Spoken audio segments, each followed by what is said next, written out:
Hello? Hello everybody. How we doing? It's time to play in a tournament. It's gonna be a blast. Yes, Mama is indeed. Even better now. And I guess, in theory, should be at my highest level of play I've ever been. Which is really fun and exciting. So yeah, hype. Ooh, get that out of my chat now, Hank. Get that weeb shit out of my chat. What was that voice? Oh, it's the voice that we all do in XMT. We go, hello? Just all the time. Yeah, that's what we do. Anyways, I don't think the tournament's starting yet, so I'll give it one more. Oh no, check-in is closed. We're up against my boy Park Map. Let's do it. Ice and Park Map. Park Map, of course, a fellow XMT player. Let's see if he's in here somewhere. Mr. Park Map.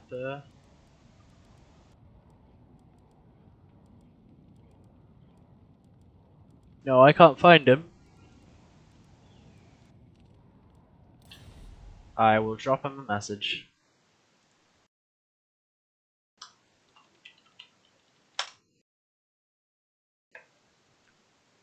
He was around earlier. I don't know if you finished dating the game. So yeah, how we doing in chat, guys? Hello!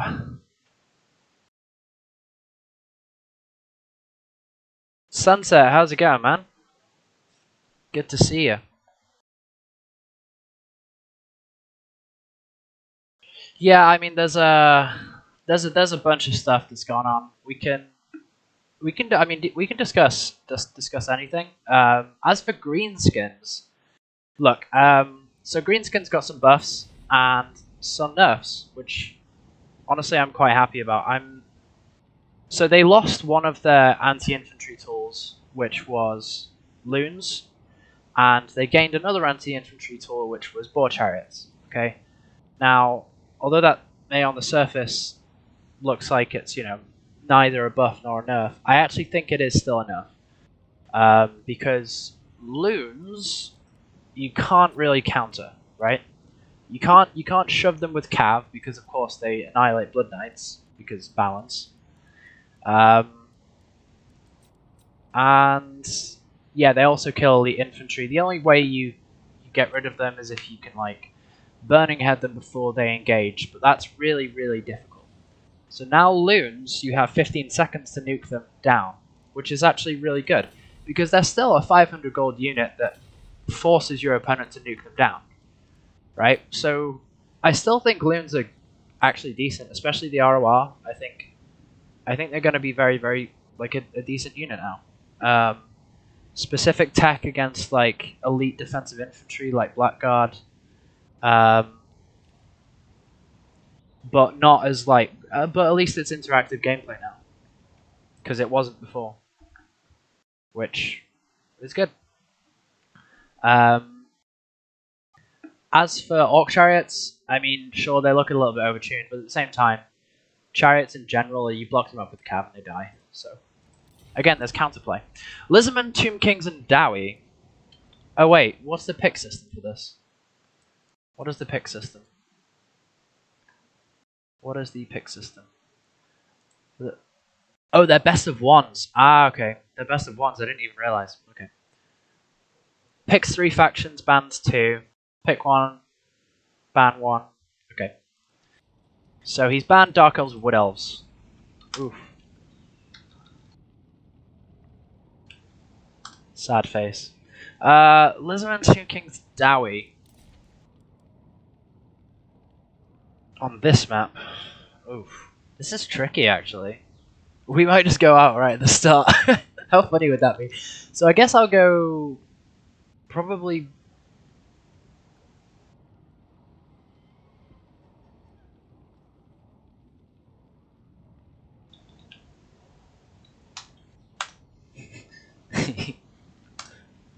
I don't think it's bugged. I think it's intentional. But Lizardman, Tomb Kings, seems intentional.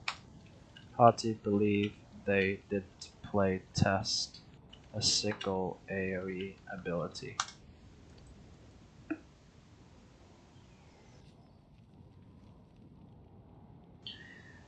Considering Flock of Doom is in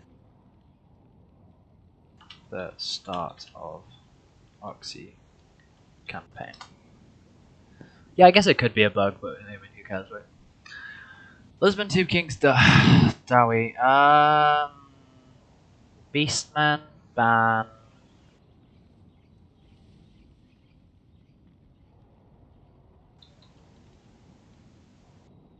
Yeah, but that's pretty niche. All spells is a bit different, I guess. I'll pick Beastman, but I'm not sure who to ban. I guess I should ban probably Tomb Kings. Ban TK rather. So yeah, we're up against probably lizards. Ah, Savage Rock Biggins also get buffed.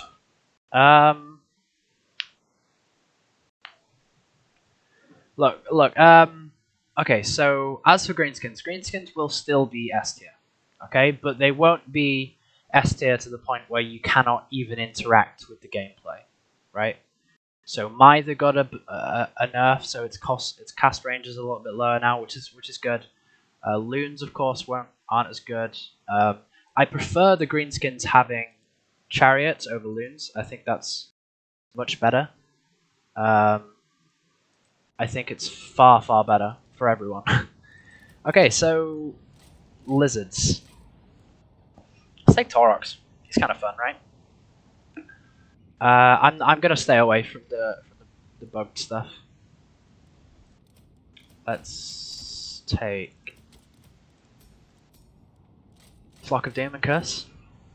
Let's take 3 of you guys. Take you. I want to take some Harpies just to counter Skirmish Pterodons. I mean, I don't really know what else to do. So you're anti-infantry, you're anti-dino. You can chase down salamanders. Cold ones and clever girls could be a bit of an issue, so I guess we just need some centaurs. Yeah, this is a build. This is our build. Oh, nice. Let me just save this and then see what I had anyway. What did I have for this matchup? Right, basically the same thing, but with Malagor double Manticore, which is fine, but we'll do some new stuff. I think Malagor double Manticore probably is stronger, but this is fun because we get to play Taurox. So, yep. Hopefully my caster doesn't just get sniped. Maybe we should bring a second caster actually. So you kill all the Saurus and Skinks. You kill the dinosaurs. You can support the dino fight. Kill Sallies. Kill chameleons. You're anti-Pterodon. Okay, we're good.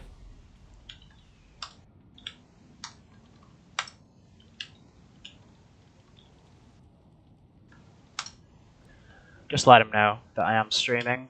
Don't want to run into any problems. Chaos is good here. Beastman ban lizards. Lizards seem harder than Tomb Kings.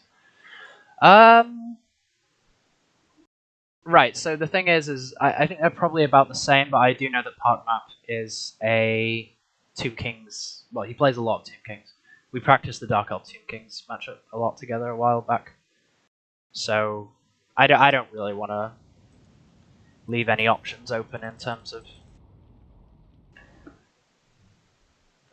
that. Now, what does this lose to? I want to say it loses to like some Croxagore Smash, but then Croxagores are so terrible anyway, so we probably just blob the Chariots and keep them with Centaurs, and then we're probably just fine. It's gonna need some micro though. So yeah, fun. Some good water.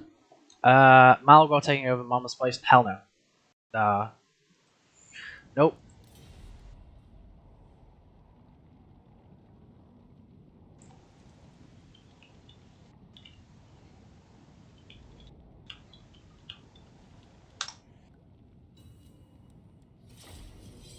Yeah, I don't think Oracles are particularly broken. I think they're very good. I think they're great at sniping single entities, but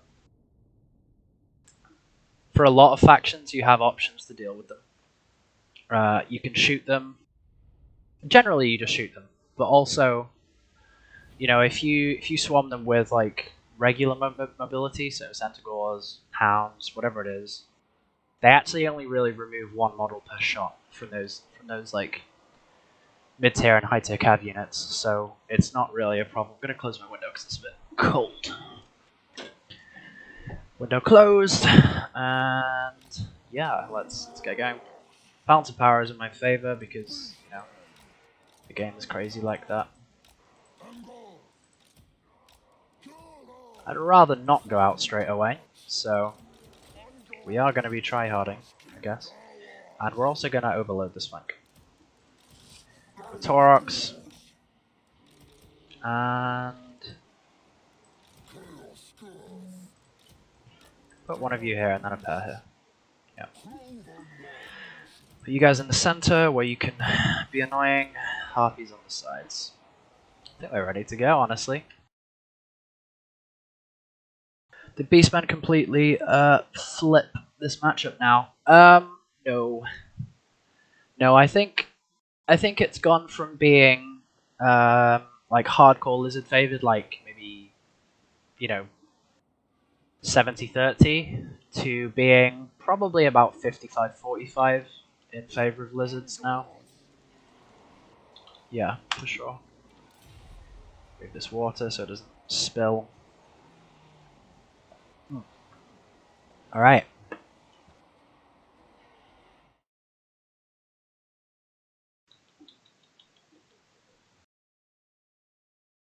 I don't know, I don't think lizards have to kite.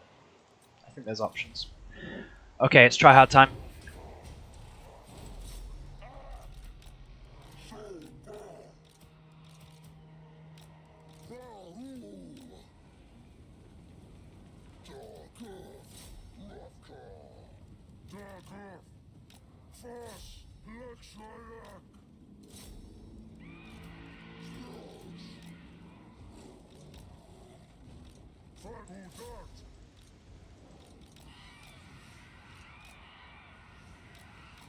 So yeah, getting a nice surround with these guys is gonna be helpful. Let's actually just overload this flank because he has no mass to stop me, so why not? Let's just pop down an overcast. Flock of Doom now.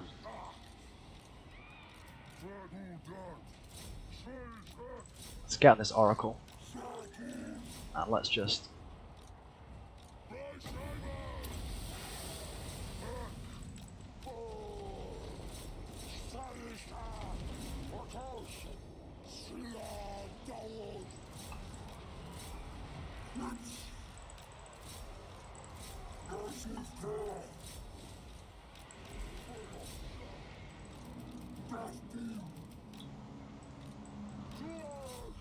You're over here, that's fine. You guys are over here, that's fine.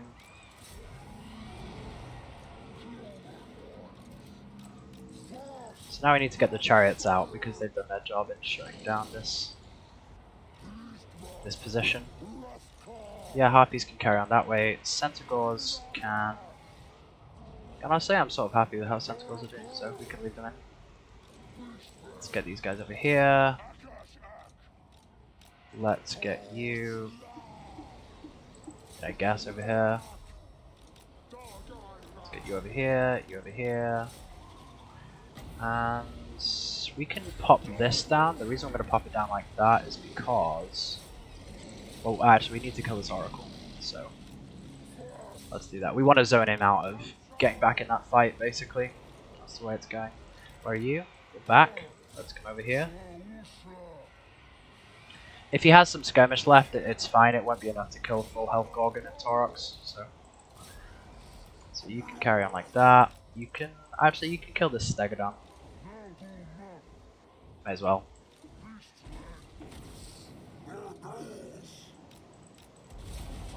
So let's get you guys out of there. Let's get you guys. Yeah, just run into these Saurus. Doesn't hugely matter. You run them off. You run them off. Yep, we're in a good spot. Oh, he killed my caster. That's funny. It's fine. I used all my abilities anyway. Get in there. Recharge those dudes. You can just sit here and do something useful. Yeah, go kill Oxyotl. Oh, I have hounds. Yeah, just hang on to that guy. You can come out. You guys come over here. Yeah, we're fine. GG! So yeah, I feel like, what's his face is a good shot here. Like, ironically enough, Taurox probably hard counters Oxyotl in that he just sits in that really nice price range where Oxyotl doesn't really want to shoot him, but he's also annoying enough to, you know, to actually push through the infantry and be a real pain. Honestly, Taurox in general, I think is decent here. Maybe Doombull is probably a little bit more competitive, but Taurox is good here too. See you around, bud. Cool. So that's game one.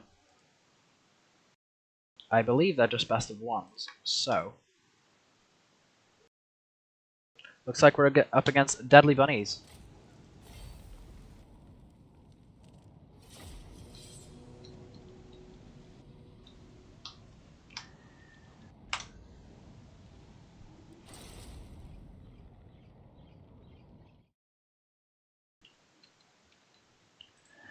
So yeah, let's see what's going on, chat. Mamagor, Mass Pterodons plus Rippers. I don't know. I'm not sure that full kite is necessarily the way here. Yeah.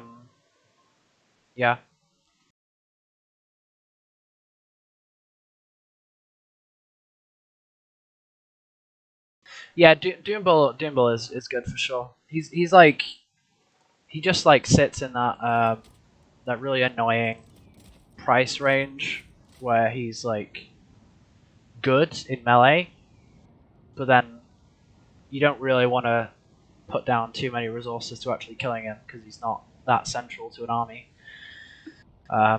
Taurox sort of the same, but he's a bit more expensive. So yeah, get in here, bunnies. Where are you? Here you are. Probably you, or some PE dude. Nobody knows because you guys change your name every 5 seconds.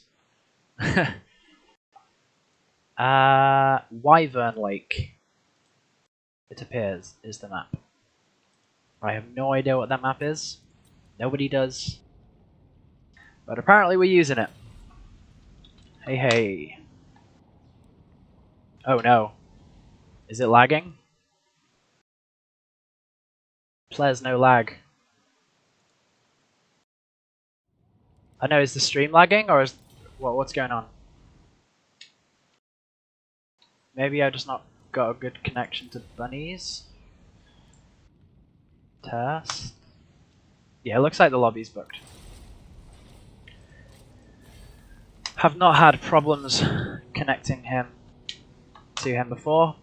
So we'll pop down to the lobby, and we'll get him in here. I forgot what his name was already. PE something that nobody really cares about. No, he's not here. He can rejoin. If you're in chat, bunnies, you can just rejoin.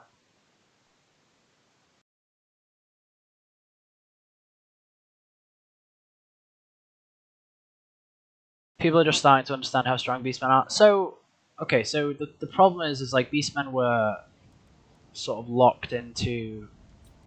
Well, they were locked into struggling against certain units.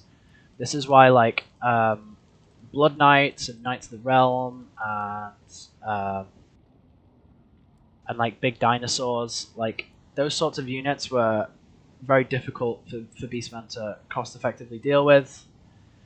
You know, in an even scenario, it's like you can do it if you just get good cav engagements, and that's sort of what beastmen was all about. Like just getting really good mobility engagements that really favor you.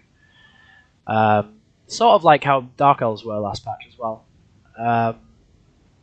But now you've actually got options to at least contest a monster fight and an infantry fight with chariots as well. So yeah, honestly, I like where beastmen are. I don't think they're stupidly overpowered. You know, having reservations about the chariot single entities. Hey there.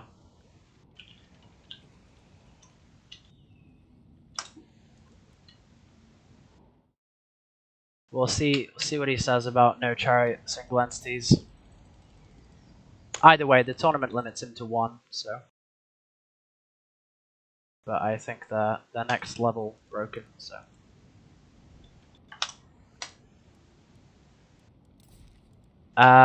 Who's first pick? Let's see, who is first pick? Okay, so it's Bunny's first pick.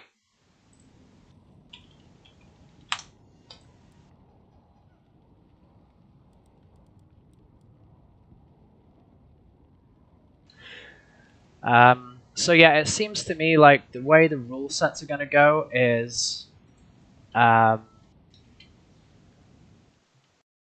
way the rule sets are going to go is basically allowing one of the new Beastmen chariots, one of the chariot mounts. Now that's there'll be like two main restrictions on that. There's going to be just allowing it for everyone, so Kazrak is allowed, and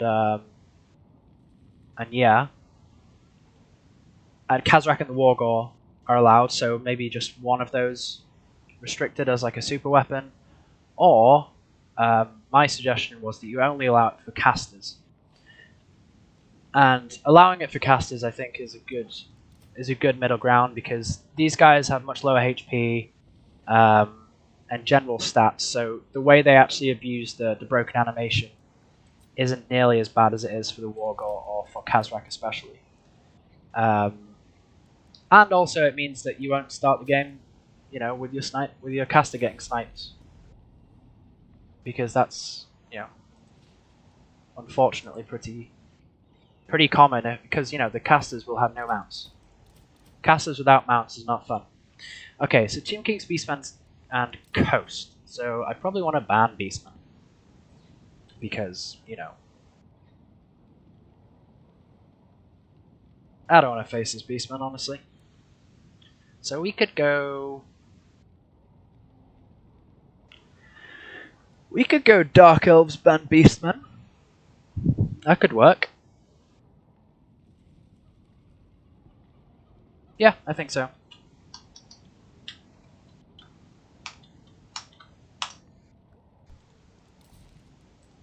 So I expect the Coast pick now. Let's pop that blocker up real quick. Oh yeah, so this is someone from my clan. Someone just posted this on X&T chat the other day. It's like, yes, I clearly have a 2-in-1 gel and shampoo named after me. There's also been someone posting memes about me on the Total War Reddit, but I mean, I don't use Reddit, but again, some of the XMT guys let me know about it, and we have no idea who this guy is. It's very strange.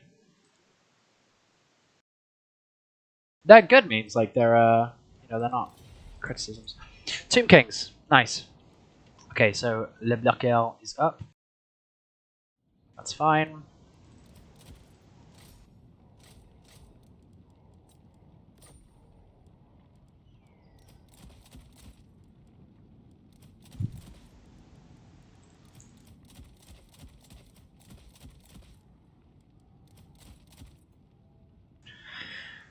This is a build.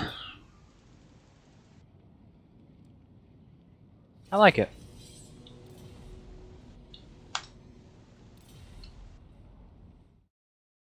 Actually, do I like it? Oh, I'll tell you what I am weak to. Am I? Actually, I'm not. I'm okay, I think.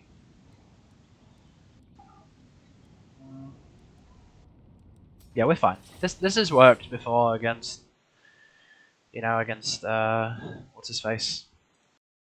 Bunch of really good Tomb Kings players. So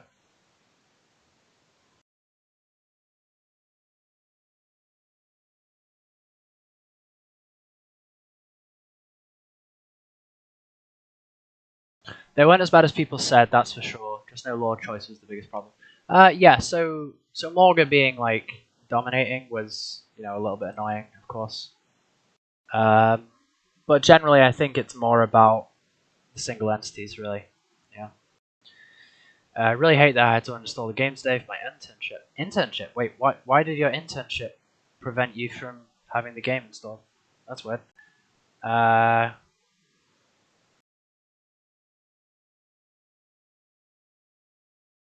It's green enough for ice power total. Wow. Good, you're not on Plabit.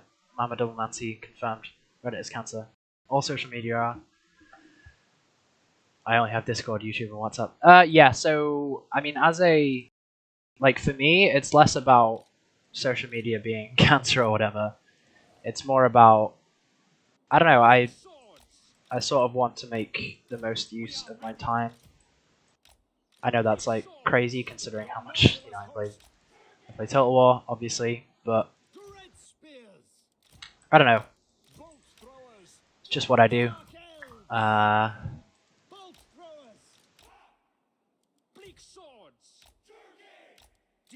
So yeah, I try and limit my social media usage. I have Facebook, just because it's convenient to have.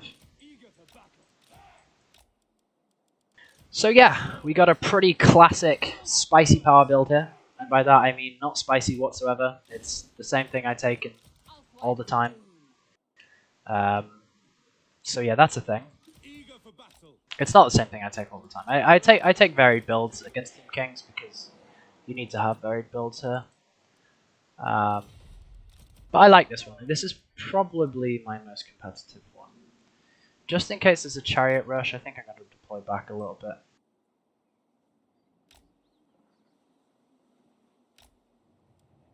Yeah. GHF.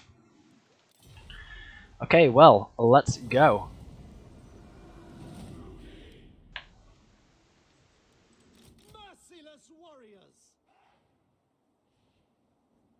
So the idea behind this build is that you have Cold One Knights, which do very, very well here. And you also have...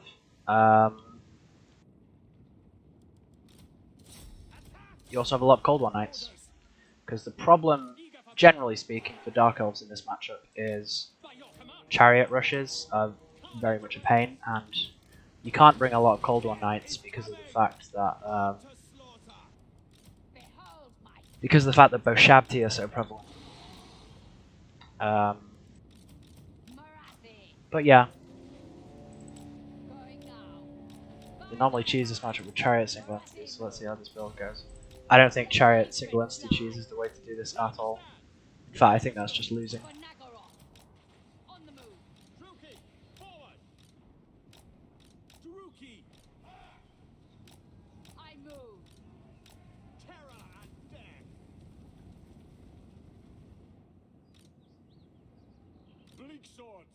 So we can take some engagements here. The faster we start burning through his chaff, the better. That's sort of how this works. So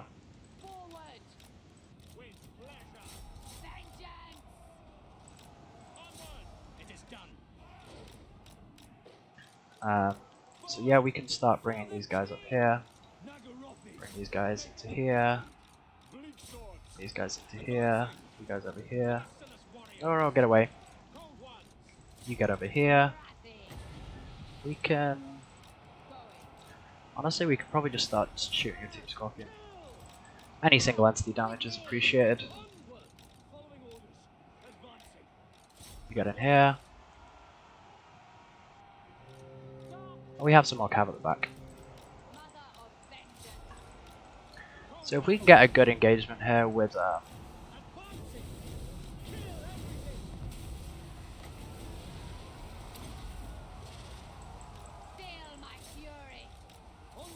no. Fuck.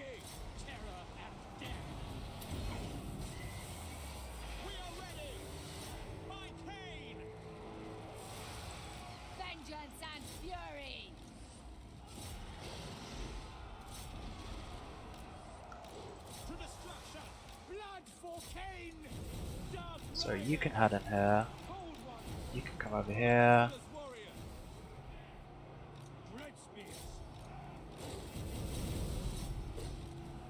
Okay, yeah, so he's just forced us into bad engagements here.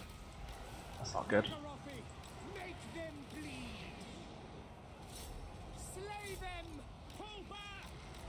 We need some more mass.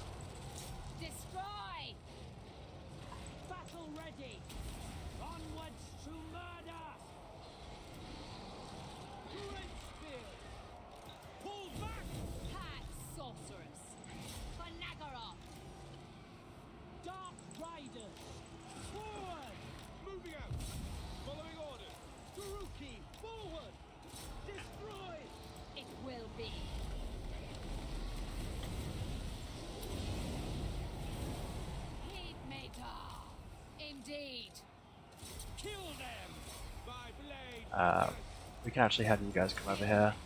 Start killing the Kep Regard.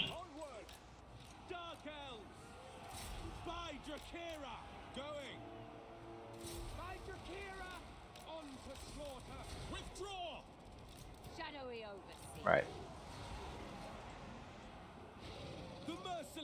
Because killing the Kep Regard is going to be pretty important.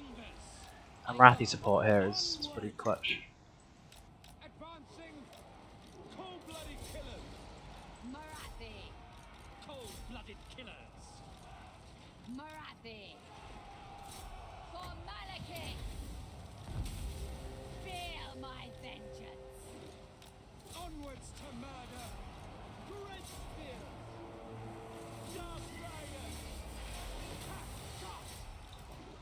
And let's just pop down a Soul Stealer here. Just need to kill a single entities. I believe all he has left now is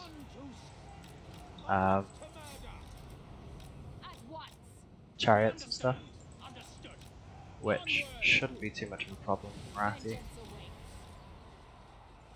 But yeah, this is the thing, is like I got like a lot of very bad engagements with my cold ones, but in the end it doesn't really matter.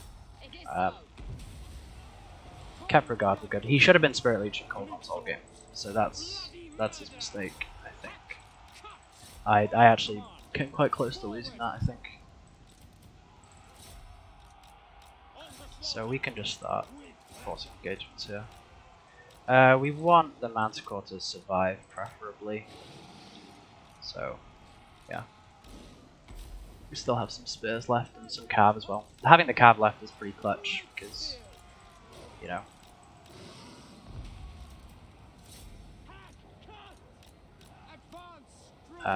So we can come over here. Try to kill the chariots if we can. Or we just Goon Arc. That's fine too. And we should have another Soul Stealer soon enough. This is the other thing, is given the power of Soul Stealer, I think the longer the games go on, the better it is for me, generally. Because it's more powerful than Spirit Leech for sure.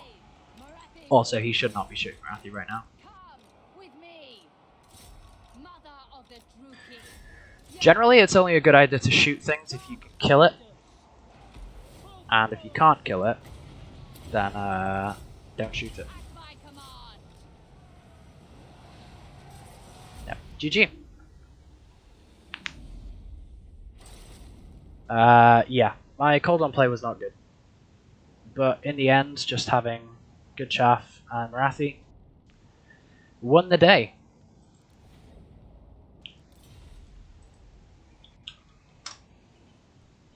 I actually think this is one of the more fun Dark Elf matchups. Like, so you can do it like this, or you can go Fire Mage, although I think Marathi just got a lot stronger. You can do... Oh, there's a really fun build. Let me load it up for you guys, because this one is probably one of my favorite builds. I actually came up with this practicing with Park Map a while ago. And yeah, so basically, and these guys are even better now, right? It's like Blackguard kills everything on the Tomb King's roster. Except for caskets. They lose the caskets. So what do you do about caskets? You spam them with bolts and a fireball, and it dies at the start of the game because you have Vanguard of these guys as well. Right? And then you walk forward, and they can't cycle charge you with chariots because you have Witch Elves as well. This is like the most hilarious way to play the matchup, and you just like walk forward. And the amount of times I've seen like Tomb Kings player just rage quit the game because they see triple Blackguard and then their casket just dies to this. Oh man, that's fun. Oh, really fun. I love that one. So let's just mark on our win here. So it looks like we're waiting for Anticity to face Papa Palpatine. And we'll be facing one of those guys. So, you know, we'll see if Anticity comes back for his revenge. Yeah.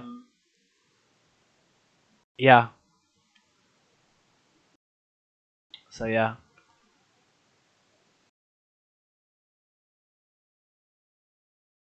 Yeah, that build is disgusting, isn't it?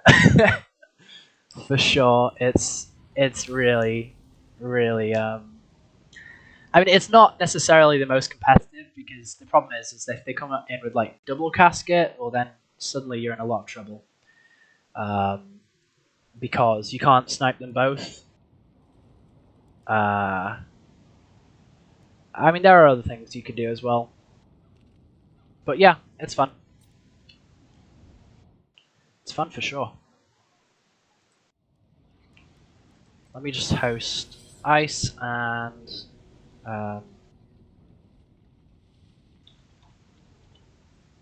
Palpatine / Ent. I don't know who's ready yet, so... So yeah, let's see. Are we first pick?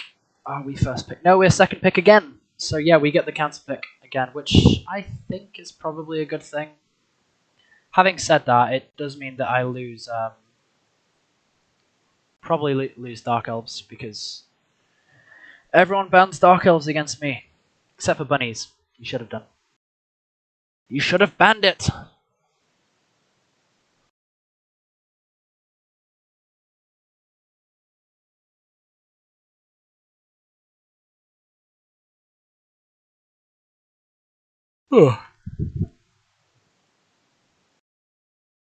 Should have gone Beastmen even though you banned them. Yeah, it doesn't work like that, bud. What's the map? Let's see what the map is. The map is Oakenhammer. Nice, good solid map. So yeah, there's other builds you can do there as well. There's like there's low care, right? I know this sounds crazy, but low care is actually decent here, and he got a buff, which is nice. Yeah, you take low care and like an assassin and what's his face? Where is it? Firecaster. Probably on a horse. You can go Hellsteed, but the problem is if they take Carrion, then you can be in a lot of trouble. So yeah, you take like this kit on a horse, and then Corsairs. Look, Corsairs are decent here. They have less models than Bleak Swords and Dread Spears, right? So that's actually quite bad against Chariot play. The reason that's bad is because you have less mass, you have less possibility of actually stopping the chariots and dragging them down. But having said that, Corsairs also do perform exceptionally well against Tomb Guard, because if you think about it, these guys sort of hard counter them. They trade with Tomb Guard, with some murderous prowess, which is a good cost-effective trade. They obviously annihilate halberds pretty easily. Because if you think about what you're paying for on Corsairs, you're paying for like anti-infantry bonus. So these guys are working at 44 melee attack against Tomb Guard, and Tomb Guard don't pay for armor; they pay entirely for stats. So that bonus versus infantry is very efficient. It's the same reason debuffing Tomb Guard with Marathi, as I did in that last game, is super cost effective, because if you do that against like Chaos Warriors, for example, the debuffs are less important because, they're probably going to go down to peasant stats anyway. Like, you're going to be hitting a max hit chance all the time. But armor is going to foil you. Whereas for Tomb Guard, who have pretty low armor, debuffs are very effective. As well as Burning Head, but, everyone always talks about Burning Head, so... It's fun.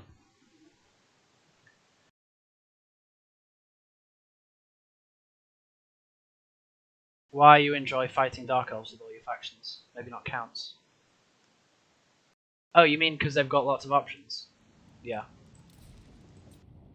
But yeah, like I said, you can go like a Loki build with a Firecaster, and then take lots of like a sort of infantry rush.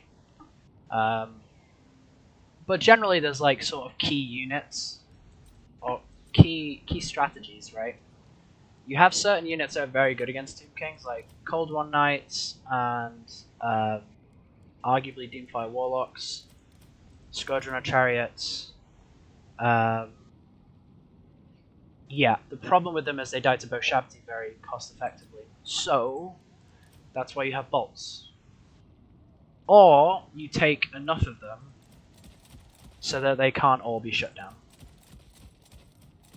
You do something like this. This is actually a really fun build.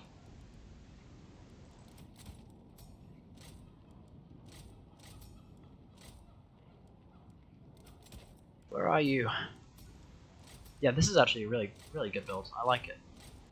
Probably take Cascading Fire Cloak as well. Yeah, you just walk forward. Maybe custom Dark Riders for spears. Yeah, this seems pretty good.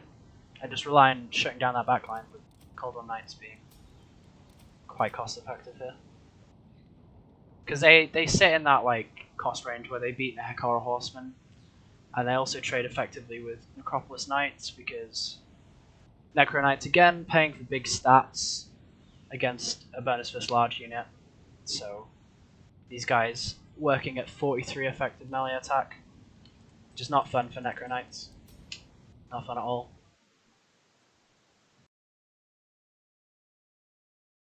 So I was curious to see how Oracle did with Hand of Glory. Overcast has 6 Winds of Magic, and it gives the Troglodyte 2.4 seconds reload time. I route off a unit chosen in seconds. Wow.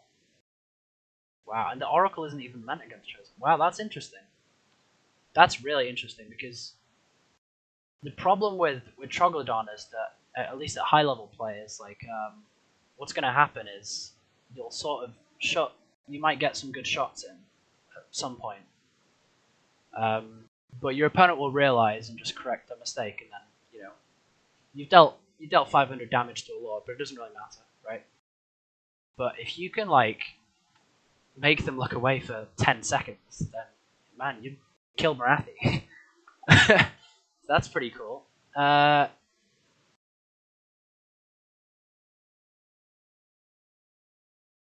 Dark Elves do a lot of different things. It's why I like them so much. There's so much you can do. And although I have become well known for this, I mean, the thing is even this, like, everyone's like, oh no, I suppose bring the same build again. like there's still 8.5k left, and honestly, like sometimes I'll bring bolt throwers, sometimes I've got like a Hydra as well, right? Especially with Hydra buffs now, that's kind of fun.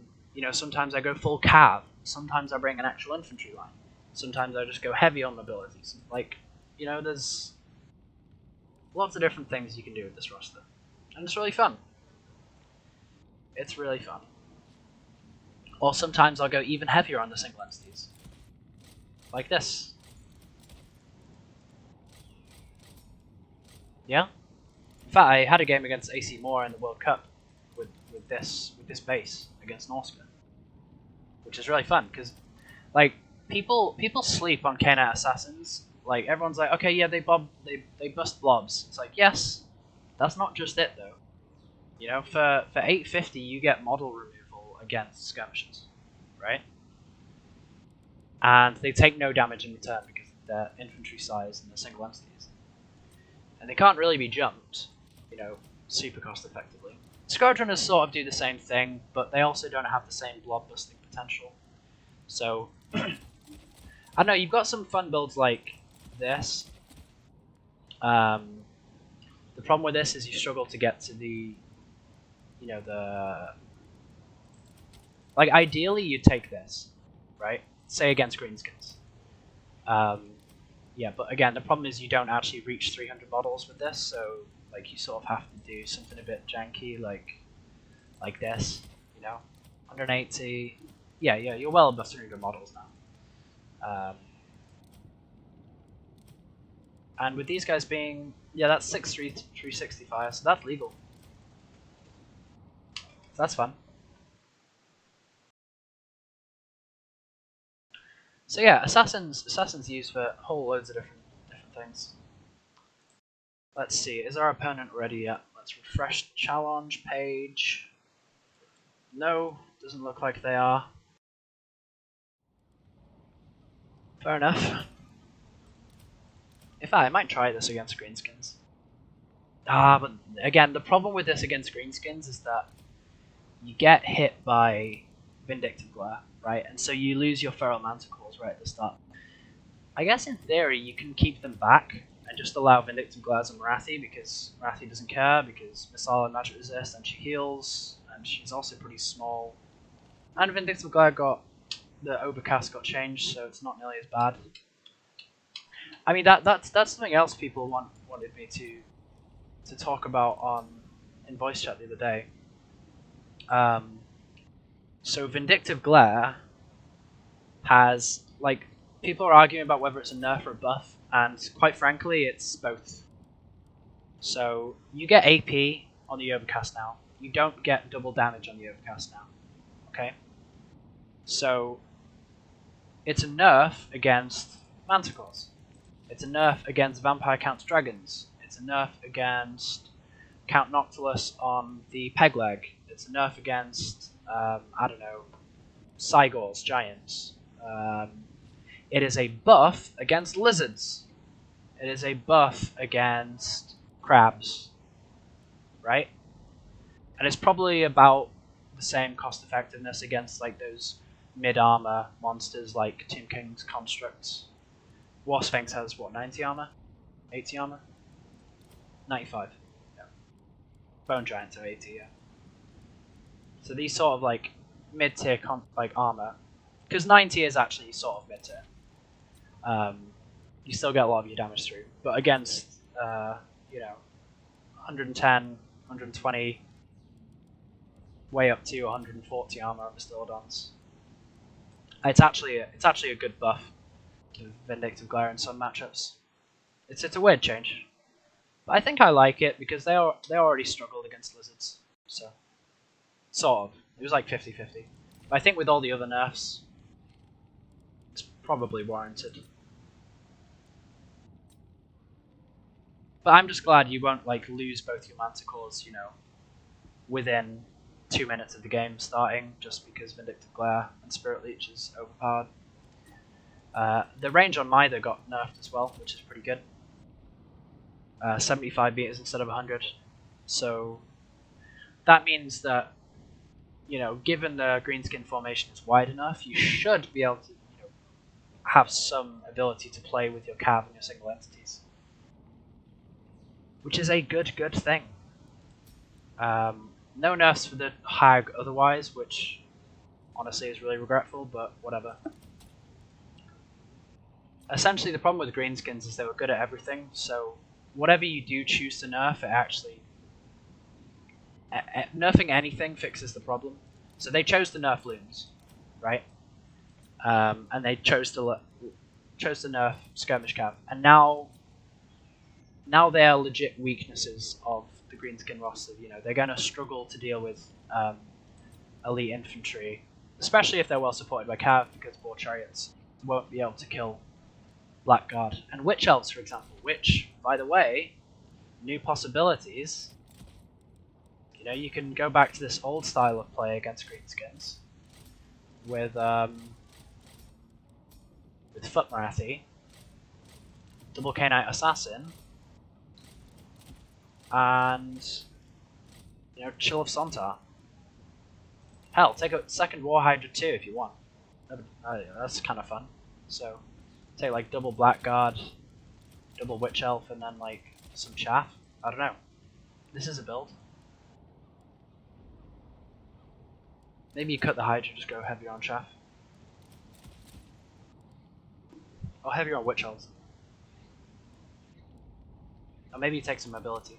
I don't know, there's options here. Do like a sort of Death Blob thing. Since Soul Stealer is also stronger, so why not? Options. I'm hyped for how many options Dark Elves have now. I say now, because the problem is like if you think about the matchups that changed, right? So Greenskins got big nerfs, and now Dark Elves have more possibilities in their play. Hell, you can even go Sisters of Slaughter now, which is pretty funky. And then like Beastmen versus Dark Elves was always really fun. I really enjoyed it. Now it's just that Dark Elves have to be ready to deal with big beasties as well, and Taurox, and like actually strong single entities. Because the other meta here was also, as I showed you against Greenskins, like a sort of Hydra Death Blob. And Beastmen really struggled to crack that.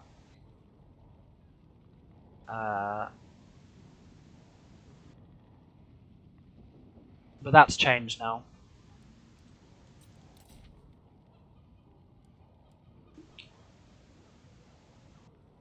And lizards, of course, with chameleons and poison in general being nerfed.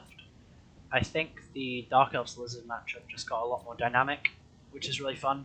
Instead of it being like Dark Elves just spam 8 chaff and hopefully survive the storm of, 4 chameleon skinks, 5 skink jabs, and like 2 solar engines. Instead of it being, can you survive all this and still have something in a late game? Now these guys aren't as cost effective. These guys aren't as cost effective. Dark Elves have some more options here. And also, Chameleon Stalkers. I think their best matchup is Dark Elves. That might be a hot take, but I think it's true. Because Dark Elf meta here, as you guys probably know, is 8 chaff and either Dark Shards or repeater crossbows, and usually bolt throws. Right? You do something like this, and then you fill in the rest with either like cold ones or like some Scourge chariots or a dragon or whatever. Choose your poison. Or Blackguard.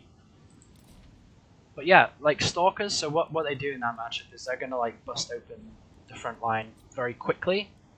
And then you can have the skinks flood into Dark Shard lines. Because without the chaff as well, the repeater crossbows have nowhere to hide against chameleons. So, I think these guys are good here. Like, legit good. I'm unsure about other matchups. In general, like, there's just better options for the same thing. Like pterodons, like the fire leech bowlers tend to do the same thing, but you know, give you mobility as well. But yeah, first Dark Elves, I take these guys. 2 or 3, it's fun. Papa 1, nice. Dread Knights against Greenskins? No. Not now.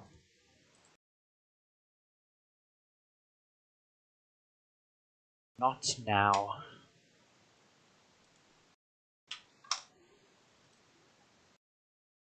Unfortunately, Cav still isn't great. I did have an old build with Dread Knights against Greenskins. See if I've still got it.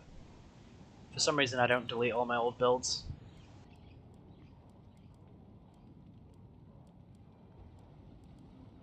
No, it's not here. But yeah, the old build was basically triple Dread Knights and like a bunch of other stuff. Um, like walking forward with an infantry line, relying on these guys to like kill trolls or you know do good damage to Blackhawks. Because they do, as long as you're not trading counter charges with infantry, Dread Knights are generally very good. Let's check the map. I already set it up. Right, yeah, Oakenhammer. But yeah, we got 20 folks in chat. Robbane is hosting. Let's go join his lobby.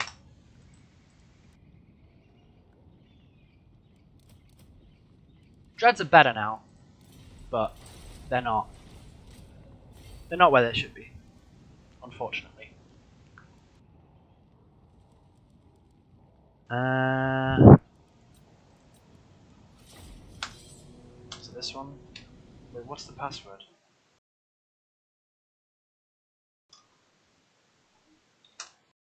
People not using 123? What are they smoking?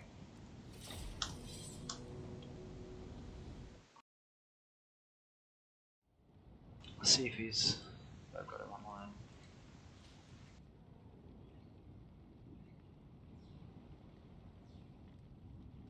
Robbane. That's his name, right?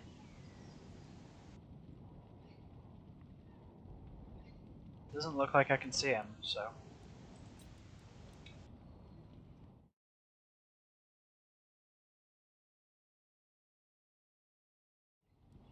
It looks like Palpatine's in there, so I'll ask Palpatine what the password is. Because it looks like Robbane doesn't want to tell me.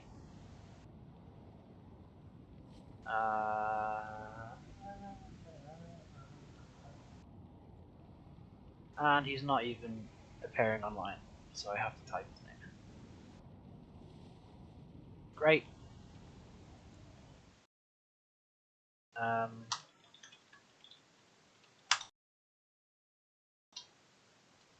Maybe it's like 1.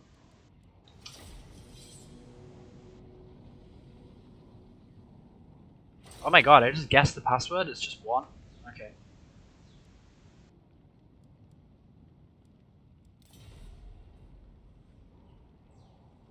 Hey guys. So, is this a best of 3? Let's check.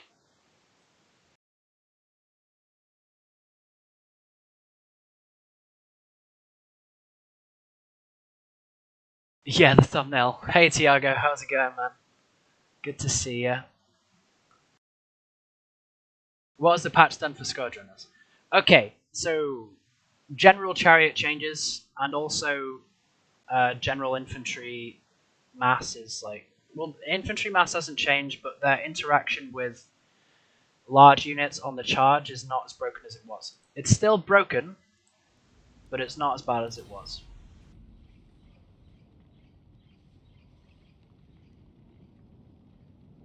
Hey, hey, Mr. Shampoo.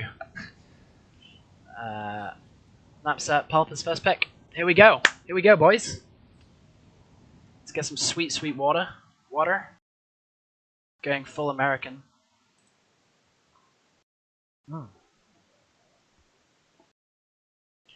Usually I would have juice, but I think I've had a little bit too much sugar recently, so.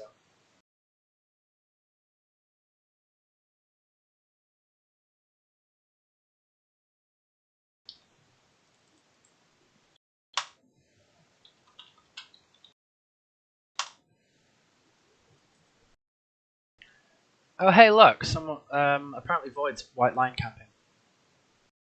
Surprise, surprise. Yeah, so Squadron is just basically just doing a little bit better now in terms of like pulling through infantry. And they don't take as much damage from great weapons on a charge, but that's still not a counter charge you should be taking most of the time. Beastmen, Lizards, Chaos, ban Dark Elves and Lizards. Oh, this guy's really going for a win, isn't he? Wait. No, this is a best of one. This is a best of one. Damn it! Oh, he's banned Dark Elves. What do I do?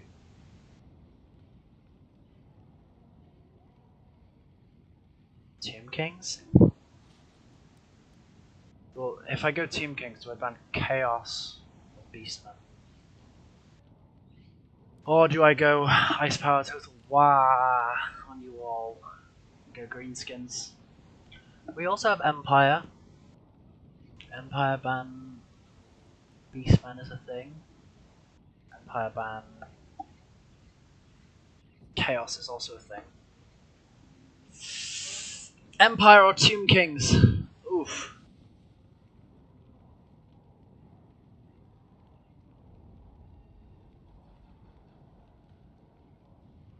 The problem is I really don't look. This is the thing. I really don't want Tomb Kings Lizards because, but I don't want to ban it because I think he won't pick Tomb Kings Lizards anyway because it seems like a good Tomb Kings matchup. It's just I don't really play it that well, so I don't really want Tomb Kings Lizards. That's something I definitely don't want. So do I go Tomb Kings ban Chaos or Tomb Kings ban Beastman?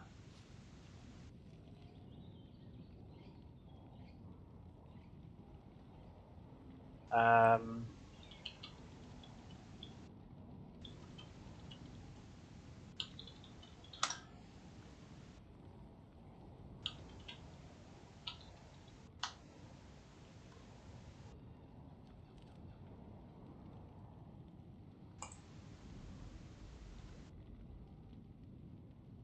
only one for a caster allowed.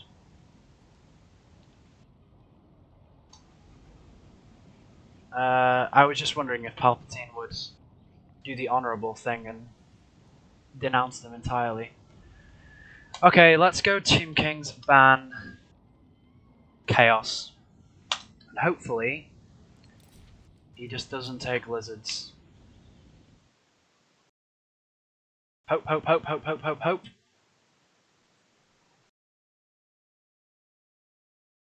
You struggle as Empire vs Lizards? Oh, I think Empire Lizards is fine. Tomb Kings vs Chaos is broken. Archaon Rex Tomb Kings. Actually, Archaon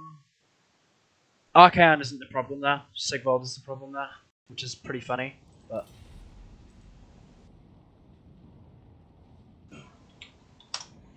okay, let's get the blocker up. So he didn't take Lizards, which honestly I'm kind of broken about because that was a bait. I was hoping he was stream sniping, and I wanted him to take Lizards. Ah. Hmm.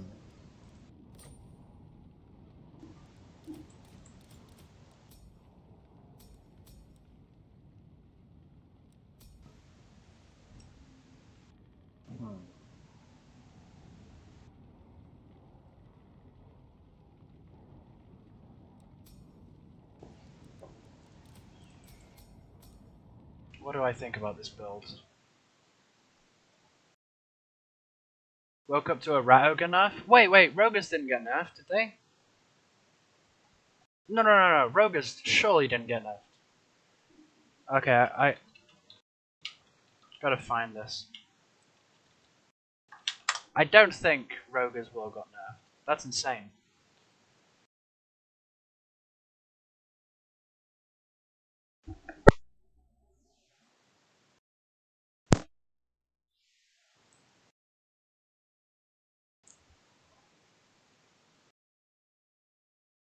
Skaven.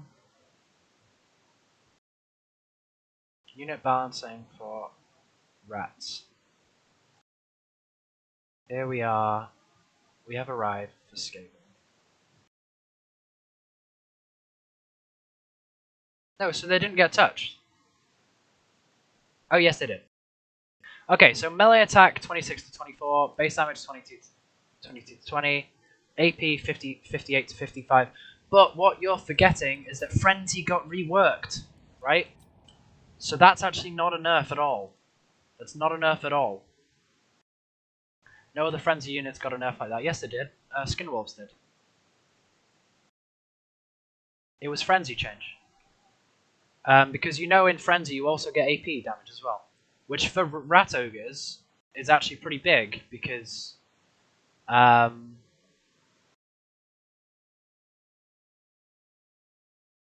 Rat Ogres it's pretty big because they were always at the weakest below 50% leadership anyway. And actually you usually didn't need them when they're below 50% leadership because that means you're in a late game and all your weapons teams have already been killed off, right? You need them in the early game to deal damage to cavalry when they try and come shut down your weapons teams. So actually putting more of their stats into Frenzy and more extremely is actually much better for Rat Ogres than it is for, say, Skinwolves. I know that's a long-winded way of saying, like, whatever, but it's true.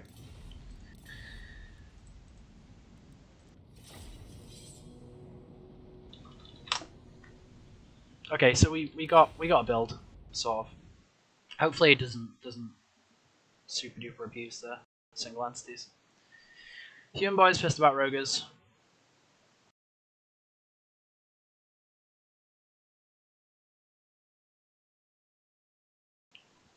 I don't know. I don't think you'll notice it, and if anything, I think it will be advantageous in some situations. The main thing is that, like, early damage, like when you're playing Skaven against mobility units, you try and shut down your backline, is actually very, very good. So I wouldn't be too upset about it. I don't think it's going to make a huge difference.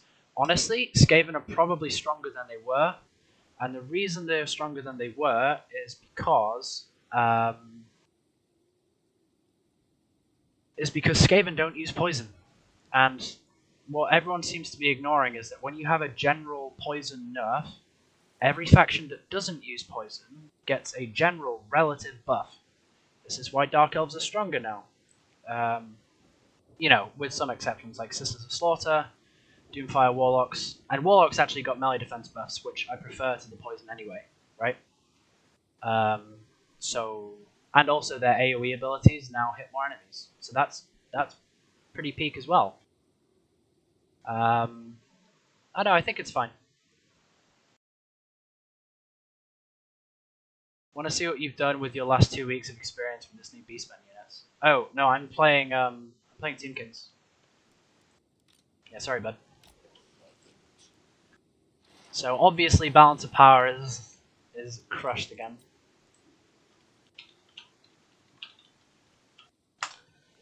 Yeah, it's gonna be tough playing against Beastmen in competitive formats. I don't really relish it, simply because you know they seem very strong. So.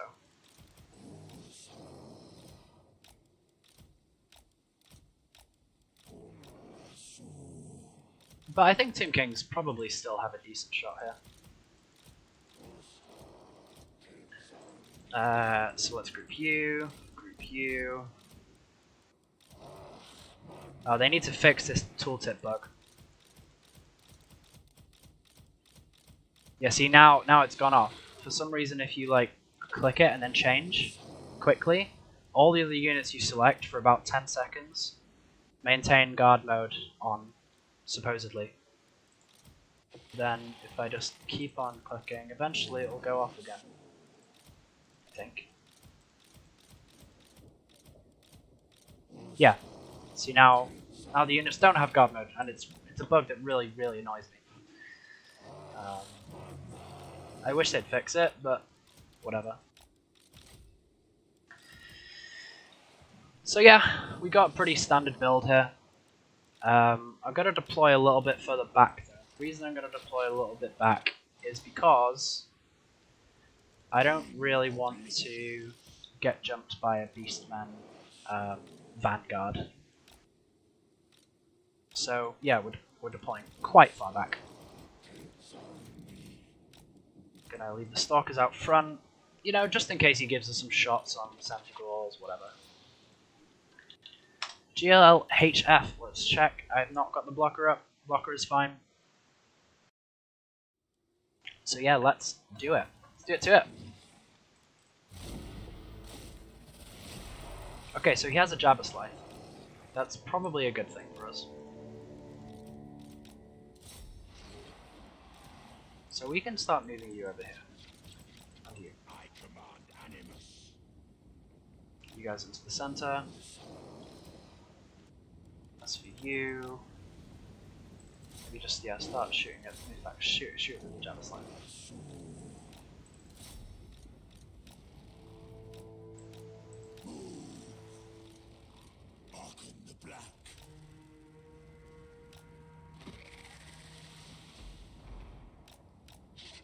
There's some decent damage with that.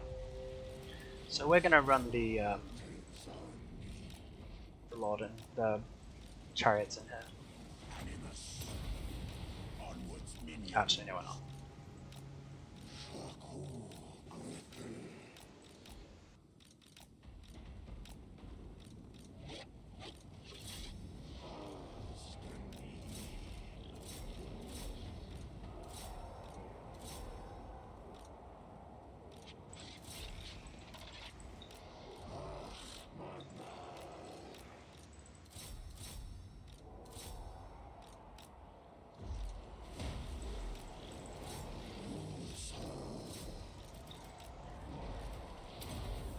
Oh no.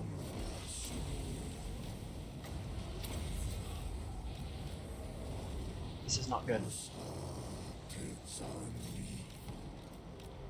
You come over here, you come over here, you come over here. Do that, get that.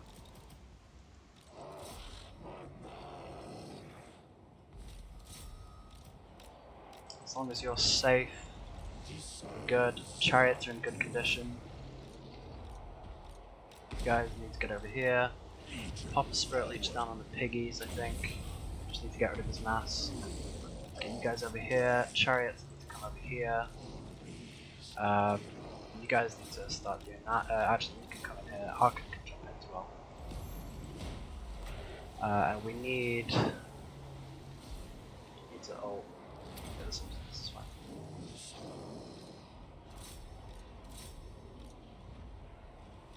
So it looks like he's going into melee there. Just fine by me. Can stick around. Team Scorpion's going to do a good job here. We're just going to ignore the Bray Shaman, honestly. Hopefully just shoot him down. Let's use the chariots to block in these Centigrals. Spirit Leech them, because, you know, screw up. We might be able to catch those guys. That's a chaff engagement. So we want a chariot over there.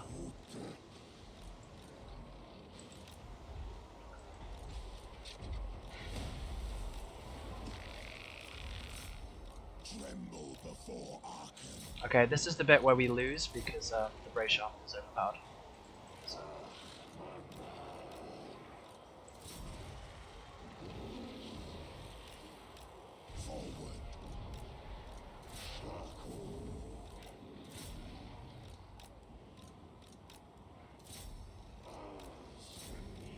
So if we can get you guys out of there, that's fine.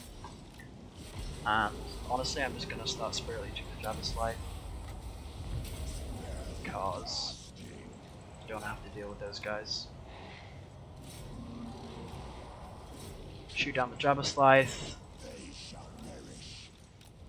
Get the chariots back in because we need chaff support. We should be doing well here. I'm not sure why balance of power is so terrible for us. It's probably because the game knows how broken the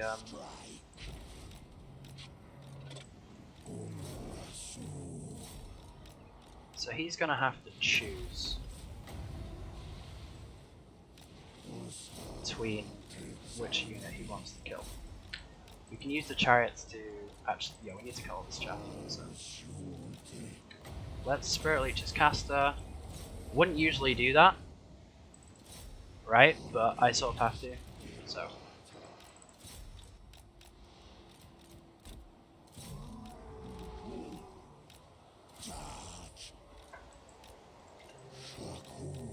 okay, so they do still get caught up on the corpses of dead enemies, which is sort of annoying, but whatever.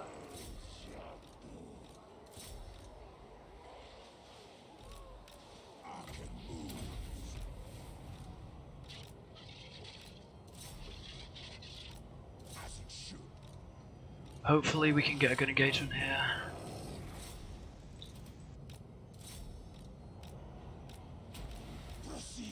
I mean, even if we don't, we've still got Spirit Leeches. Yeah, I mean, this is insane. Like, you see that? He killed like a model on by himself, which is crazy. I command Animus. Yeah, his charge animation is so fast. I didn't realize how fast it was. That's pretty cool, actually. Because, yeah, I mean, often the problem is like, for these monstrous characters, is generally the targets they want to get onto, they just get kited out by, which is really annoying. Which is still true, but if I have like a lapse in my micro, then it doesn't happen that way. Which is very, very cool. Like I like that monstrous infantry lords should be good, because generally they're a bit of a meme. You know, if you think about Nikai, if you think about Throg, even Croxagore Ancient is only good because of his items, right? It's not because he's a good lord. So yeah, you can carry on. I think that's army losses. GG, well played. So yeah, not a whole lot to protect in that Tomb King's army, but you can see chariots, man. Like when one of them was full health at the end there, they'd been fighting some pigs and cav. Like they can do good work against units now, and that makes me happy. These guys doing great, of course. Nekara Horseman, mixed engagements, generally quite good. Team Scorpion was a bit weak. That I think I left him in combat against the Shaman or Taurox or something. Taurox doing well, wow. Yeah, of course he's got fire damage, right? He's generally a good counter to Tomb King's stuff. Let's see who's still going in this tournament. So that's me there. Dacta and Dr. Jellyfish. Void and Tianxing. Captain Tellus and Tanks. So basically at this point I don't really want to play anyone. I mean some of those guys are fun, but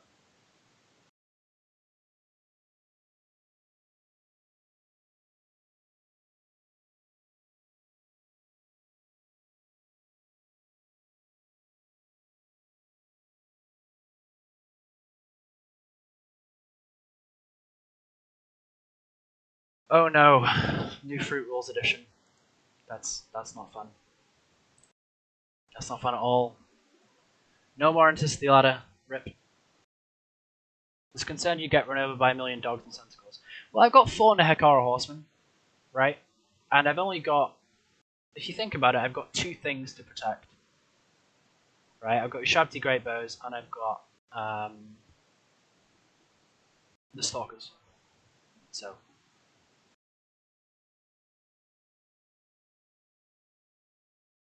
CA realized charge animations are very important for single entity monsters. Yeah.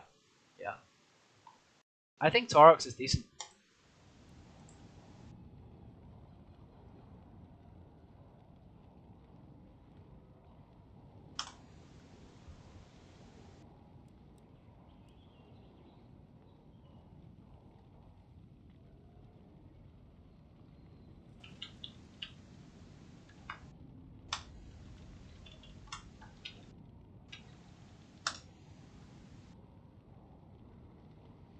Yeah, Torox performs generally quite well against Team Kings.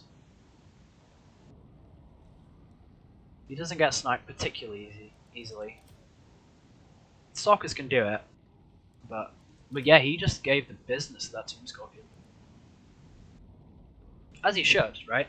I do still like Team Scorpions here because, look, I use them to counter Grom, so I guess I should use them to counter the other single entity chariots, you know, the Beastman ones. So I figured I'd take at least one. The problem with two is you're sacrificing a lot of wits then, like you gotta cut a Nehekara Horseman and a Spear. Nobody really wants to do that. I guess you could also cut a Scorpion for like 2 Missile Cav, but again, not a huge fan. Could go Kepragard. The problem with like taking elite infantry is like Tuskors are a bit of a problem. So I know, I think that build's okay. I'll probably do some you know, reworks of it in the coming days.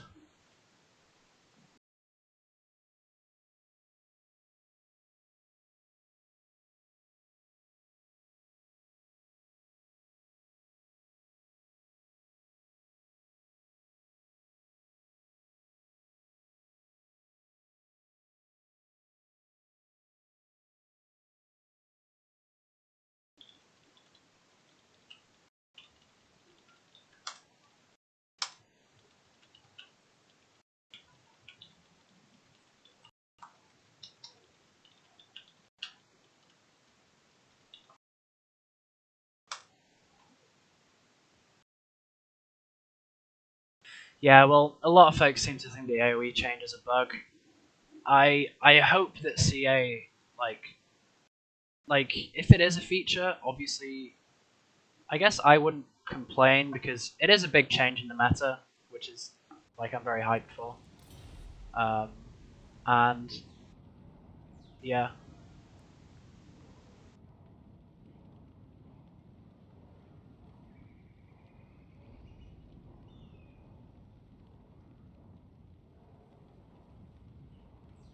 but yeah, chariots, man, they're good. Take them, they're good. Because like Beastmen, like they don't take much in the way of chaff, but honestly, if you get to a late game or even a mid game, and you know they've lost all their chaff support, there's actually very little they can do against like a skeleton spearman box. So yeah, why not? Why not just kill all their infantry and then? Um,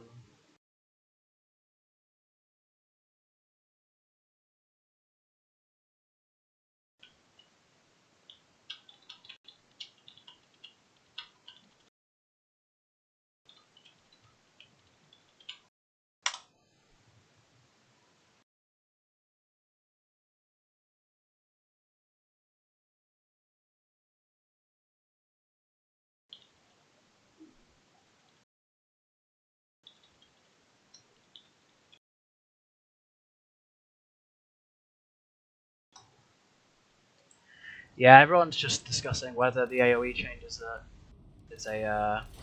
buff or whatever. Sorry, is a bug or whatever. Uh, when I lose to Beastman, it's because my cav gets caught out and surrounded one by one. Yeah, so that's why you need to play defensively with cavalry. You can't play aggressively with cavalry in this patch in general, right? AoE damage spells were already so good though. Were they? I mean, everyone talks about Final Trans, but Final Trans you can just walk out of, like, or just don't blob in the first place. Same thing with Soul Stealer. Everyone tells me is like, Ice, your Soul Stealers get so much, you know, massive damage value. Do you think Soul Stealers should get a nerf? It's like, well, no, because I base my entire builds around forcing blobs. Seriously.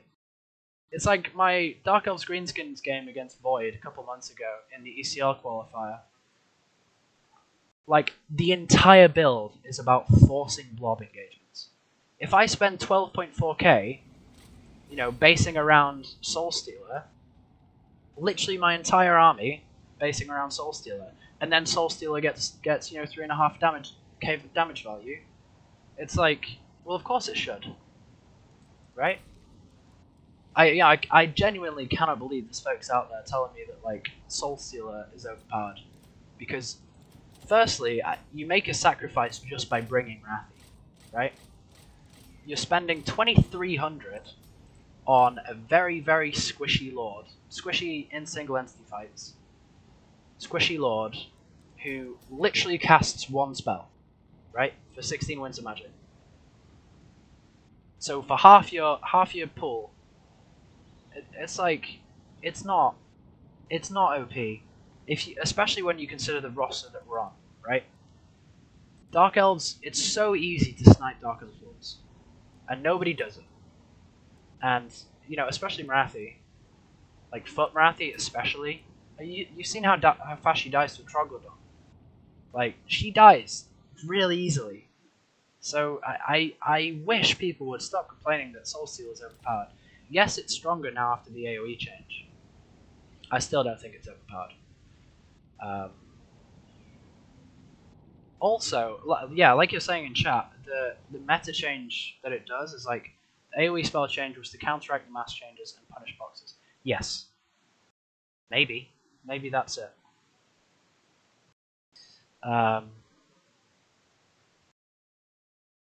Maybe that's a change that they had intended, and this is why I'm like sort of mixed on it. Oh, apparently my next game is up. I'm up against Dacta. Okay, fine. We're up against Dacta. The XMT.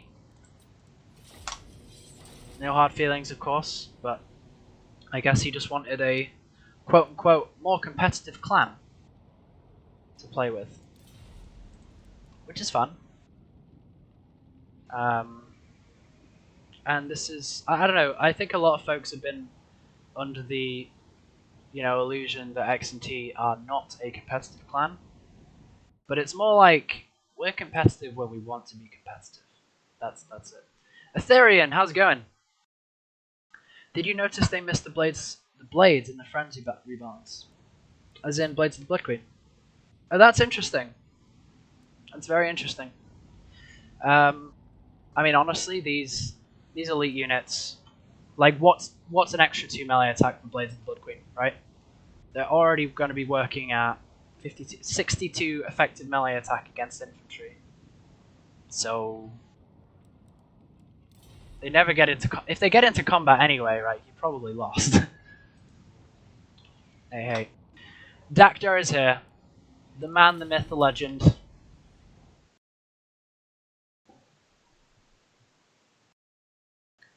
I mean, Icefire and Falcon, hard to argue. Well, Falcon mainly. Like, I'm not really on Falcon's level, that's for sure. But again, like we've all been taking a bit of a break from the game. I mean, I say we all have. A lot of X&T has, because we didn't really like the meta in the last patch.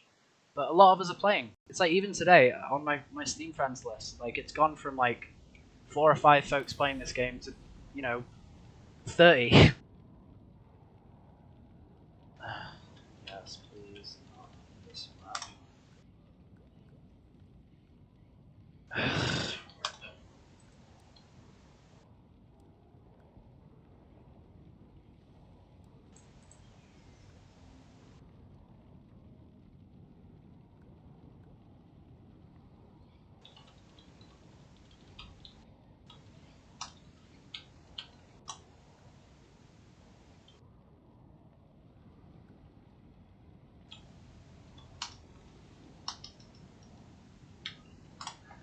Yeah, so the visibility on this map is really bugged, and basically the way the slope works, I've had games where I'm in combat with a mammoth, but it's still invisible.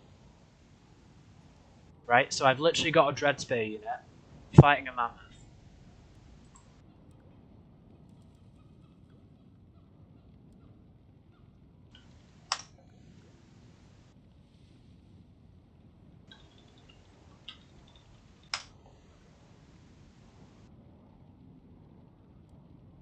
So I think ODM are under the misconception that the 750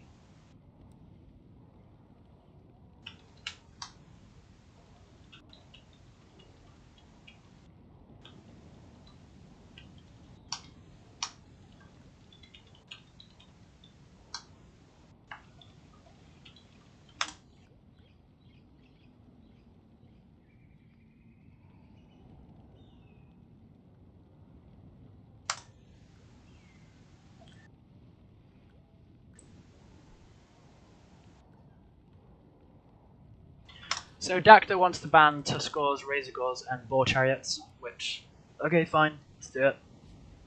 I guess. I don't mind. I really don't mind. So.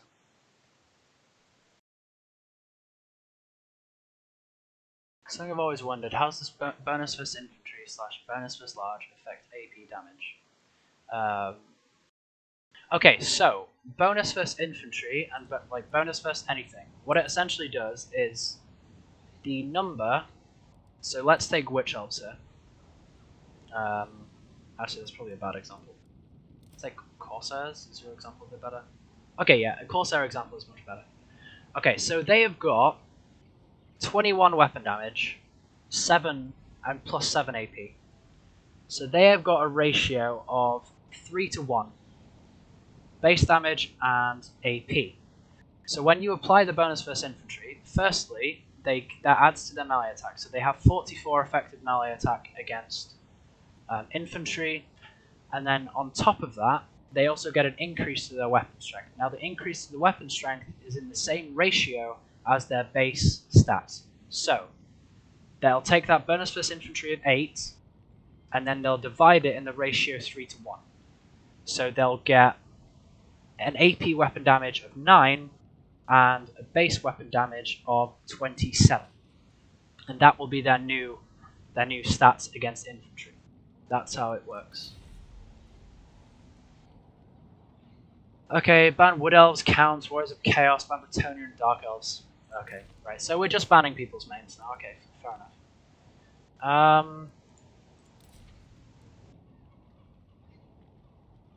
So there's not a Team Kings pick. Team Kings don't play here. Empire can play here. Sort of. Ban Counts. Huh.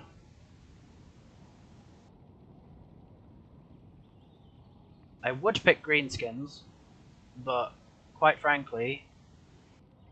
Oh wait. Yeah, no, Greenskins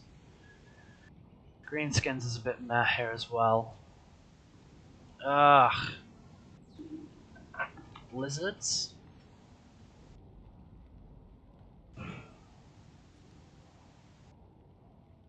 Lizards ban Count?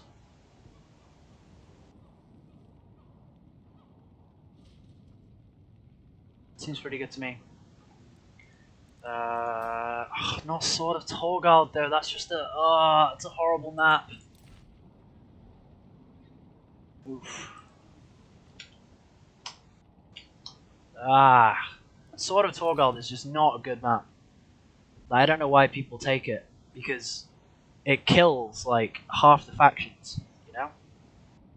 It kills Coast, it kills Lizards, it doesn't kill Lizards completely, but it kills Soul Range in play. It kills handguns, it kills like cannons, like, all these straight line artillery and range units, they just die. They're just useless. I've got Tomb King's ban Counts, but do I really want to face Warriors of Chaos as Tomb Kings?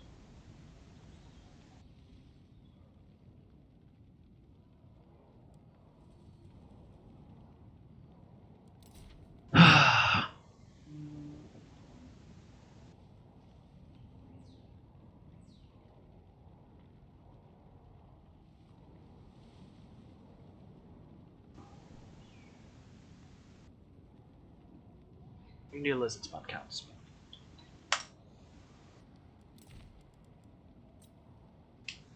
So it looks like the lobby is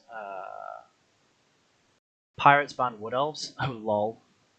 No. No, no, no, no, no.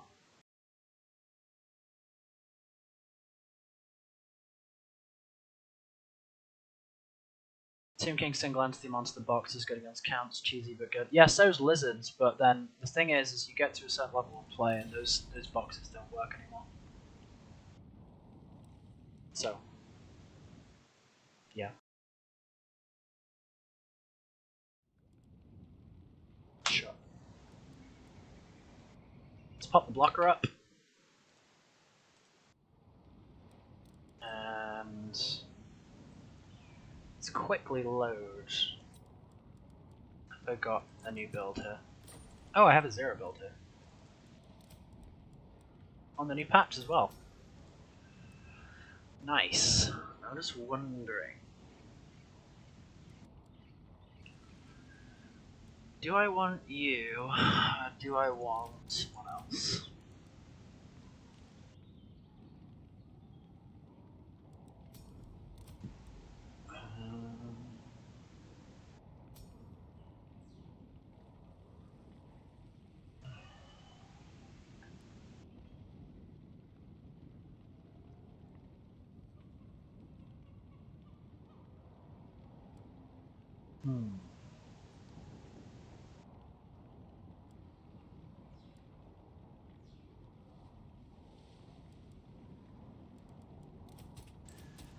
Let's try a slight change.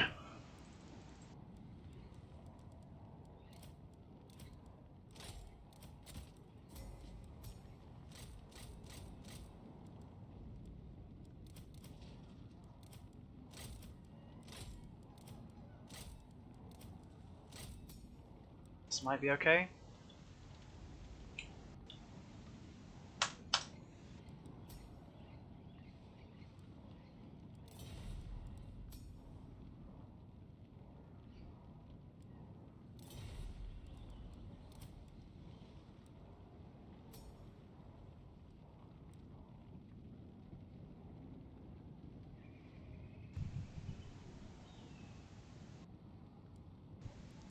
No, I don't like it.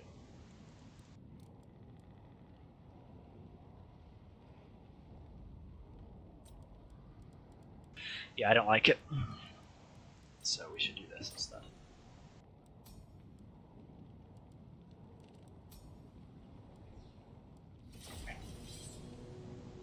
See how this goes. Can't spam lizards. What else? Yeah, I guess I could have gone for the mirror though. Yeah, it's actually a really good pick. I didn't see that, but I don't want to. No one wants to play a counts mirror, especially not against ODM. Like they have all like these competitive, like really boring builds, and nobody wants to face that. So I'm a VC main. What build is good enough against lizards to make it worth banning? Wait, just wondering for selfish reasons. Oh, it's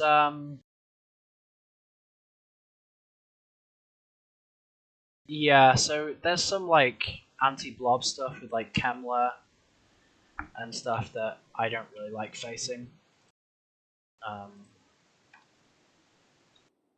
yeah, it's a weird matchup.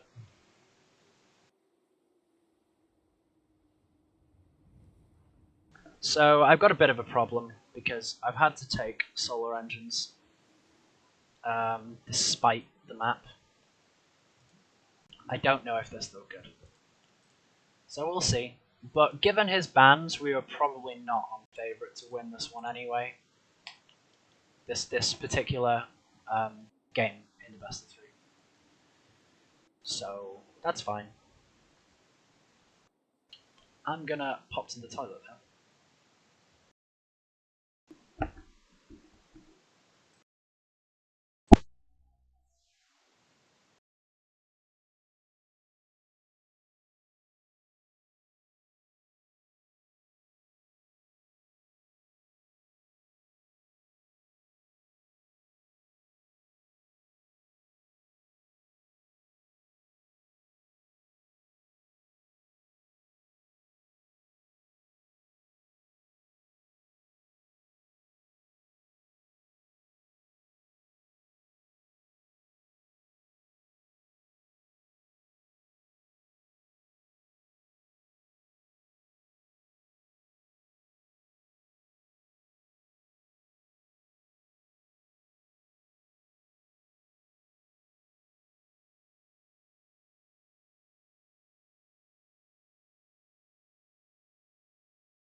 Okay, well, we're back. And we're back with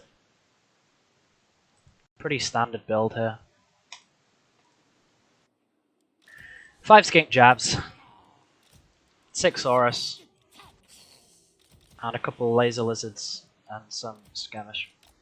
I've downgraded to skink skirmishers because honestly I think they're probably better than chameleon skinks in a lot of different ways now. So yeah, that's a thing. Solar engines. Not necessarily sure about the solar engines. Because again, as you can see, they can shoot nothing on this map. So we can group you guys up, we can bring you over here.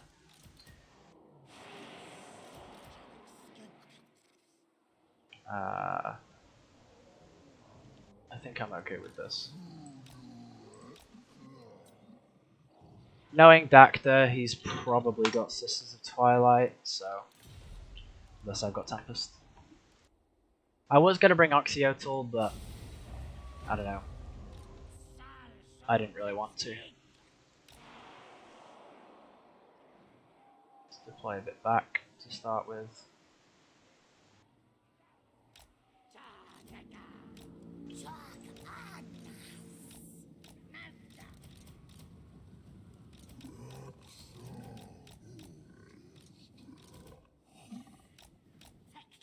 So it looks like a rush with Blade Singers, wow. Okay.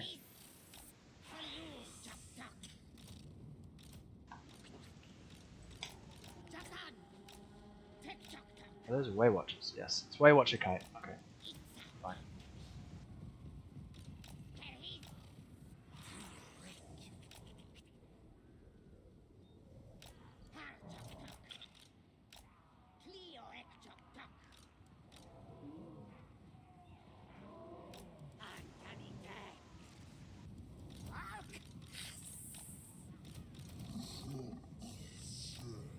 So we maybe move up a little bit.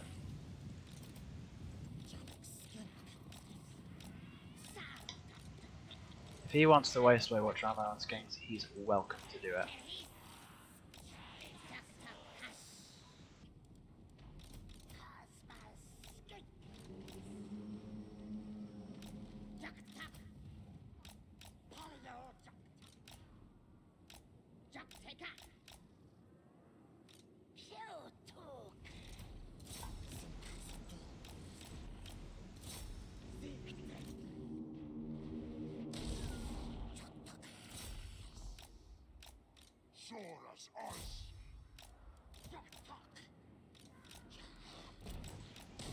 Right, so we need these guys to come over here.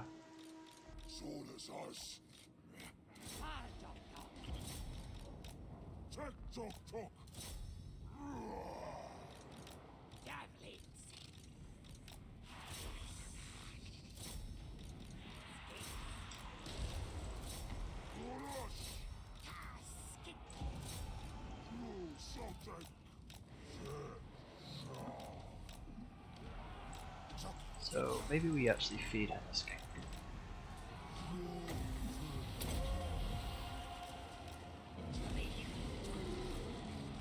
Whoops.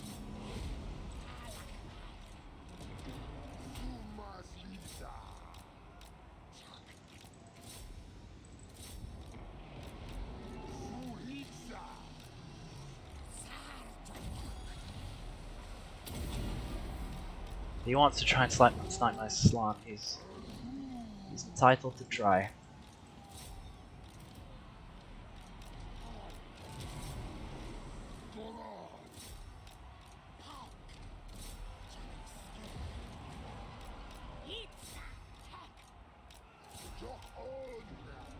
So yeah, we can actually pop down an overcast Soul Quench on Dirthu here. Start doing this as well. Charge those guys down.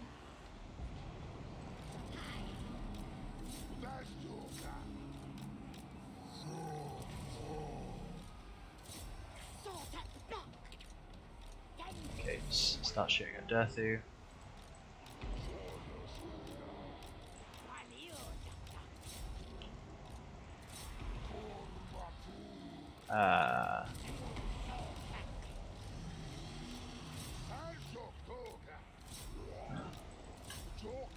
Yeah, Waywatcher Kite ain't gonna cut it, unfortunately.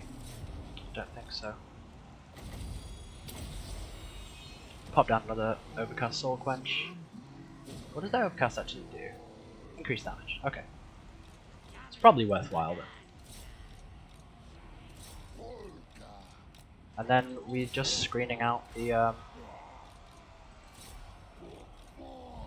Oh man, has Dagda not been playing a lot recently? This doesn't feel like him, to be honest. When he was in XMT, I used to play with him a lot, so I sort of get how he plays, and generally he plays very, very well, understands matchups, but this doesn't feel the same.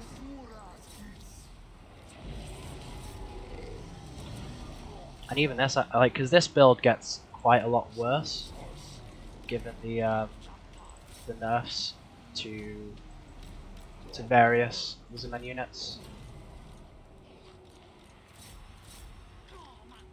So we can actually counter charge there, why not?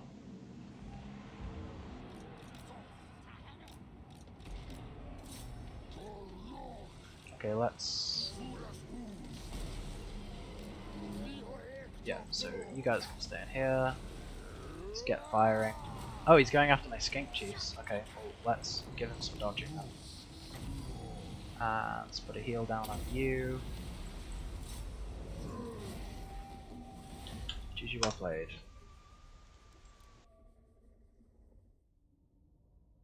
Yeah, unfortunately, like, this sort of playstyle just doesn't work against lizards.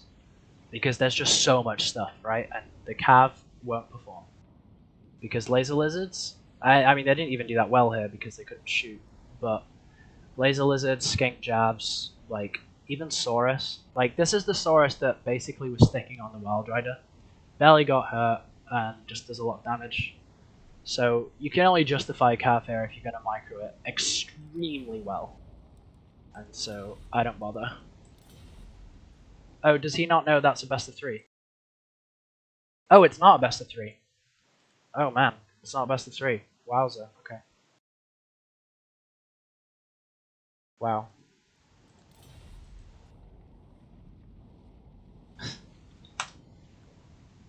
Sure thing. Okay, so I'm gonna play a quick battle in the meantime. We'll see how it goes.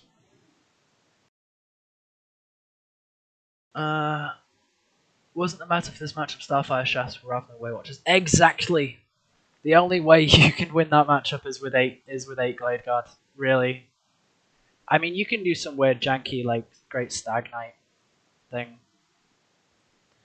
This a bit off meta thing about this matchup is if someone goes off meta, it can be rough for them. Exactly. Exactly. If you go off meta for Lizardmen versus Wood Elves, because Wood Elves are so squishy, and Lizardmen can potentially just like sort of get run over. If either side doesn't do everything like right, it's just in terms of their army composition, it's just game over from the start, and that's why I was surprised by Waywatchers. You still got to treat the game seriously, of course, but I mean, you guys saw that. Like, I didn't really have to do a whole lot. I just let him sort of wash over me and make sure I shoot my javelins into Cav. And you see, Solar Engines didn't even perform because you know they couldn't really do anything. Okay, let's do some Dark Elves. Hey there.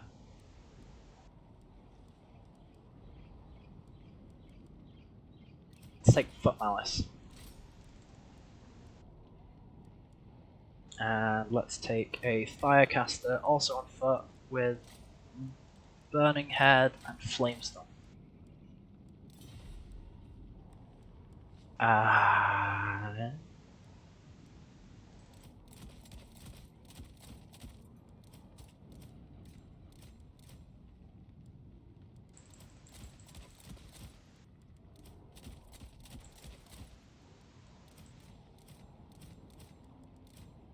I think this may be a build. Ready when you are.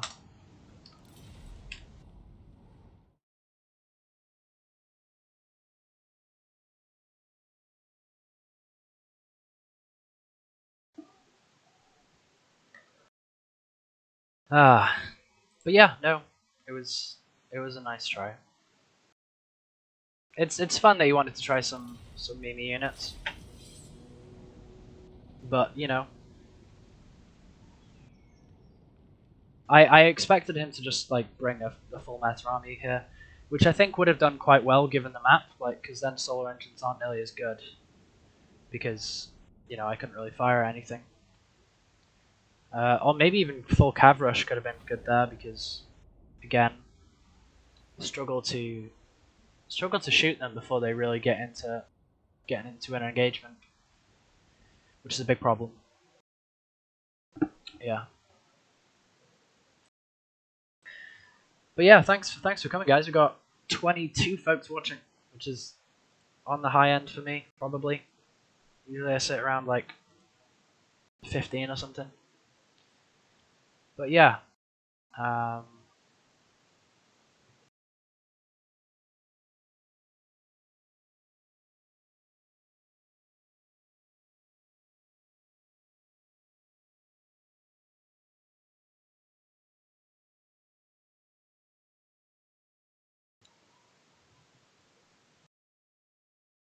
Yeah, XMT just having a chat about how Void Laws plays right now.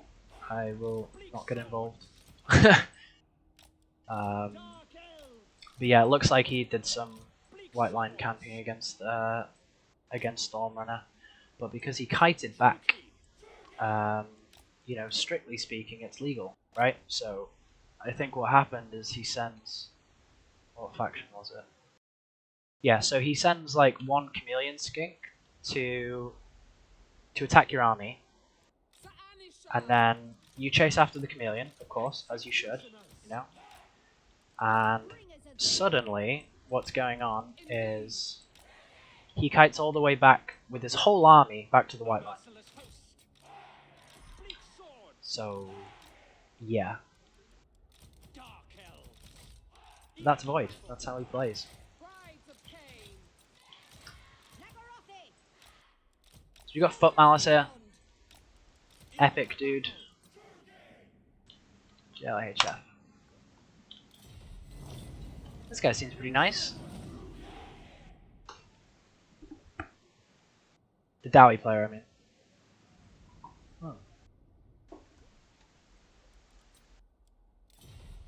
So yeah, we're just waiting on our next opponent. Looks like there's a lot of blasting charges. And some dudes here. So we'll bring the cav up in the front for that reason. Bolt thrower. Looks like some iron breakers, thunderers, lots more blasting charges. I think we probably. Oh man. Whoa, that's a lot of dudes.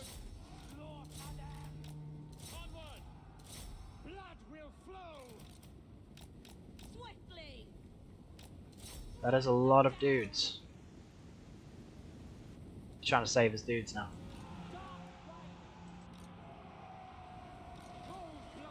Maybe he can.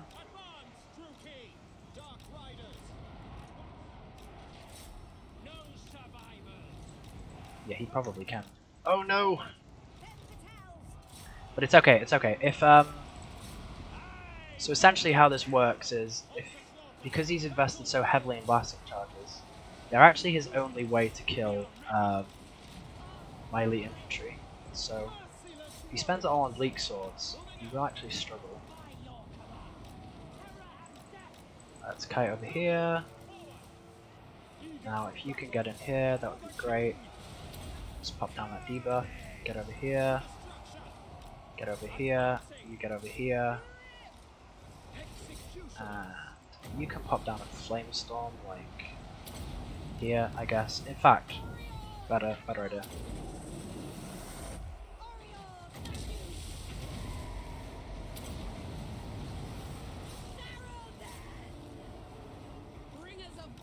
Oh, I gave you a command, damn it! Maybe don't get roasted by the Iron Burning Head. That's probably a good idea to not do that. We may actually lose this. That's pretty hilarious. I guess Malice is just that bad.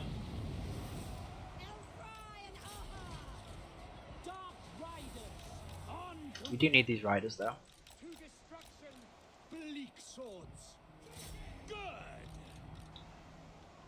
My power is yours. Follow the wind. Come, Melee. No mercy. Sorceress of growth. Bleak swords. By Cain. Oh, my sisters. Huh. Silly me. Silly spicy power. Let's come over here. Let's pop this down. Let's pop down that Burning Head on the Rangers. I think we may have done a lot of friendly fire with that. Oh, that's pretty peak. Let's shut down these Iron Drakes, these Rangers. So there is like full health units of Iron Breakers around, so that's not fun. Get over here. Alright, get over here. Better idea. Get over here, guys. Where are you? Where are you? Where are you? You're in here. I think we're doing okay. Considering we have the transformation for when we want it. Although we do need to shut down these rangers before they can do much damage. Because if they start shooting on the sisters, I'll be in a bad spot. Sisters, by the way, actually do decent against hammers. They trade evenly, which is pretty cool. I would have thought because of the high melee attack that they struggle a bit more, but actually it's not true. Malice. Yeah, so we also have the transform, which is again pretty big. So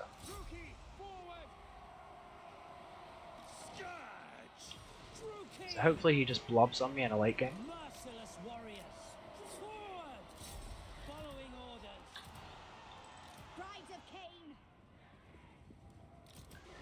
You know, sisters actually, on a whole, like with a entirely infantry build, probably don't make a whole lot of sense. It's probably better to use I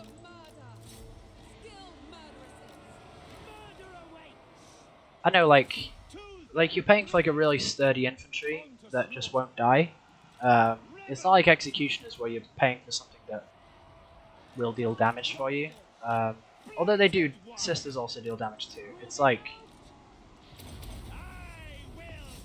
they sort of provide you a base upon which your other AP assets can, you know, provide the damage. Let's get the transformation in here.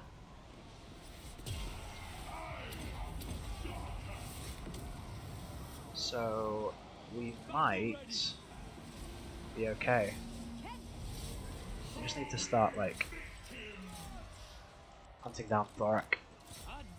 I sort of wanted another final flame storm just to, you know. Okay, we sort of dodged it.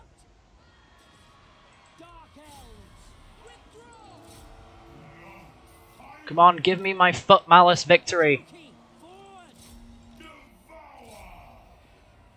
Fight him! Kill him!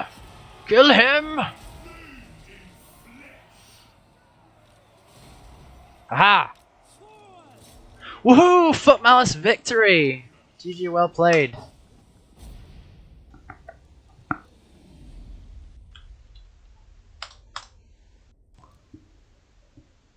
Good lad. Look at Foot Malice doing good work. Just like taking out Thorak single-handedly.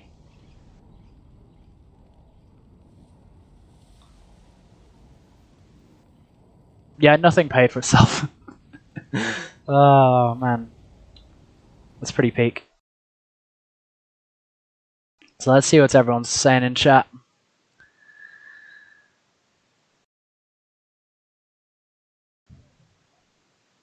Oh man, you guys have chatted a lot. Okay, they changed the unit hard to hide the cleavage. Gotta collect all the Dark Elves data we can. Sadly, the meta for Lism and Wood Elves is kind of boring. Exactly, yeah. It is very, very boring for sure. We've seen that Void guy really bend the rules. Yeah, we've all seen it. Important question. Does Ice partake in the enjoyment of drawings of the cultured nature? As in, do I like, pictures of Marathi? Yeah, of course I do. He does have 100 ELO more than anyone on Ent's ladder, so he's obviously good too. No, it's mostly because folks like me stopped playing as soon as he started playing. I stopped playing, Taco stopped playing. Like, most folks just don't want to play against that because, for various reasons. But every time I've met him in tournaments, I have beaten him with the exception of Dark Elves for Screenskins, which is a hellish matchup now. Well, it always has been a hellish matchup. So, yeah. Honestly, it's unreal how awful this patch is. I don't know. I think the patch on the whole is pretty good. The bugs are pretty awful, yeah, for sure. But whatever. I was pretty much hoping to be eliminated ASAP after the first game when I realized what was happening. Yeah, no, I was just saying, Dacta, that, yeah, Waywatcher builds are not the way to go there. So,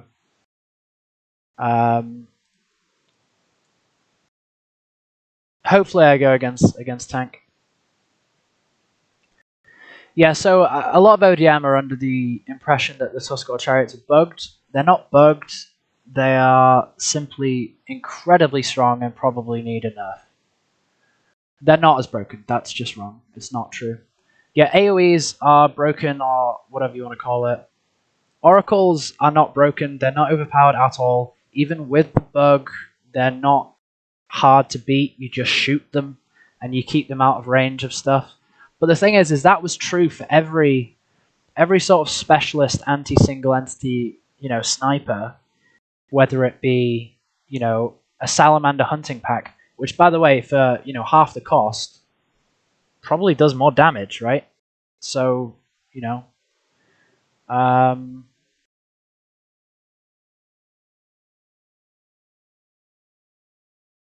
would never take Waywatch as a serious tourney.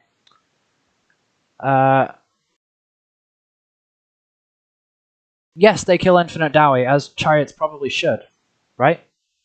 Honestly, I think the problem is that you've forgotten what chariots used to be like, right? A well-micro chariot should get good value. It shouldn't triple its value, which is sometimes what I see Tuskarls doing. And they probably do need nerfs. I agree, they need nerfs. But then I don't think their animations are broken like the single entities are. They can be Spirit Leech, they can be blocked up with Cav, they can drown an infantry, they can be shot, just like everything else. Chill. Chill out.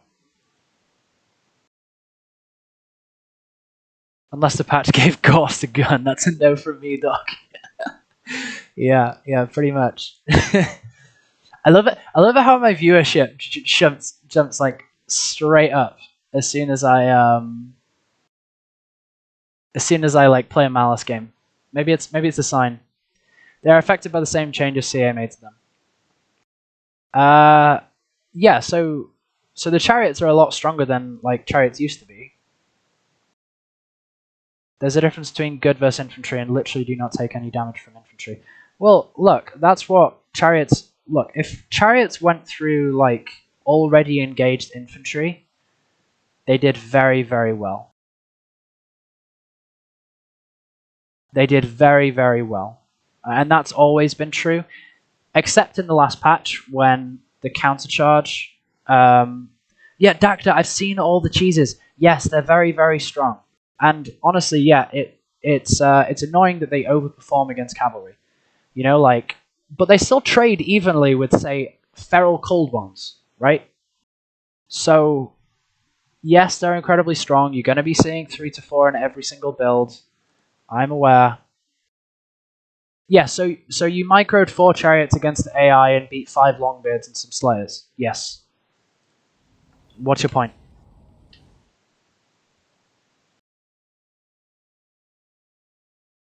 Yeah, so the actual animation is bugged on single entities, and that needs a fix, like, as soon as possible. Okay, but the 750 to scores, it's just they're insanely cost effective. They're just insanely cost effective. They don't need, like, they need to be more, they probably need a HP nerf, probably.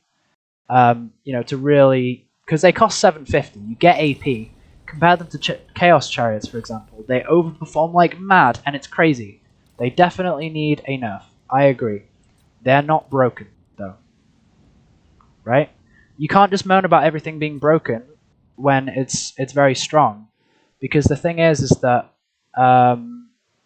as soon as you do that, you make actually broken units get off the hook, right? The single entities are broken, right? The Wargore, like, beats Cetra on a chariot. Wargore also beats Cetra on a War Sphinx. That's literally broken. That's a broken unit, and it needs to be fixed because it's a bug. The Tuskors are just overperforming a lot. They probably need to go down to, I don't know, 3.5k HP or 3.2k HP. Squads of 4 chariots, like 4 sets of chariots, were always very strong. Right? Just because you're noticing it now, and because they put AP on it, doesn't make it any worse. It's like squads of 4 Scourgeoner chariots, for example, are very strong and very difficult for some factions to deal with. But still, you block them up with some mass. You were the one abusing them today.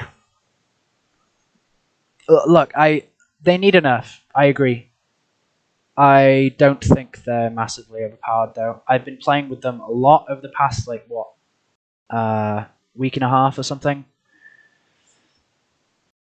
I guess you have a different definition of broken from me. Yeah, maybe that's it.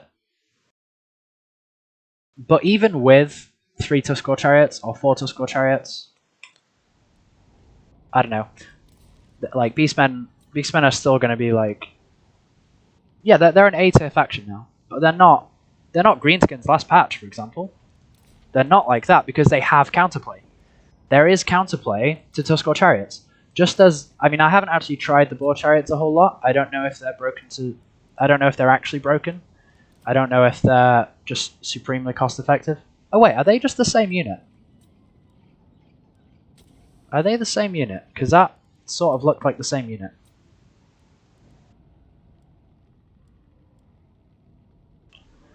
Oh my god, are you kidding me? They're the same unit?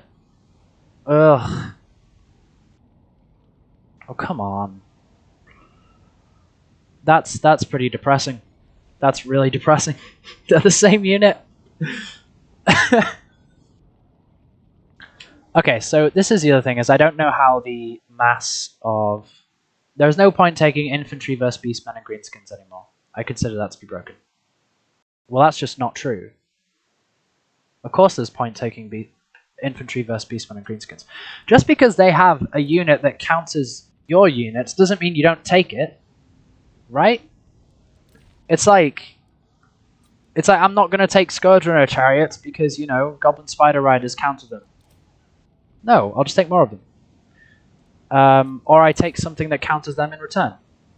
Which wasn't possible with Spider Riders, by the way. But with Beastmen chariots, well, look. I mean, look. Let's go for Dark Elves, because I know this faction the best. Witch Elves is a counter. Blackguard have charge defense. I know they get hurt pretty bad by it. Now, you have no direct AP missiles, except for Scourgeoners. You've got even repeater crossbows will do okay here. You've got Dread Knights, you've got Cold One Knights, you've got these guys. Even Dark Riders perform okay against Tuskors. 1-to-1. If they're in a Death Blob before, then yeah. But then you've got Soul Stealer, right? I agree they're overperforming. That doesn't mean that they're literally broken. Okay?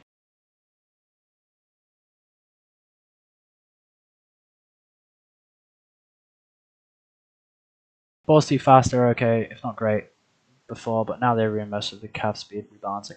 Yeah, I don't like the boar speed increase. I'm not really fun. I'm not really happy about that. Oh yeah, the single entity Tuskors are completely broken and need complete rework. Krell Metal, good to see you, man. How's it going? We're just having a discussion. Dark Riders get absolutely murdered by Tuskors. Yes, in isolation. Like I've said, they're very, very strong. What else do you want from me? They're exceptionally strong. But again, they still do have counterplay. Even if that counterplay is literally a combination of units, right? So you say, okay, well, Tuskors beat Dreadspears. Well, do they beat Dreadspears and a Dark Rider? No, they don't, because the Dark Riders trap them up. Especially if the Dark Riders don't take the charge, right? But it's like I just told you, clever girls trade evenly with these guys, pretty much. They only lose because of a leadership-based problem, right? And Tuskors, some of them lose. Like, I did this test a couple times with, 6 clever girls, and yeah. And honestly, I think clever girls are a good pick for lizards, right? You get very, very cheap AP mass against in a chariot meta. Take these guys against Tomb Kings, against Dark Elves, against against Beastmen, right? Against Greenskins. They'll do fine.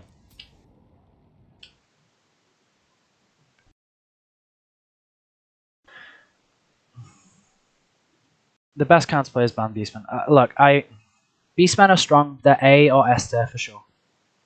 But you're gonna sit there and tell me that this is worse than Greenskins last patch? No. It's not true. I've been playing against Clever Girls Rampage so easily. Well, the thing is you keep them in reserve. I think the problem is Cav sucks, not that Chariots are good. CA should give Grimcore Snulling Pump Wagon mount. Oh, yes. The ironic thing is that would totally make him viable. Single entity Tuskors are bugged, so they take double damage from missiles. I think that's true for all single entity chariots, though, if I remember rightly. Cetra on the chariot, even Grom on the chariot takes double damage from arrows of Kurnos. Cannons, I think that's sort of because of the way the hitbox works. It hits the animals at the front, whatever they be, and then it hits the actual thing, but only if you fire at them from the front. In fact, there's a weird thing with Cetra on a chariot where if you fire at him from the side, the missile just goes through because it goes through the hinge, which, strictly speaking, isn't part of the model or whatever. It's very confusing. It's the same reason Hand of the Gods does so well against Chariot Cetra. Because it hits him twice. Finally, a man of culture who sees the value in feral cold ones. Look, they're the cheapest AP unit in the game, mass in the game. I think they're a great unit. I think people are completely, because if you think about maybe a year ago, everyone just took Spear Riders because they were like, well, you have to take, you may as well pay 150 extra for an anti-large bonus. But no, everyone then just realized in the 20 stack meta, these guys are loads better. These guys do the same job. They give you mass. Sure, they're a lot squishier. Sure, they have Rampage. But if you're going to deal with, 4 Tuskor chariots, do you prefer this, or do you prefer this? In your backline, ready to intercept.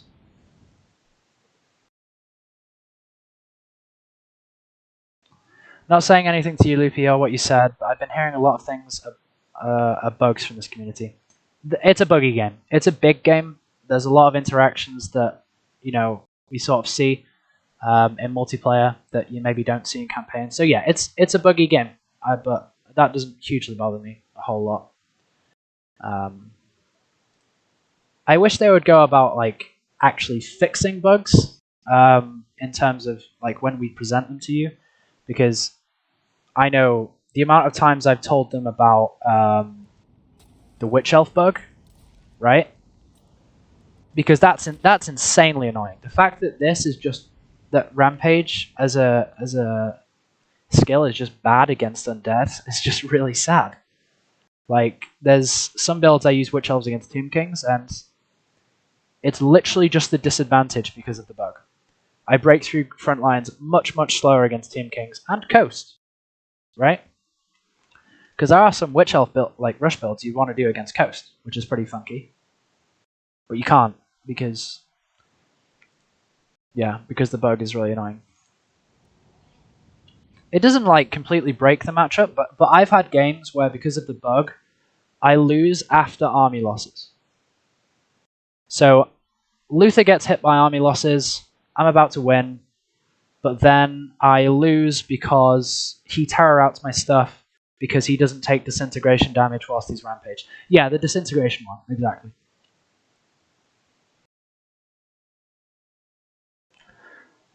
Yeah, no, I don't want to give CA like a really bad time. Like, you know, I love this game. I play it all the time.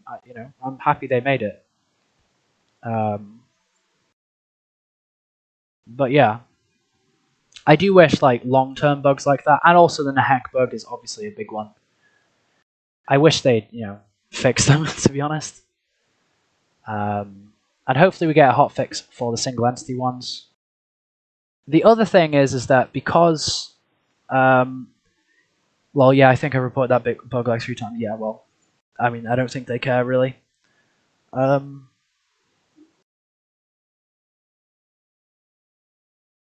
Crashes my game. Yeah, no, that's a well-known Nahek bug. It's like worse on some patches than others. It's a weird one. There are some ones where we're like, oh no, someone's picking counts. We should, rethink our existence. You think once Game 3 releases, there will be more on top of things? Sadly, I'm going to be super cynical here. I think once Game 3 releases, they probably won't be. I think there's probably a lot of hotfix next June. Oof. Yeah, this community is quite cynical for sure. And that's coming from me. I'm one of those negative folks you'll ever meet. Yeah, no, so hotfix I expect will be out. I hope it'll be out before the end of the month. They're pushing for more multiplayer support in Game 3 from what they say. Yes, they are. And that really excites me. That really excites me. And also I think if they fix up quick battles, like they give us a functional ladder system and they prevent draw kiting with the new like King of the Hill objectives, and they prevent like really bad build roulette for like beginners in terms of adding reinforcements and stuff, I think that the multiplayer community will grow a lot. And that really excites me because a bigger multiplayer community just means that this is all just going to get a lot better. Tournaments are going to be more exciting. The level of play is going to increase at the highest level, which is going to be really fun. If they're pushing for bigger multiplayer scene, then they got to fix all these bugs so they don't carry over to Game 3. I hope so too. I hope so. Objective base mode. Oh yeah, so it'll be like a King of the Hill kind of thing, I guess. Which prevents draw kiting, which is one of the big problems of quick battles, and corner camping. In fact, I'm surprised they never added it before. I don't think that we'll play our tournaments with those objectives. I don't think that's a good idea to do, because I think there's other problems with like King of the Hill modes, but you do get rid of like a lot of the really bad stuff on quick battles like instantly. As soon as you add that, you kill draw kiting, you kill corner camping, and sure you kill kite builds, but like we can keep kite builds in the tournament scene. I don't, and in our own custom battles. I don't think that's a huge problem.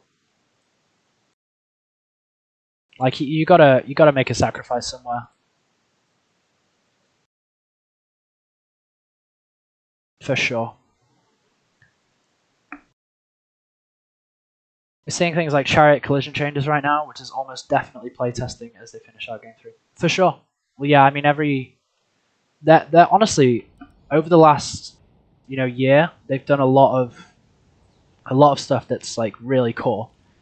And I know they said the infantry countercharge thing was a bug, but I think they are playing around with the idea of infantry being able to, well, not just being infinitely cycle charged by cavalry, and there being a requirement to have mass in every single army, so you don't just get cycle charged to death. Because that's let's not forget that's what it was like before the infantry changes, right? You couldn't really bring elite infantry, because these guys would lose to these guys. Knights Errant used to beat Haganeth Executioners with good cycle charge, which is insane. That's crazy, but that's how it was. Now I think that's better than how we have it now, but ideally we'd have a middle ground. And I hope we get that middle ground for game 3. I think it'll be fun. I still don't know who I'm against yet. I guess I'll do another quick battle.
And we're back.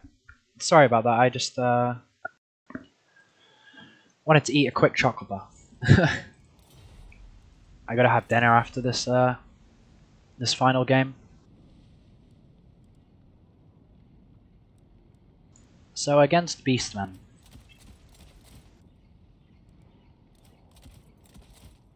This is the other thing. I think cohort of... I mean, I gotta try Red Crest against Tuskors, but I'm pretty sure Red Crests do quite well on the countercharge. They do against Scourge Runners, so I imagine they do the same against Tuskors.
So we need something to snipe important stuff.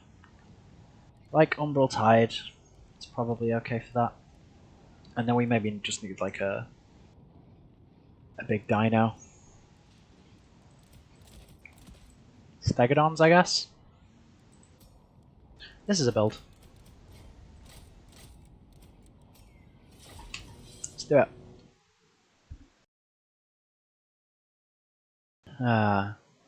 They know anyone still playing isn't going anywhere. That's true. Do you have any advice for using Knights of the Blazing Sun in the Greenskins matchup? I could never make them work, but I feel like my old man spam isn't going to work anymore.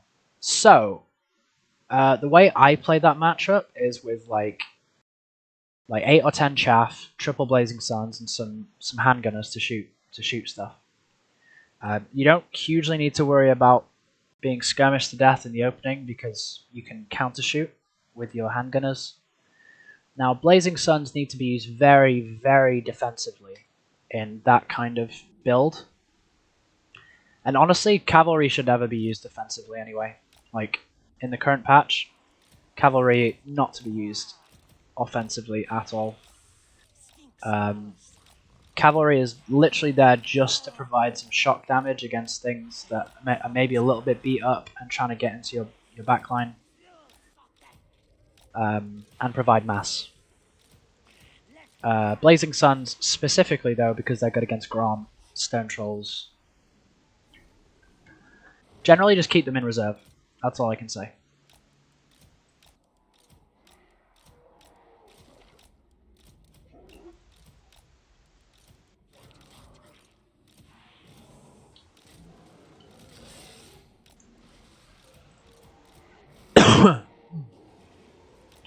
Let's do it.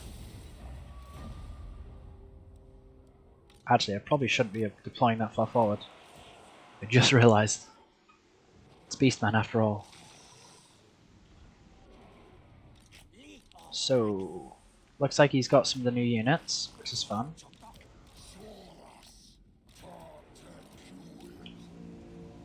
It's going to move up, do a little bit of skirmishing with the Stalkers.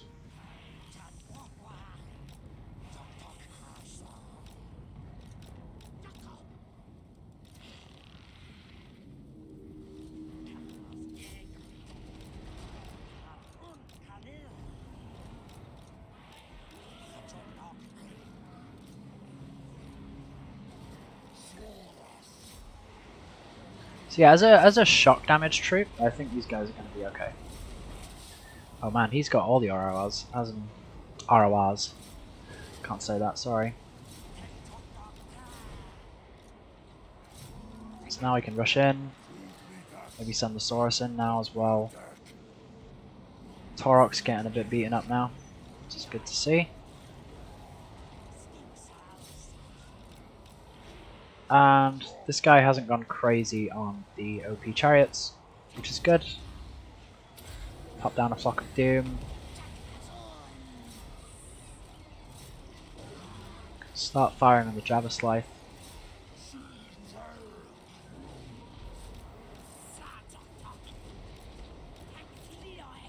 Send these guys over here.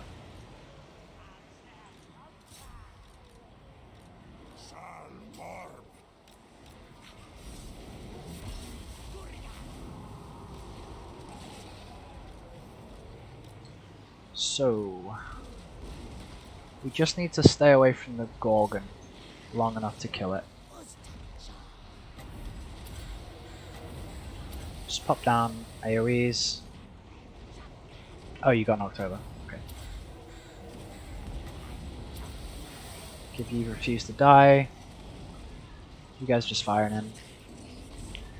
Honestly, I'm really happy about the buffs to the hunting packs. I think that's really fun, and we should see them like quite a bit more often now. And honestly, that's really fun because I think they're a really cool unit, like with how squishy they are and their potential damage. They're the kind of unit that always looks overpowered. You know, after the game, you're like, wow, they did that much damage. Or you know, they get like 10 value because they just died. So it's like a very potentially high skill cap unit. Run away! Okay, but I do need to protect them now. Foot Wargore, what a champ. This guy is such a champ. What a good lad. Clever girls.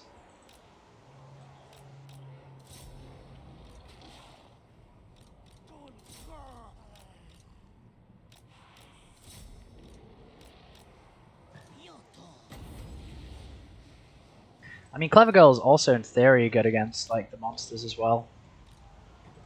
I don't know. Maybe I'm crazy, but I think they're a legit good unit. For 450, you get mass the mass that you don't really get with doggos as well, right?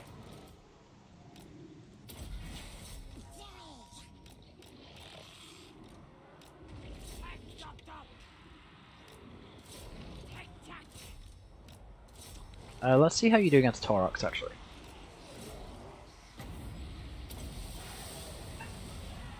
With a curse as well.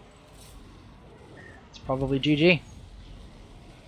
Yeah, Taurox seems to hit quite well on his charges specifically, which is kind of good.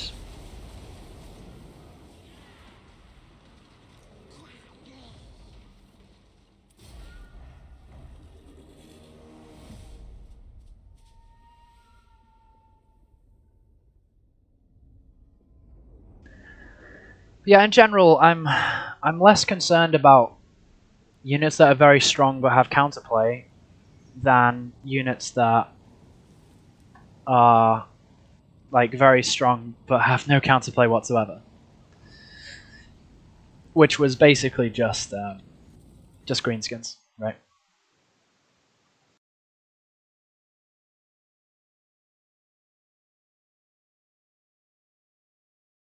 This download's been patching at 0% for 30 minutes. Oh man, that sucks. That sucks a lot. Agreed, I've had clever girls get double their value back off Cetra on his Sphinx. Yeah, and then plus, you also buy in the value of the fact that you blocked Cetra up from getting on one of your backline assets. Either a Troglodon, maybe.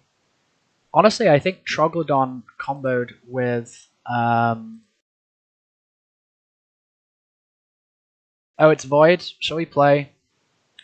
Maybe we just don't play. I think we just don't play. Hmm.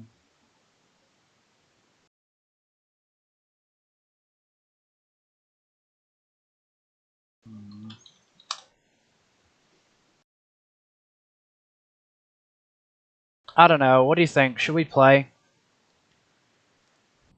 Should we even bother?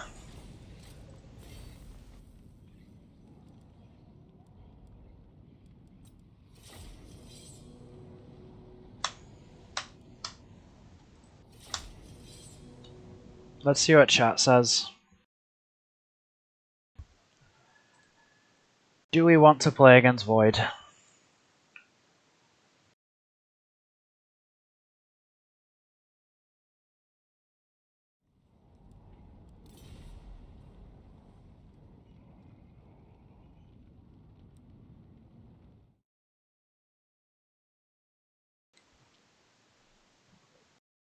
Play lol. Well, Dacta, you just want to watch it because it's funny. Don't you want to beat him? Well, I've beaten him enough times that I don't really need to worry about it.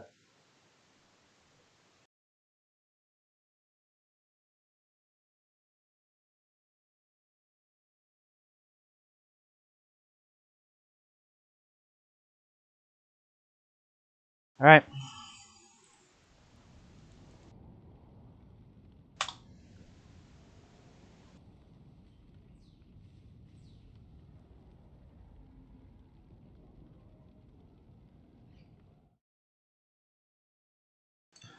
Let's check the bracket. The Golden Colossus.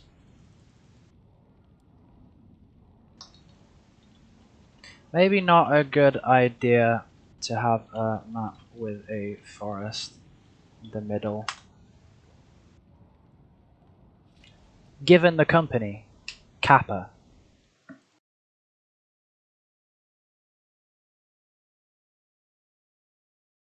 Stream organizer would be a bit upset, I assume. Yeah, I know, and I sort of like Robbane, so I want to give him the game, I guess. But I was really hoping tank would win so that we can actually play the game properly. You know, rather than just being trolled by Spirit Leap spam.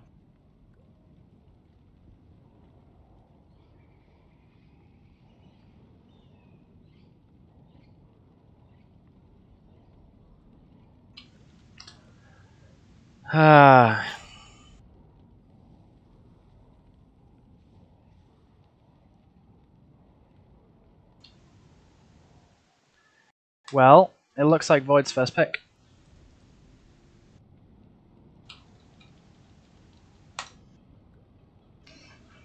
I'll be right back, guys.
Okay, hello, everybody.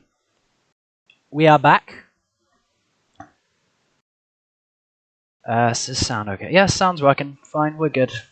Let's do it. Okay, so he's picked Beastman. You'll flip coin for tiebreaker. I'm not really sure what that means, but whatever.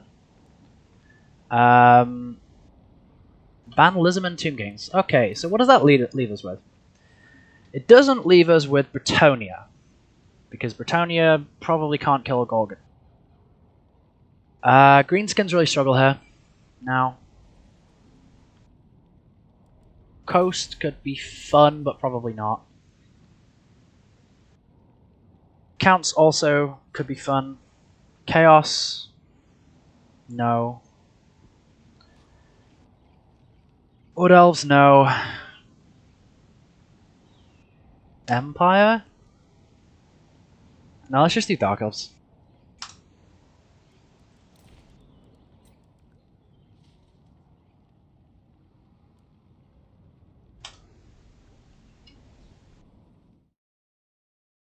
Wait, we're doing a best of 3 with...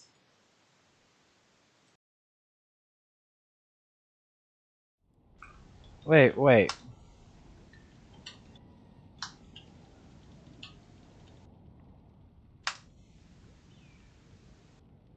That's weird.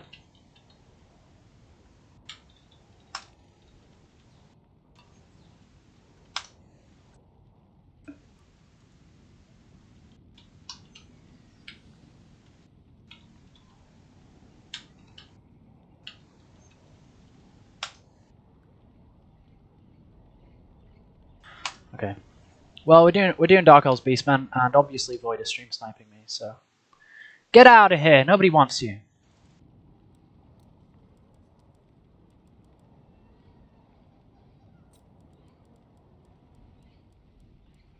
And he's welcome to try. What is the plan here?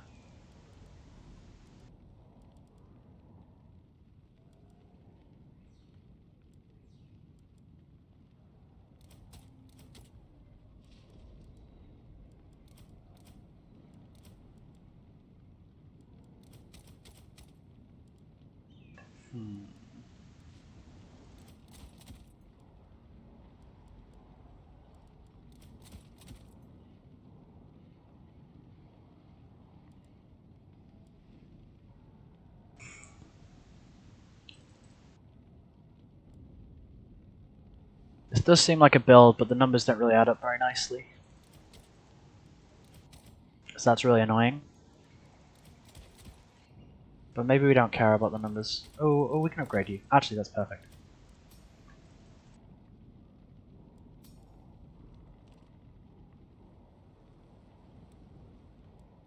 Maybe cut you for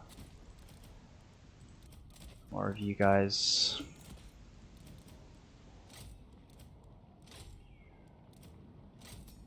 Yep. Ready.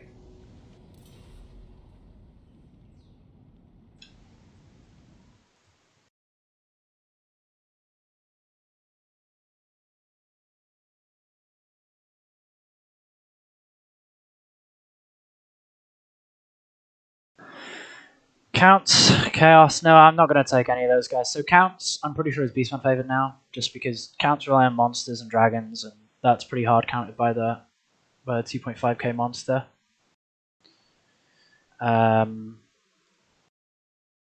Now, as for Chaos, so Chaos I'm pretty sure should be getting wrecked by Beastman now, just because of Tuskor Chariots. Yeah. Beastman Mirror. I could have gone Beastman Mirror, but I reckon VM has practiced the holy bejesus out of that one. Because, you know, they practice anything that's like boring as all hell, but meta. And they find ways to cheese it. So I'm expecting Spirit Leech. I'm expecting a single Throwing Axe Centaur. And I'm expecting that's how he intends to win. So yeah, he'll send one Throwing Axe forward, and he'll throw his Throwing Axes as slow as he possibly can. Meanwhile, he will ride around with a single entity chariot squad, which by the way is illegal. He might get done for that. Maybe he can't read. I don't know. And I don't know. I just, as long as he doesn't, you know, draw kite me or whatever, I'm sure it'll be a good game. I'm sure Void, you know, let's be hopeful. I'm sure Void has repented of his sins and come to the light. I'm certain of it. It's true.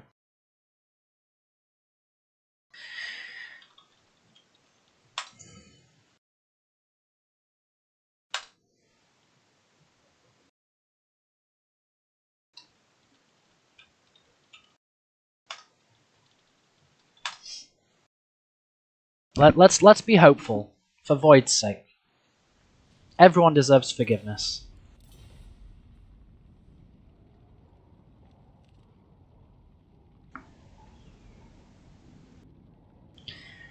Everybody. Even Void. Especially Void.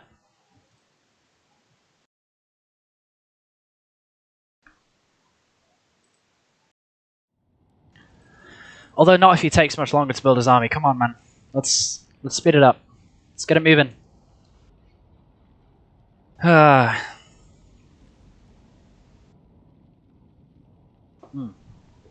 sweet water. Sweet water. Finally, our favorite duo are back together. Void Ice. Yeah, well. Hype. Hype, hype, hype.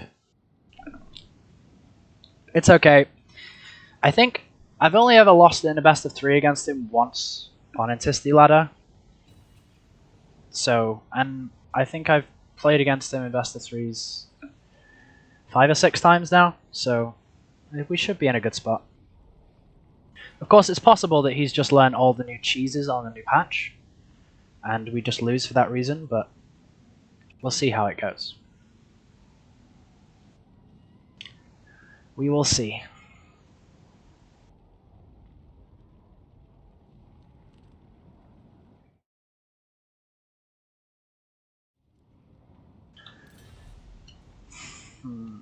Let's just get Robbane, let him know that we're both ready.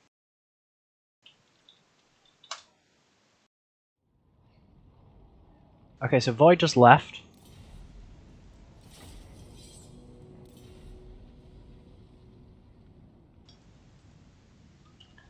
I see.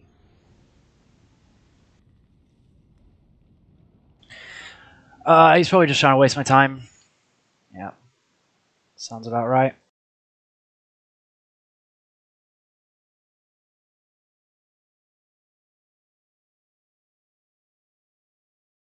Prepare for Tuskor Chariot mounts. Yeah, well, I mean, we'll see how that goes for him. I think I got a good build here. Probably needs some work. It's not maybe polished yet, but...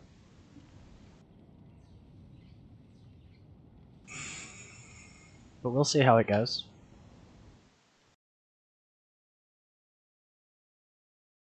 Benzodiazepam. Isn't that like a chemical? I'm pretty sure that's a chemical.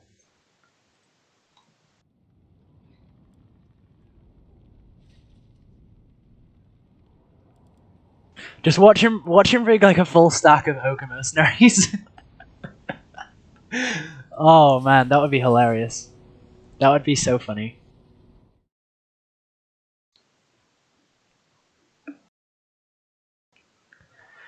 Nobody draw kites in a tourney or in any game on stream. Oof! Hot take. Hot take. That possibly is the hottest take I have ever heard.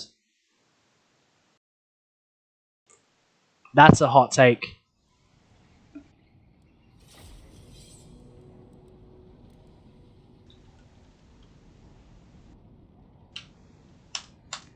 Let's just save that real quick.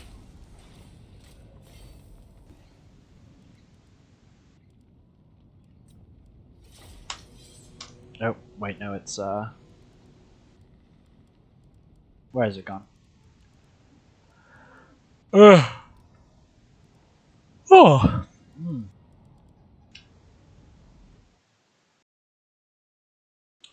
Didn't accuse anyone of anything. Well, I did.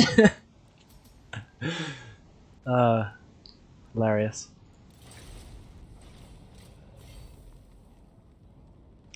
Yo, we got like 30 folks in chat right now. You say hi.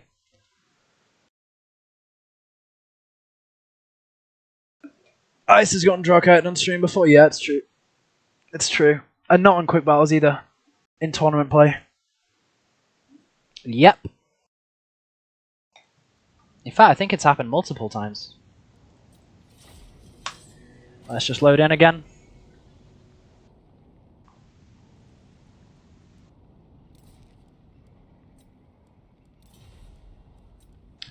I can invite him really quick. Where are you, my little voidy boy?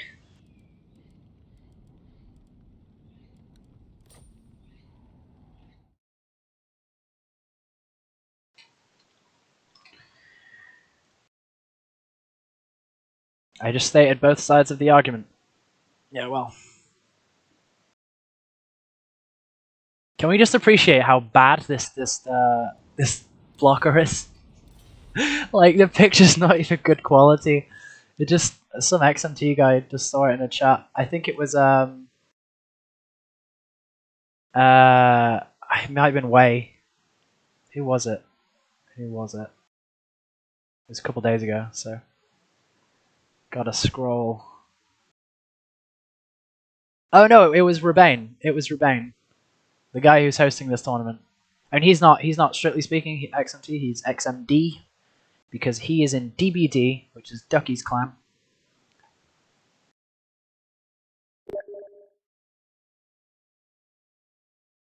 Okay, Void says it'll be a sec.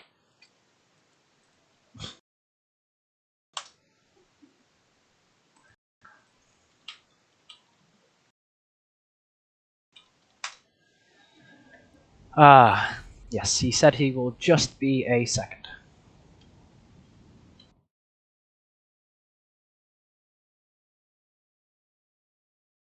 Real men play Apex. Get out of here, Zardo! What are you doing? Nobody wants to play Apex.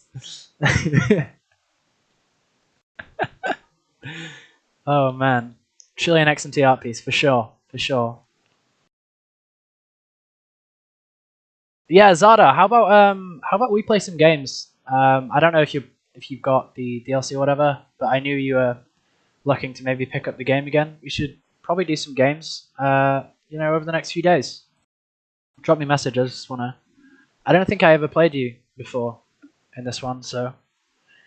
Zada, of course, XMT boy from before my time.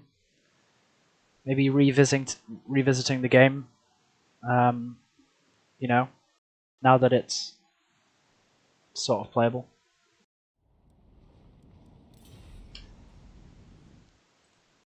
His computer is a potato. Just give him a sec. He'll be around. Doesn't want to embarrass himself.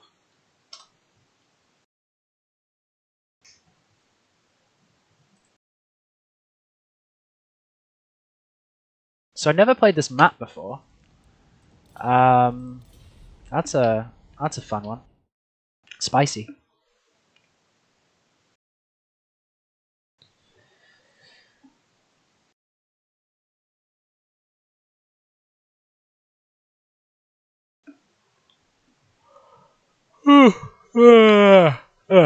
Oh man.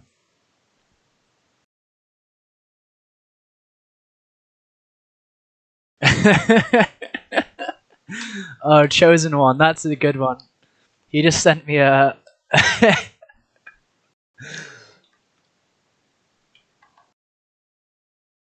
He just sent me another one.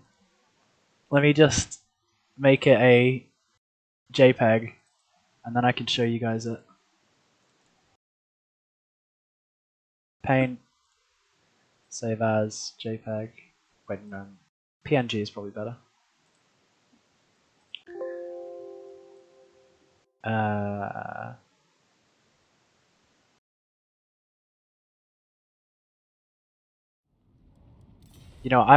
will do it whilst we're in the load screen. Just because I don't wanna show Void my build, because no doubt he's in chat, probably. Yeah, no, I saw it, Chosen One. It's amazing. I'll show you guys it like straight after we start loading in.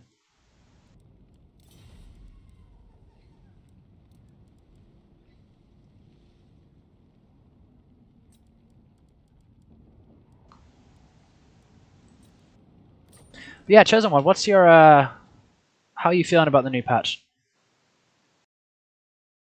You know what's funny? Rivalries have always been key to success for sports broadcasting.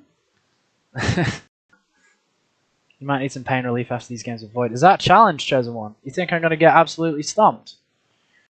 Well, I mean, look, I'm just saying the track record does not support you. In fact, the bigger the tournament, generally, the better I do. Outside of Dark Elves Greenskins, because, of course, when I meet him in Faction Wars and have to play the worst matchup in the game, I don't do too well. But yeah, I call you out on that, Chosen One. I reckon I got a good shot here, for sure.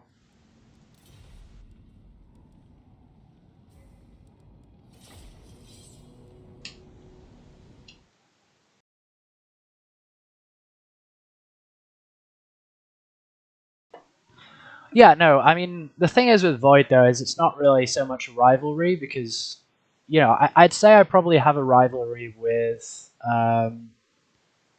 like a very friendly rivalry with, say, like Hadri's. You know, we always seem to meet each other, and, you know, sometimes I win, and sometimes he wins, and, you know, we actually have some really great games. And, you know, he's taught me a lot.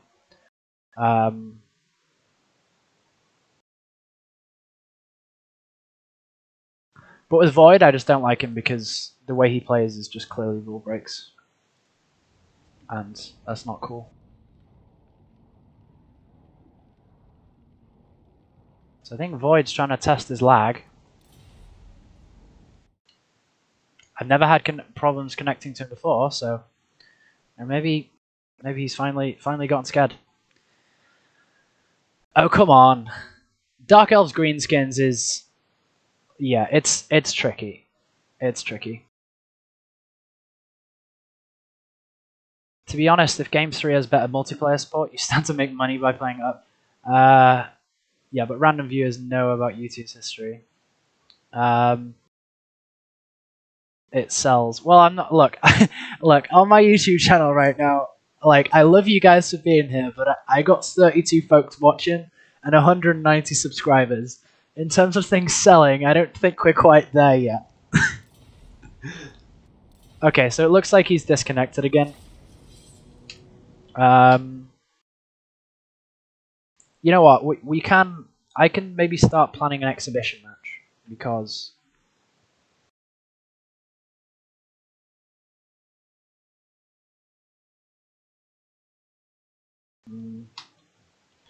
Void is having trouble connecting.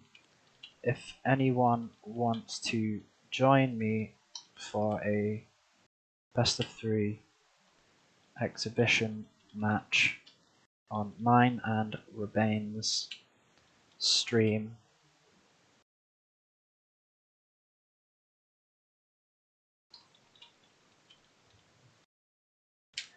I'll tag him.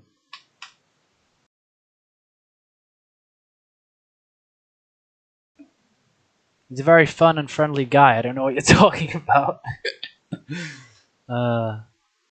I suppose Void games are hard to micro because you need to play the game and write in-game chat. Oh man, that's hilarious. That's actually really funny. That's gold. Absolutely gold. Yeah, sure. If not, I can play versus Taco. We're letting him try once more. If he has troubles connecting, we'll just have to send this rivalry later into a Turin tournament that he probably won't qualify for. Because, by the way now, guys, you know, I would love a WWE-style backstory where one of you ran afoul of the other's family / romantic partner. Oh, no. Oh, Glenn's here. Glenn, my boy. You know, I tell you what, Sophia, if you ever enter my chat without saying hello as soon as you first arrive, I swear to God, I will kick you from my channel. Yeah, we'll give him one more try. If he has trouble connecting, then we'll have to just do this another time. Ice vs Taco, classic. Well, I'll tell you what, me and Taco have done a lot of sort of friendly practice games together. You know, he's actually taught me a lot about theory crafting, I guess, and yeah, it's good. I really enjoy playing with Taco. I wish we'd do it more often. A tournament final best of 7 suddenly turns into an FFA when his rival shows up. Oh man. Yeah. Hello, hello, Saphir. You know, I I don't care about doxing you too much because you know I've done it a lot at this point. So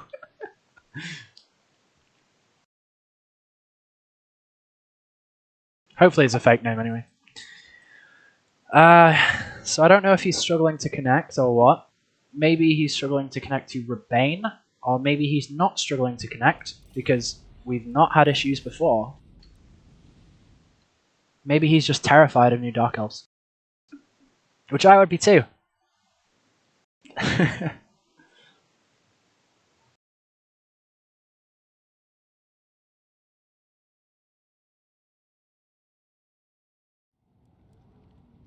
No, I mean, I'm gonna be honest. Like, it's if he like stopped playing like that and was stopped being toxic in chat to me and friends of mine, then I would be very, very happy forgiving him and hell, even practicing with him. To be honest, I don't see why not. I would, in fact, honestly, I'd find it quite helpful because there's no real VM guys that I practice with. Maybe I do gloss over them quite a bit, in terms of things I say about VM styles and stuff. But people understand what I mean, so I guess it's not an extreme position to have.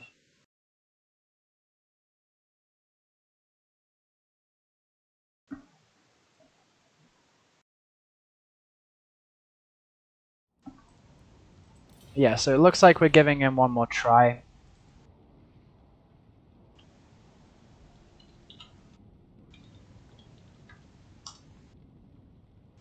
Ask him if he's having trouble connecting. Okay.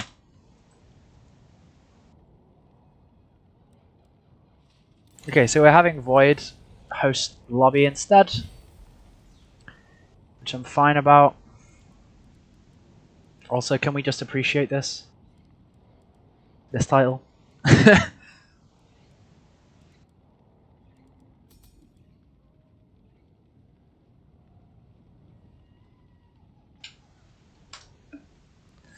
So let Void know that he's going to host the lobby this time.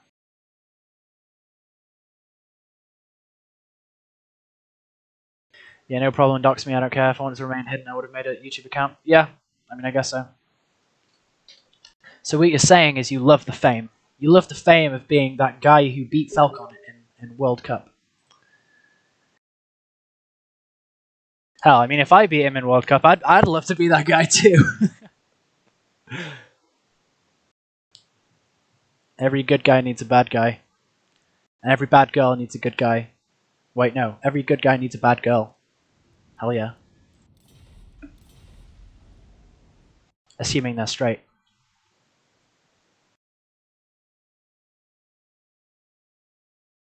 That's right, you came here to view some inclusive content. Are you here yet, Mr. Voidy boy?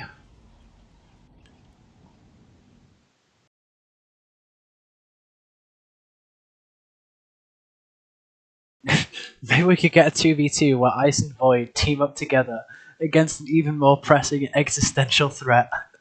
Tilt War neo-Nazis or something. Something to really hype it up. So no, what that would be Ice and Void putting aside our differences to team up against, like, I don't know, Ark in the Black and Evenstar. Hello, what's going on with the final? Oh, hey, Caradoc, how's it going, man? So yeah, Caradoc, what's going on is Void is struggling to connect to Robbane's lobbies, and so he's going to try and host this time. But I think his computer's quite slow, so it just takes him a while to get up the lobby.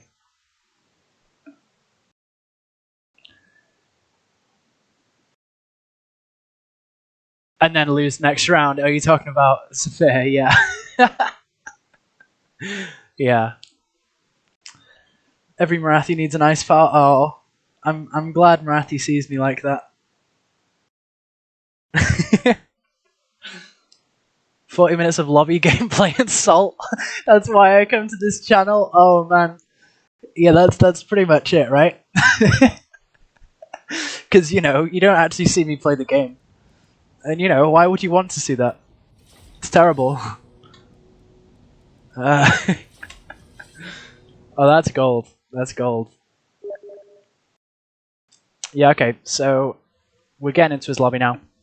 Ninja Hunt. Well, I know, I don't even know what happens in Ninja Hunt, but from what I heard, he wasn't like a super duper bad guy. That's just what folks have told me, so I wasn't really around at that time, so I nearly got asleep watching this lobby setting, to be honest. Oh, sorry, man. I think we can be used to it. What was it? Bad lobby system.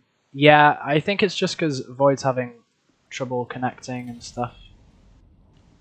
But we just said we're gonna give him one more shot. If it doesn't pan out, like if he disconnects again, then we'll do a exhibition match with Flying Taco, the man, the myth, the legend, to quote a Rubber Duck of War. Game sucks. The salt is at least not bugged. On Diage. Well, I mean, again, I saw these guys play. Of course, I saw them play because I was watching like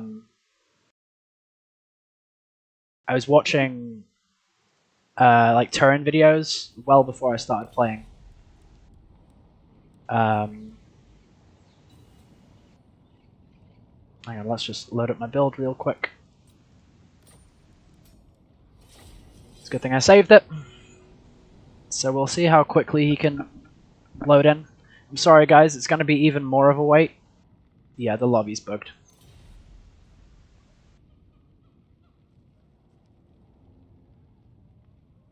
You see that lag? It was pretty bad. Maybe Void moved to Siberia or something.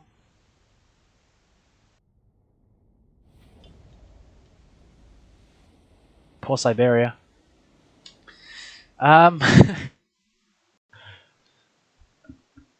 Ninja's just mega salty about 360 skirmish. Oh right.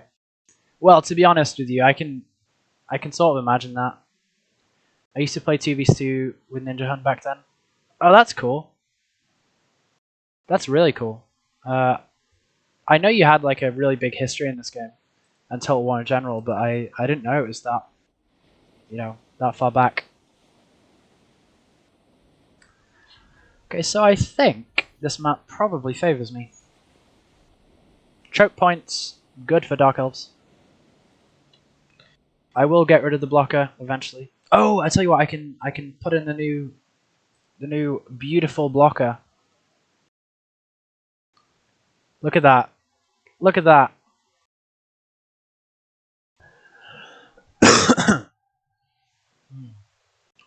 Ice Power Cold Cream for fast pain relief. Sorry, mate. I need to ask like Turin and Darv and these streamers. How do you keep talking for so long? Because I get like a really raspy throat.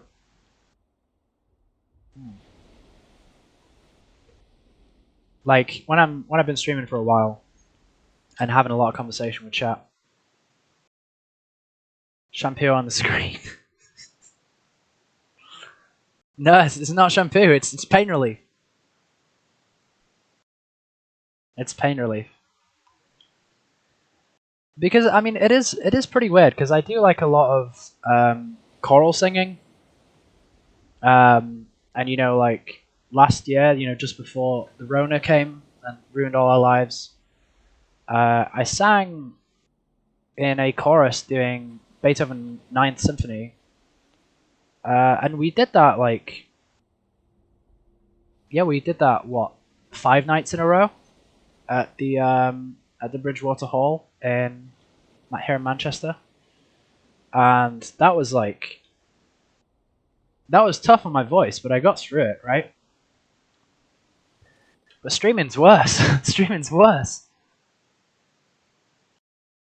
Love the top banner. Cream.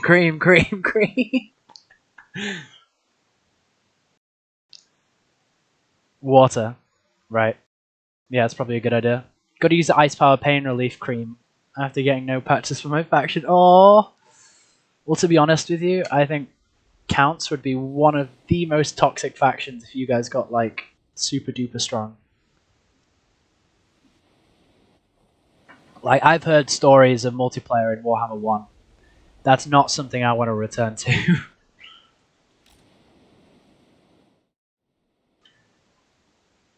So, it looks like... Mother of vengeance. It looks like we're okay. So yeah, we got some infantry.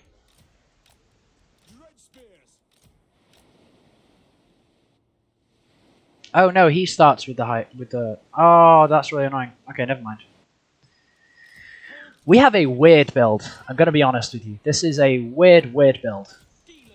So, I have witch elves. Now I have witch elves because I want to rampage his chariots. Okay. The chariots that he definitely will have. We have Marathi Manticore because obviously it's me. What else am I gonna pick?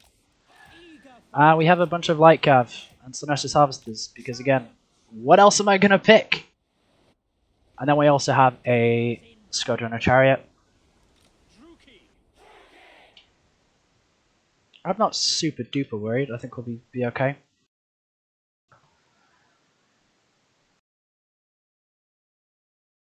I got +1 melee defense on my Blessed Trebs, favorite Tonian mortals. Yeah, well, I'm trying to think of like a game scenario in which that actually decides the outcome. Right? I genuinely do not know.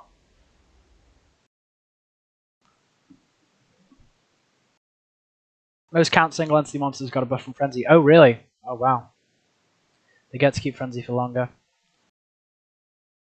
Got that 30 armor on Crypt Horrors. Didn't they get like a melee defense buff as well? I feel like Crypt Horrors... I don't know, like, with Crypt Horrors, it was like... Was the mass you were gaining, was it worth, you know, having a absolutely abysmal unit in terms of stats? And now if they have, like, some extra armor, some extra melee defense, maybe it's not quite so bad. Maybe you'll see them more often for mass. Especially given the single entity monster matter. GLHF, let's go. It's time. It's time!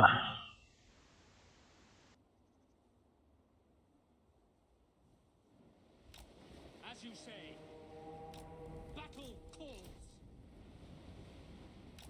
Agreed. See lots of Chaos Spawn. I see one single broken OP Chariot. See lots of Centaurs. Merciless warriors. And I see an Arawa Cygor. Understood. As you wish. Forward. Let's just keep the Harvesters back. Forward. Onward. Onward. Onwards to murder. Moving out. To destruction. A dark harbinger. On the move. Indeed. Question here is, does he have any archers? Advancing. Carnage. Yes, he does.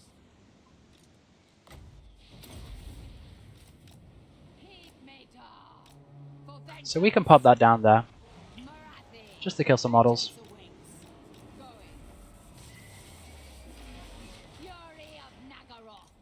Okay, that didn't do as much damage as I thought it would.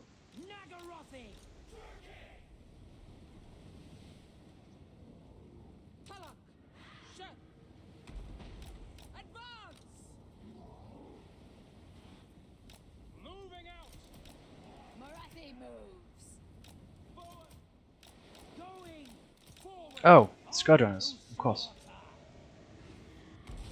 The merciless host. Bloody murder. Come with me. Going. Murder awaits. By Drakira. Dealers in death. Advance, Druki. Moving out. On to slaughter. Kill them. Going now. Orders understood. Druki, forward! Dark Riders! Spreading despair! Hack, cut! Hack, cut! Going!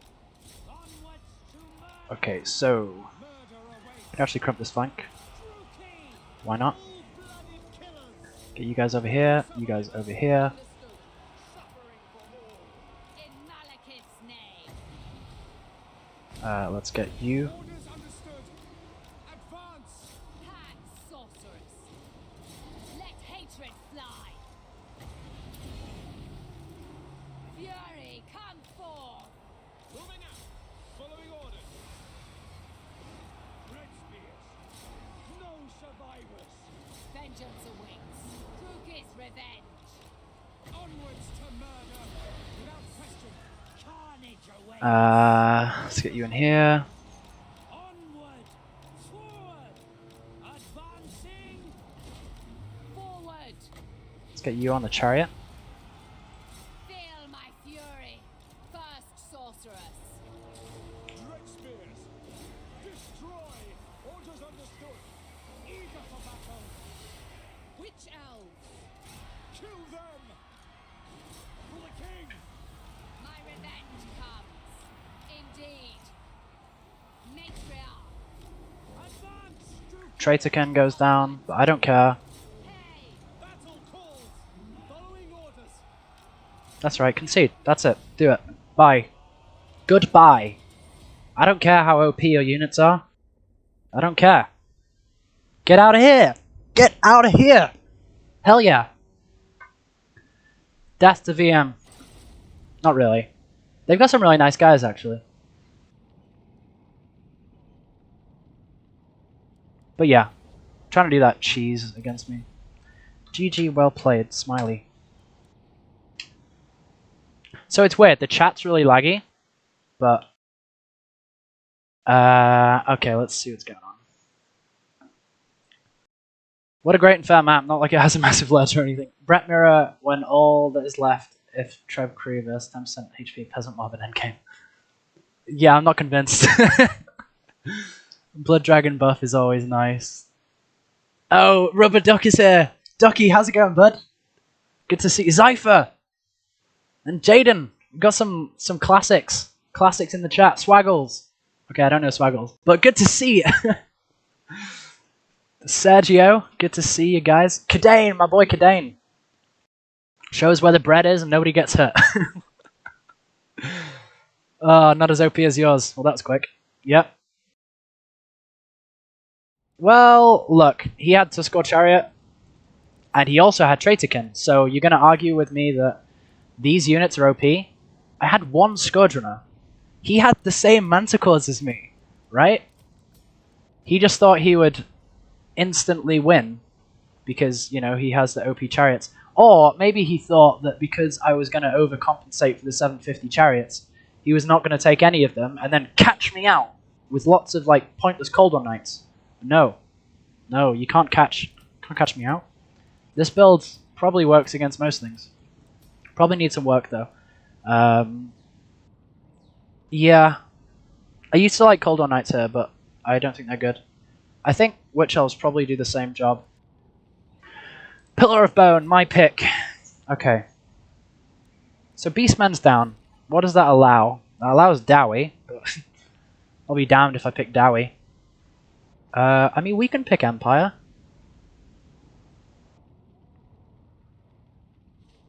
Wait, what's the pick system? Is it triple pick? Double ban?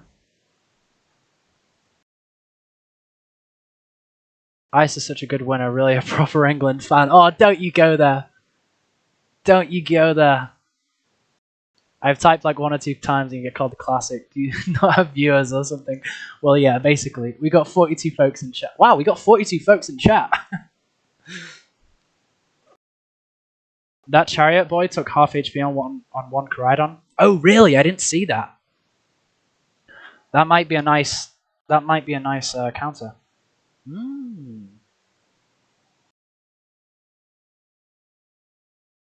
Probably gonna slap some Cold One Knights or Dread Knights on my Beastman builds. Interesting. to stop chariots. Well, yeah, I think witch elves probably do the same job.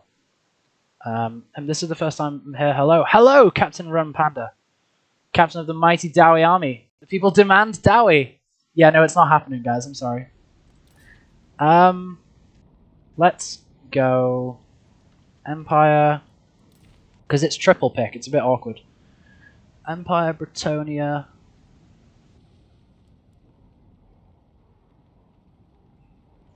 Empire, Bretonia, TK, Ban, Dowie, and probably ban Counts, because he'll ban Bretonia if he picks Counts. And I don't fancy playing Empire or Tomb Kings against Counts. I'm just wondering, is this a problem in any other way? I don't think so. What is the problem here? Beastman is gone. Bretonia ban Bretonia could be a problem, but, you know. I know the game better than this guy, so I can play 50-50 matchups.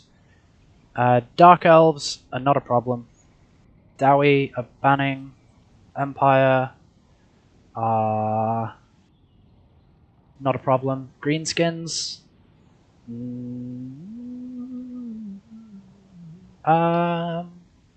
Greenskins could be a problem. But he can't ban Empire and Team King, so the Greenskins is fine. Or Britannia, actually, because Britannia have a decent matchup there now. High Elves. High Elves. No, High Elves is fine. Lizards. Lizards is fine. Norska. It's fine. Skaven is fine. Tomb Kings is fine.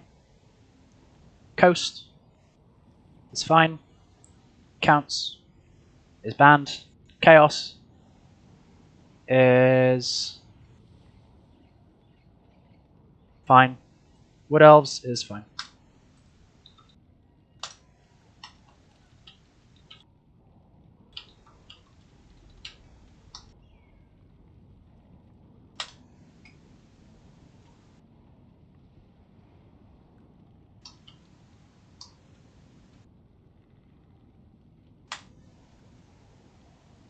Yeah, people usually just do pick ban 2 because it's much easier to figure out. But it's okay. That's our picks.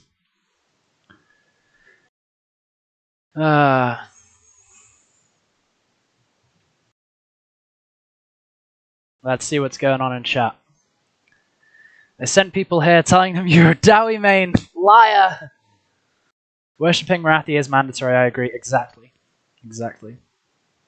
We both know he's a greenskin main. Get out of chat. I told you to leave.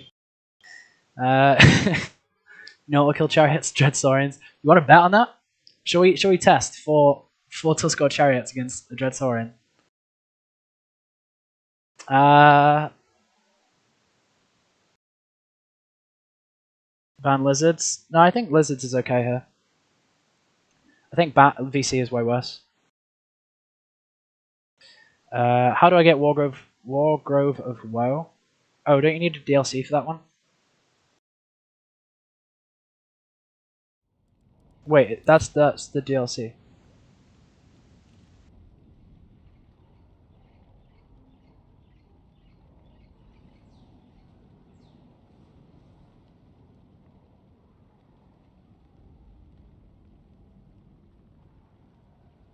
Wait, what? Am I confused with the pick system? Well, let's just go over this. Top bracket.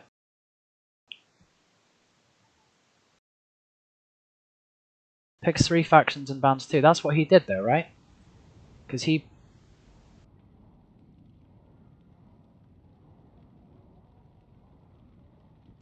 So, what do I do? Yeah, I'm going to message him in Discord. Okay. So, what do I pick? How many and how many bans? Because his system is really, really confusing me, man. Like, I wish we just go back to regular pick one, ban two. Pick one, ban one.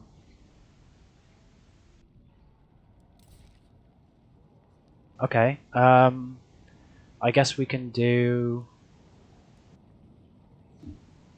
What, Team King's ban counts? Empire ban Dowie? No.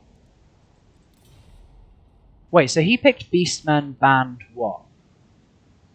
What did he ban as Beastmen? I forget.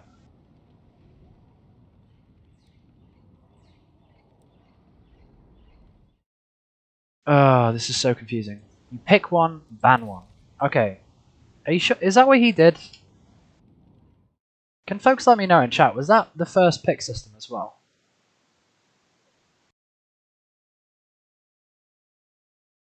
Pick one, ban... Pick one, ban one is crazy, though. No?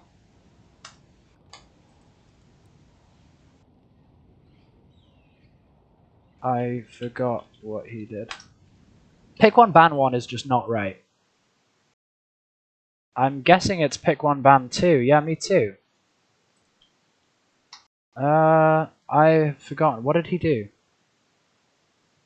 It was ages ago. Nobody remembers. Well, we can go back in the stream in theory.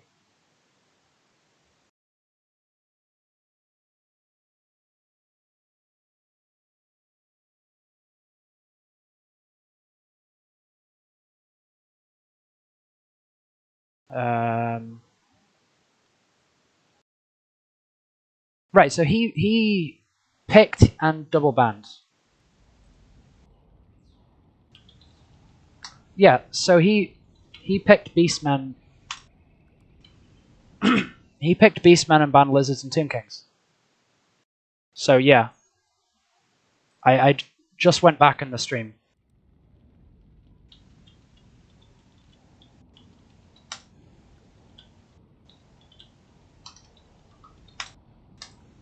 I don't know why we're doing this weird pick one, ban one.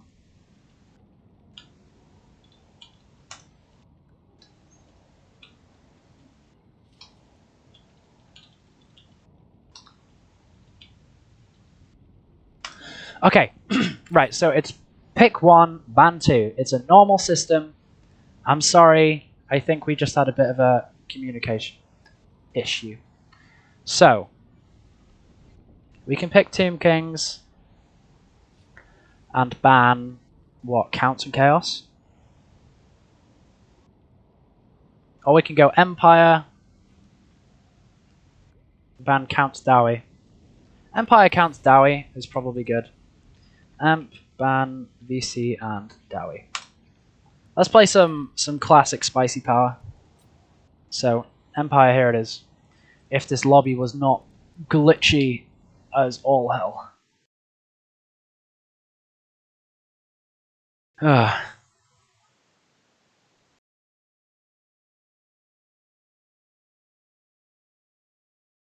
Is there some issue with the usual pick and ban system? Yeah, that's what we were doing, but I don't... Like, he said pick one, ban one, and so I got all confused. I was like, wait, what? And then I started thinking it was like the triple pick, or... yeah, I'm silly. We're all just very silly. I'm sorry for the wasted time, guys. But yeah, our picks are down. Picked Empire, banned Counts and Dowie. Classic Empire pick. Beastman's gone. Bretonia might be a pain. Dark Elves is fine. Empire Mirror is fine. Greenskins is encouraged. Considering I beat him with that on the previous patch, you know, where Greenskins were massively overpowered. But now they don't have loons. They don't have skirmish cav. Sure, they do have boars, but, you know, it's not like I won't bring cav. High Elves is actually probably a little bit of an issue. Lizards is... Oh, Lizards is a problem. I have some builds there, but Lizards is a problem. Norsca is fine. Skaven is fine. Tomb Kings is encouraged. Coast is probably fine. Counts as banned. Chaos is fine. Wood Elves is fine. So yeah, we're all good. We're all good, guys. We're all good.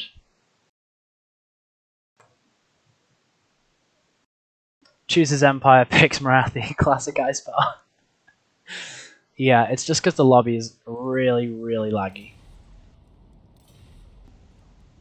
Let me just pop my light on real quick.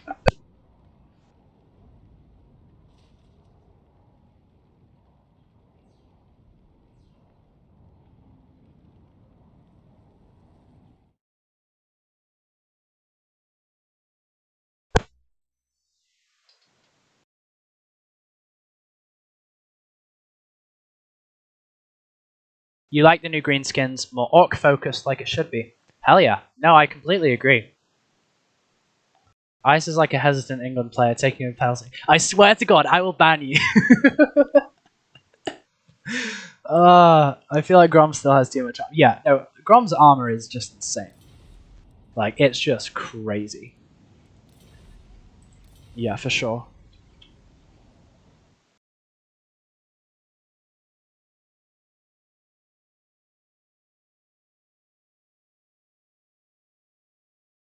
You have every DLC, it says it needs Warhammer 1. To get Wargrove? Yeah,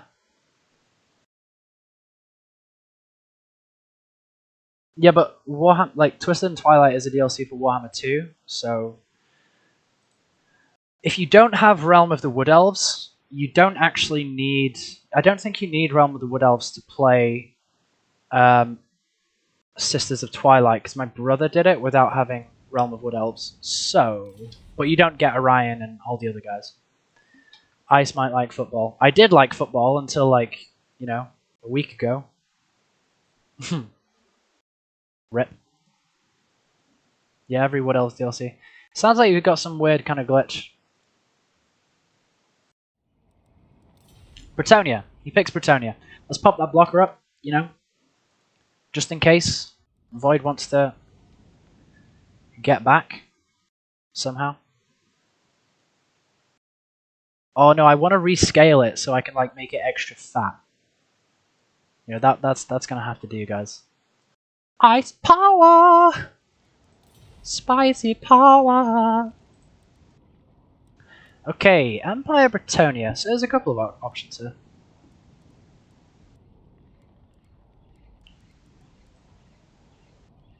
I may need a little while.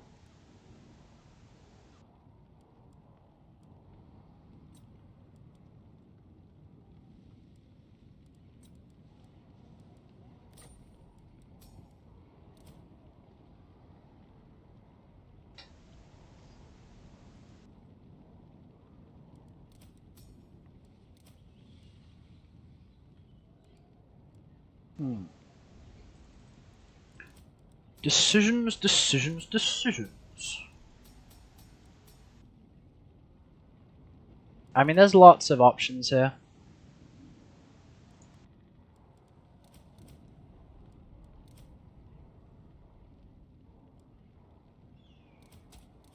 Let's do it.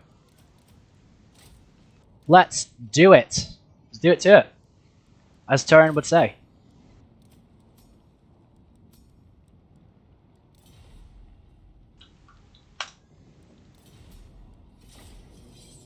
Okay, the lobby is still incredibly buggy, but, you know, whatever.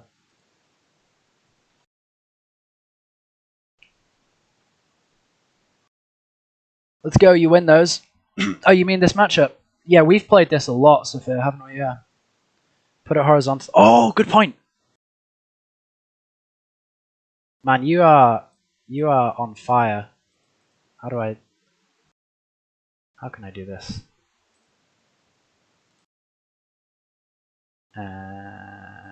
Properties? No. Control Z? No. Control X? Control C? There's a shortcut for rotation. I can't seem to remember it. Transform. Rotate 90 degrees. There we are. Here, have some sideways ice power. That's insane. That's really funny.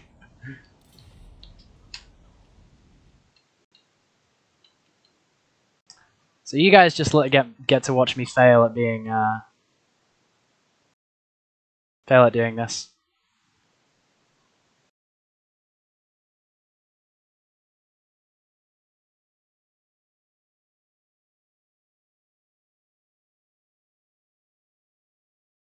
England always took that knee. We aren't the States, and the fans are such terrible winners, even worse losers. I was happy my favourite team won. Well, look, I'm English. I just wanted. I'm English. Yeah, I wanted to win as English stuff. I don't really care about the political, you know. Yeah, I'm not usually. Yeah, I'm not really. I don't really want to get involved in that. But yeah, fans are such terrible winners. Well, I mean, this is the thing: is like there's like a couple of guys in terms of England supporters that can be like really ugly people. You know, like I don't mean like looks. I just mean in general. So yeah, that's it's a shame that there's some folks who sort of ruin it for everyone. But again, I am upset that we lost. Having said that, it was a great game to watch. I really enjoyed watching it. So I actually watched it on Discord with some other guys, like Wicked and some other Total War legends. Ice, what do you think of crossbowmen into this matchup? I personally think they're pretty good. Well, we'll see. I mean, crossbows got some teeth. They do trade pretty inefficiently against peasant bows. That's my problem with them.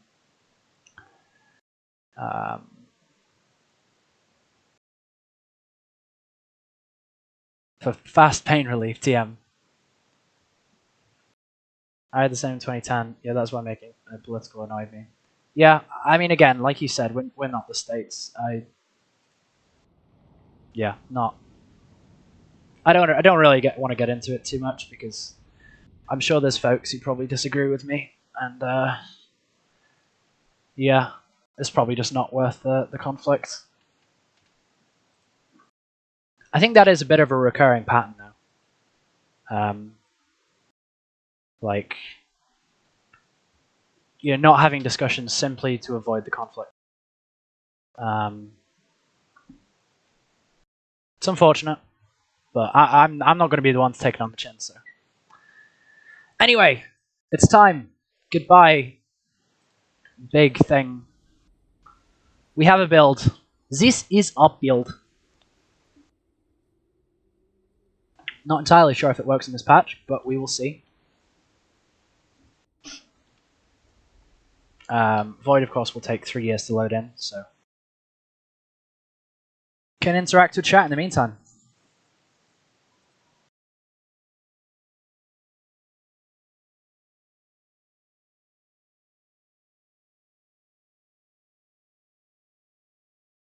Been like that here in the States for so long now. I think it's a general Western thing. Not to say that I fall on any particular side of the political spectrum, but I don't know. I don't think having conversations is a bad thing, surely. We're literally just talking about this because Void wants to take 6 years loading in. I know you guys, in reality, do not give a flying damn about my political perspective. And that's why we're not going to talk about it anymore. But yeah, we have a metal build. A real metal build. And I'm so hyped. I don't think it's competitive. But I don't care. It's like a lot of infantry. A couple spears. You know? Classic spicy power handguns. Because, you know, what else? And a Hellblaster! Because the map's too short for cannons.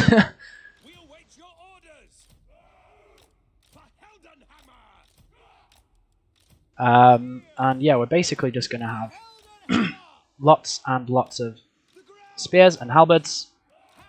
1, 2, 3.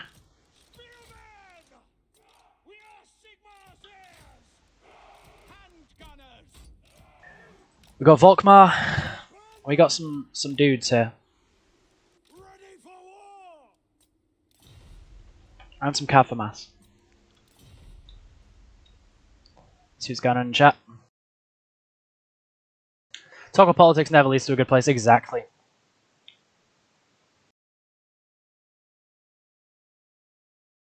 Politics isn't divisive enough. Yeah, exactly. Time for talk is over. Now it's time for blood. Here we go. Wait, I got tagged in something real quick.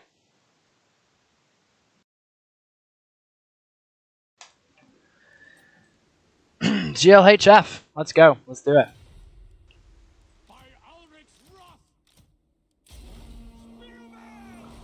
So, yeah, we have some, like...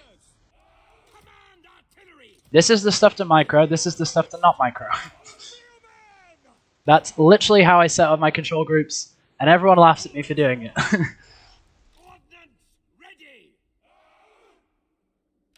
Okay, so we're forest camping. Fine. To be expected, of course. We are literally forest camping. You know what, I'm not even going to say anything, it's not worth it. Whenever I say anything, I get in trouble, so I'm not going to say a thing.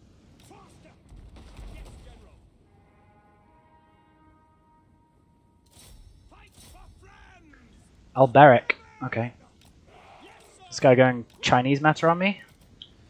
Because yeah, apparently Alberic is like super meta in China, or whatever.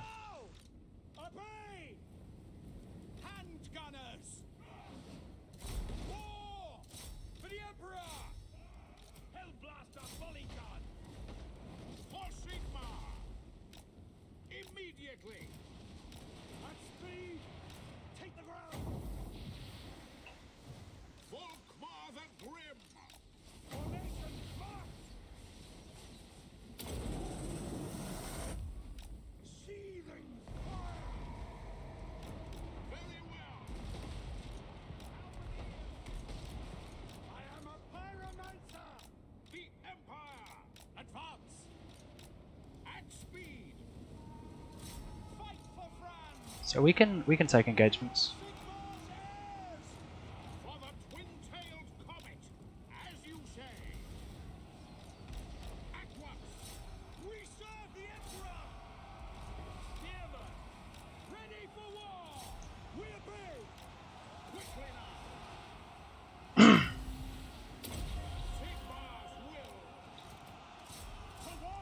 So we can pop down this pendulum as well.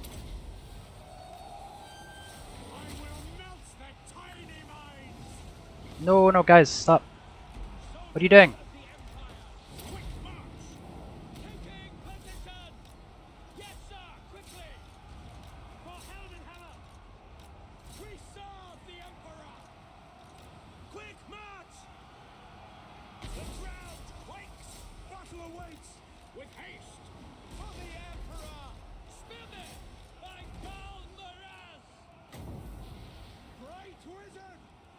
Can you not bug out, please?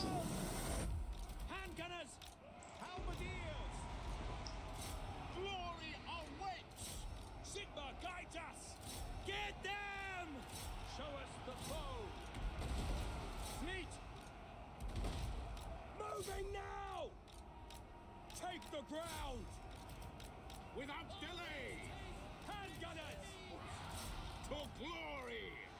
Now we just need to get Volkmar out, and then we're in a good spot.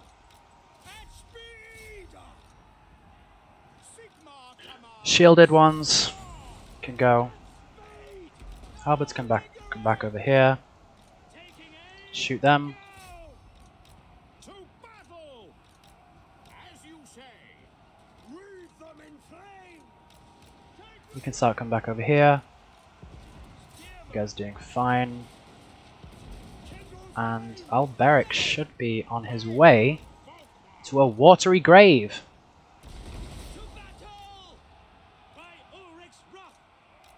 I mean, if he wants to burn once a magic saving him, he's welcome.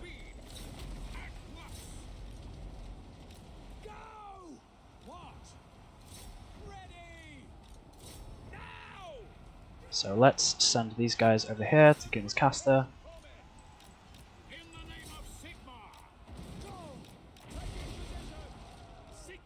And we take another victory against VM.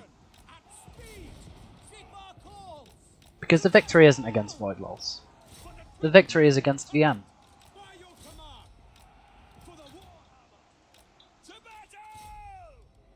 Honestly, this build definitely needs work.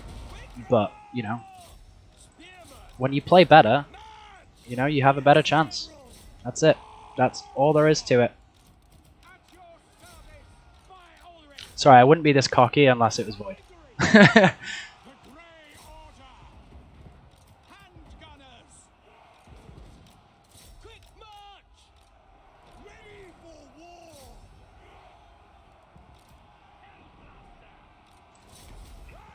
So yeah, despite the forest camping. Oh, I mean, he can take as much time as he wants to win here. The longer the better. Because, one, it's more shameful. And secondly, you know, Volkmar's regenning. So.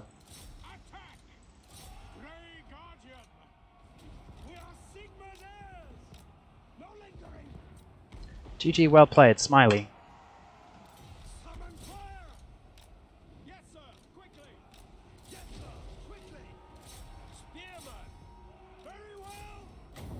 And, you know, Burning Head just to be fun. Boom! GG. GG, as Happy Puppy would say. Yes, build was fine. Alberic is obviously a counter to Spicy Power handgun play. Like, what else would it be a counter for? But unfortunately, yeah. Honestly, I'm liking the idea behind this double caster. Because for like 800 gold, firstly you get 2 very good spells, right? Even with Burning Head nerfs, but you sort of guarantee that you don't automatically lose to Archer spam, and that opens up a lot more possibilities for, you know, heavier builds. It's like this has 8 chaff plus 3 halberds, so that's a lot of infantry. This is like an RTK Felix build, but, you know, better, because it actually deals with the archers. GG, guys.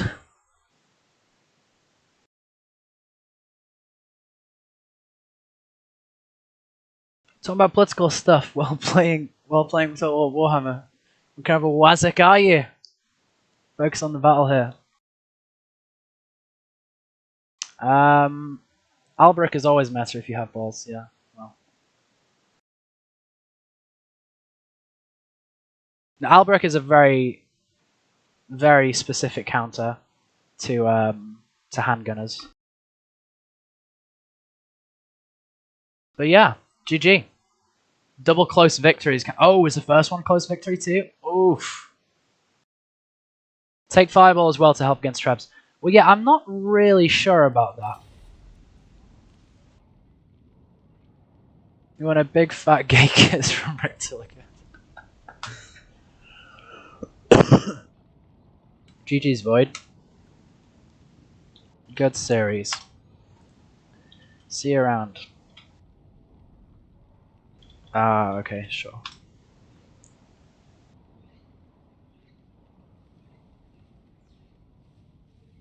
Yeah, I think he's just having problems with the game. See you all around. So yeah. That's the tournament. Taco! Yeah, join me! We can do let's end the stream with an actually fun best of 3. You know, one where I don't have to worry about Spirit Leech Kite in every single build. Although ironically enough, I didn't have to worry about that because he picked Bretonia, but see, this is the thing, is outside of his cheese fest, like, Void just isn't that competitive. If you didn't try to kill your cav with trebs, then shooting at your handguns would have been an issue. Yeah, maybe. I don't really know why he shot the cav. I guess his idea was that once he gets rid of the mass, he can get into the backline of Questing Knights, but yeah, he's not a good Britannia player. He just took it because he thinks it's a counter.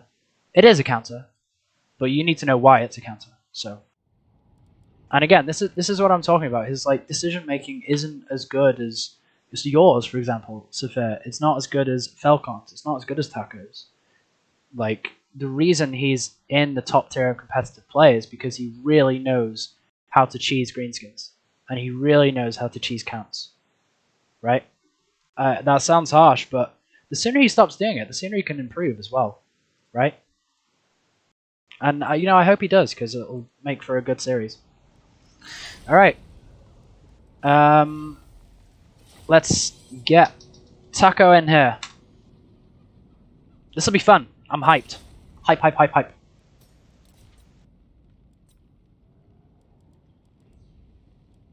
Where's my boy? Flying Taco. What name are you under right now? Is it still Pineapple?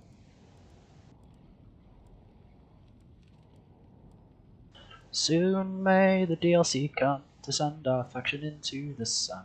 One day when the killing is done, we'll take our slaves and go.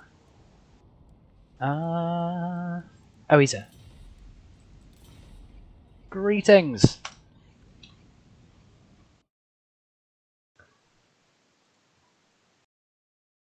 You didn't try to kill you. Yeah. Salt, loving it. Well, that's why they call me Salt Power. No, I mean he's just he's really rubbed in his few wins against me. So yeah, I'm gonna rub in my wins against him. Oh god, I have an exam in 10 hours. Well, good luck, Hank. And you should probably go to bed. But yeah, best of luck, man. Best of luck.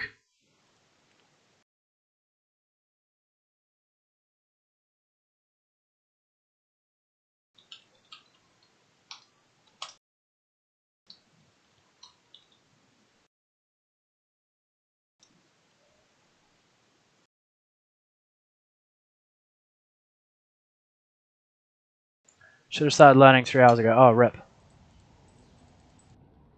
Sure. Let's do Dark Elves Lizards.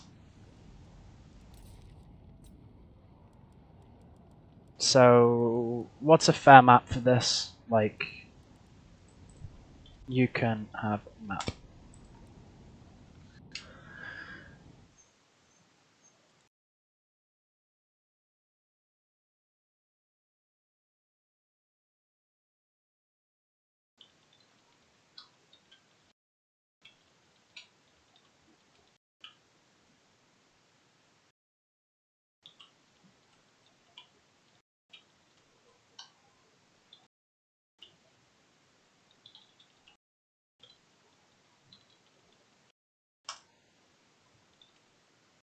Delayed ending wasn't your fault, though.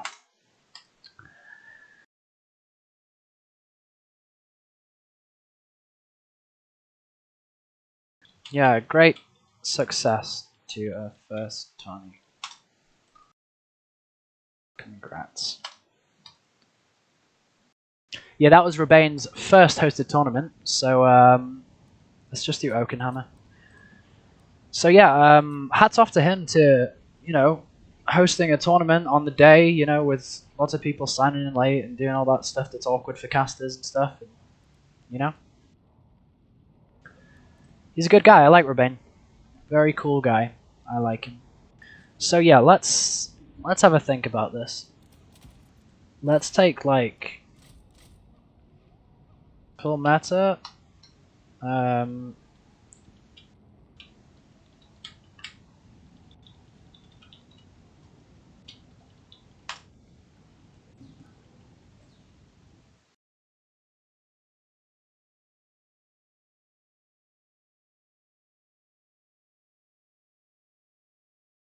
Oh, apparently VM tried to get Robbane to accept their rules. That's pretty funny.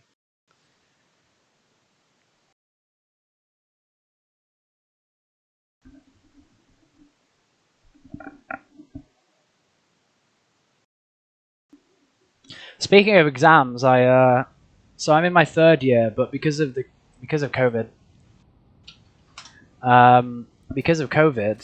I had to. Well, we basically got told that if we get a first this year, then we'll get a first for our entire degree. And my final mark, depressingly enough, was 69.5. And the first mark is 70. So yeah, looks like I'm going to have to try hard next year as well. Big sad. Big sad. I was actually good, to be honest. But and it's so annoying because in my recital, I actually played some Scarlatti that was really not an issue. Like, it was the easiest piece of my program. It shouldn't have been a problem. And for some reason, I just blanked on the day, messed up a bar, and it sort of broke the flow of things, like, right off the bat. And then, you know, had to go from there, which was tough, to be honest. It was, but yeah, had I not done that, I'd be sat on a first right now, and that's depressing. Big sad.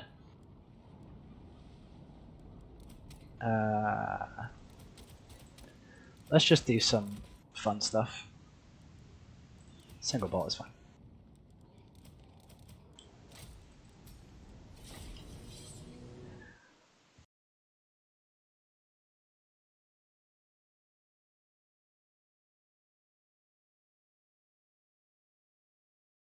Oh, and thanks for the kind words, Crow Metal.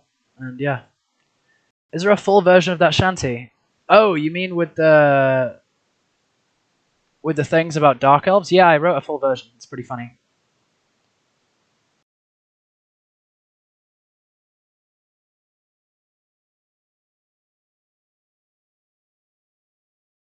Oh, apparently Viking was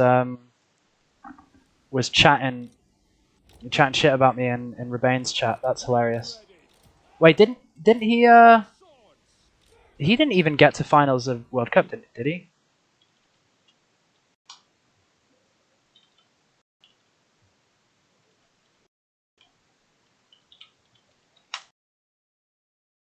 Yeah, I think he got knocked out in World Cup in round 3, which for someone who's, you know, being really vocal about being, you know, whatever, the best player in the world or whatever, that's pretty rich. Pretty rich.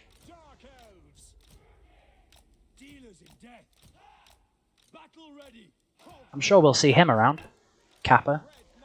Yeah, no, I don't even know what's happened to Viking recently. He's just sort of dropped off the face of the earth. That's pretty funny. GLHF.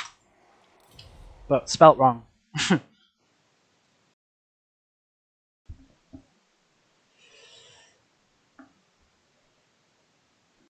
Adversity serves you better in the long run. Yeah, true that. True that. That's a ton of infantry. Is that how do you roll? Yeah, so they do in a lot of matchups. I think in certain matchups you need a lot of infantry. Because you have the best elven chaff, right? You know, you compare this to, like, you get sword chaff, which high elves don't get. Wood elves, strictly speaking, get dryads, right? But they're nowhere near as cost effective, and they don't have shields. Yeah, so that's a thing, I guess.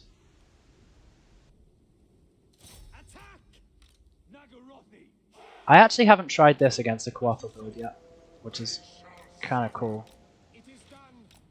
Triple Dreads is pretty metal though, for sure.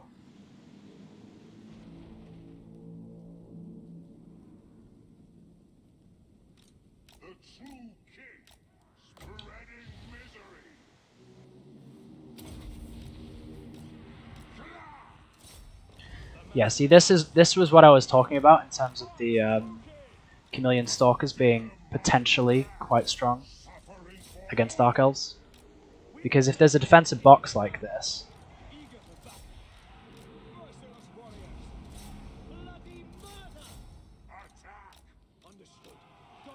then you need to, like, get in there, don't you?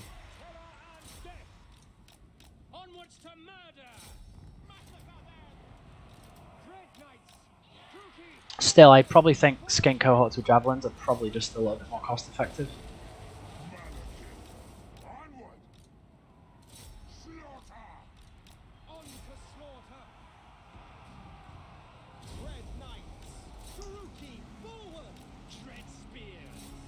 That's an Arc of Sotek. I don't want to deal with that right now. Merciless warriors. I lust for slaughter. Red spears. But yeah, this is pretty meta Dark Elves here, I think. Maybe not optimized. In fact, definitely not optimized, but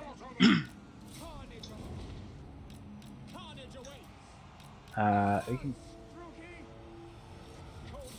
push you in here, I guess.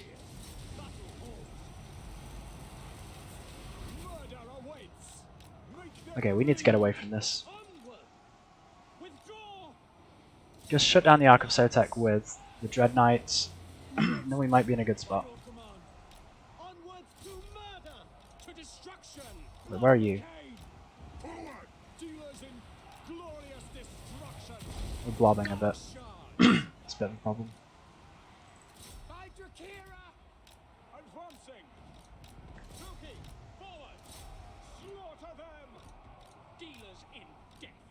So if the Dark Shards can get out, maybe we got a shot here. Having said that, I don't necessarily know if he has a lot to kill Malekith here.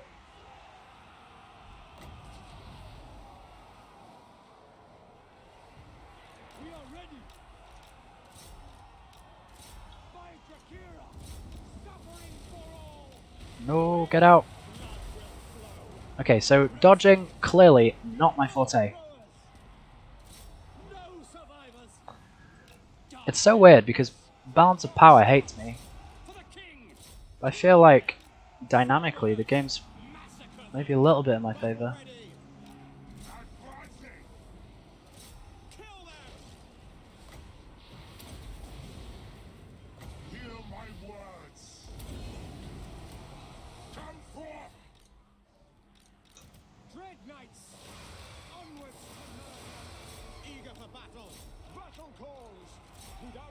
Quartles are actually really annoying to shoot for this character, for Dark Shards I mean. So, if we could focus one down though, we'll be in a decent spot.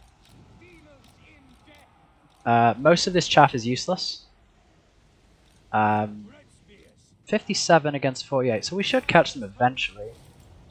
And, you know, we've done enough chasing, so may as well. Get you over here, you're over here. You can fight this Quartle.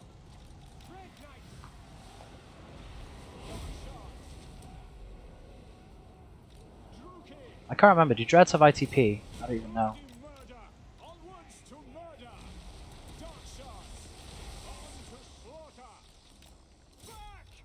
They probably just have enough leadership to make it irrelevant. Yeah.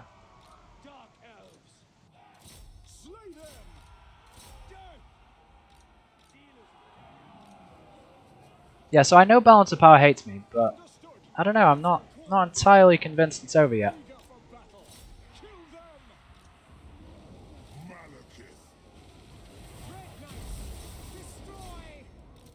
Especially if I can get these Dread Knights back in time.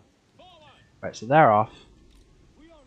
So yeah, if we can just save Malekith from these big scary monsters, we may be in a good spot.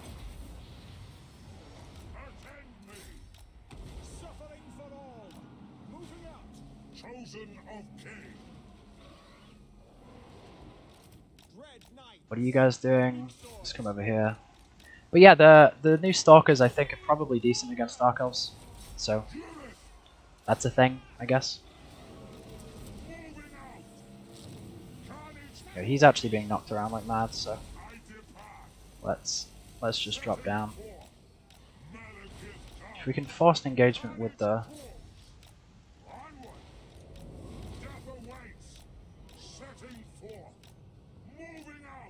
Dreads in support, then we're in a decent spot.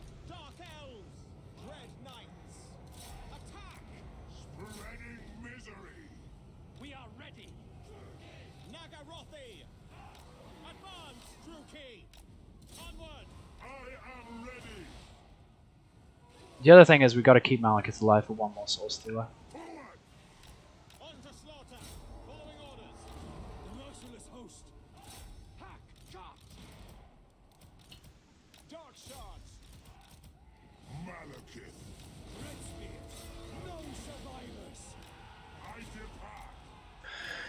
Oh no! I'm going to lose! Annihilate them.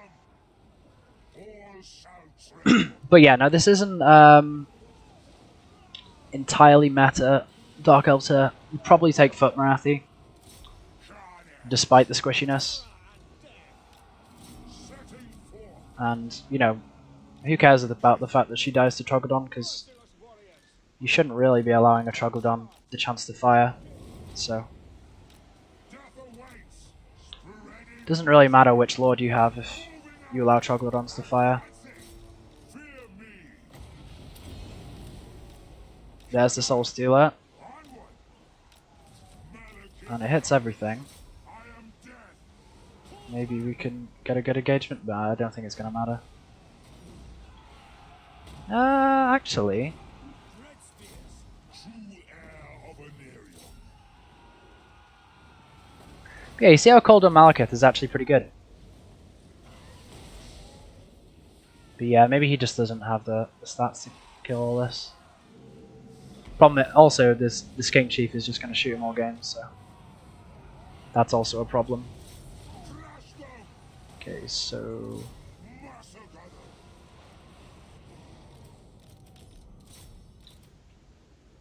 oh, I got a healthy spare over here. That's annoying. Yep, I suck, and I know, Red knights. but it's okay. I'm better than Void. Haha. Malekith.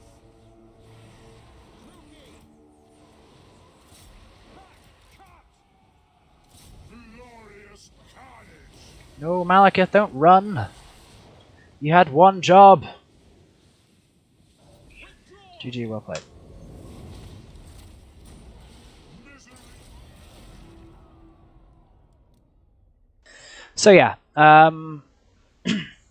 I don't really like to spill the beans entirely on super duper powerful Dark Elf builds and just like friendly stuff, but this is a general idea of how you can play it. Triple Dreads is a bit of a meme, but yeah, his build is fine. Like Quattles are going to do great if they're just going to goon Malekith all game, but even then, I don't think Quattles are particularly strong.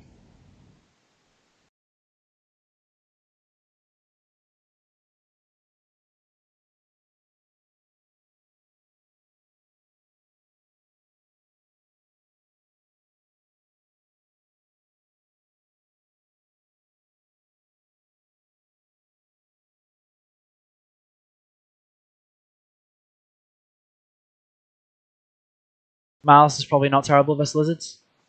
Yeah, not terrible, but the thing is with Dark Elf Lords is that like your roster sucks so much that you have to take a Lord that is going to carry you. So if you take Malice, you're automatically losing because your roster is just terrible. So even though Malice is actually not bad when you compare him to Lords in other rosters, he's the amount of carrying he has to do to make himself viable is quite a lot.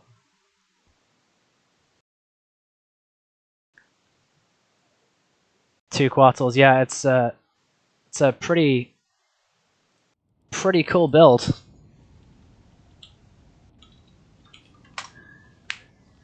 Yeah. How'd Arc do?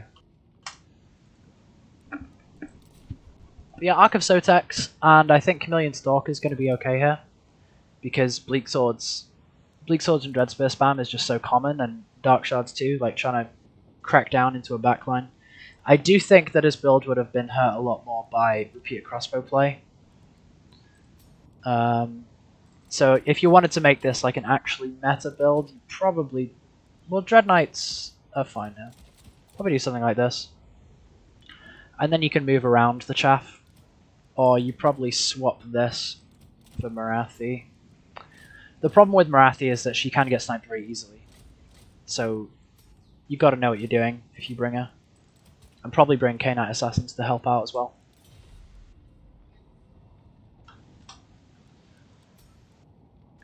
Yeah, Arc did well. I think Arc of Sotex is going to be pretty standard against elves, especially high elves.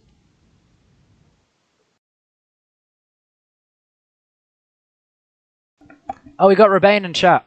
Hey, how's it going?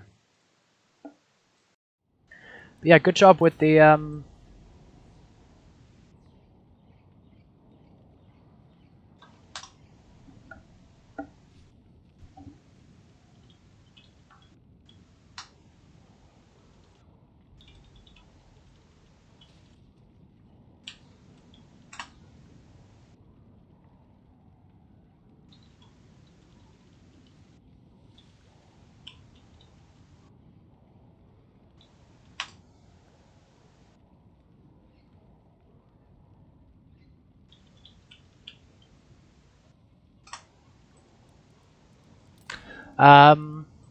yeah.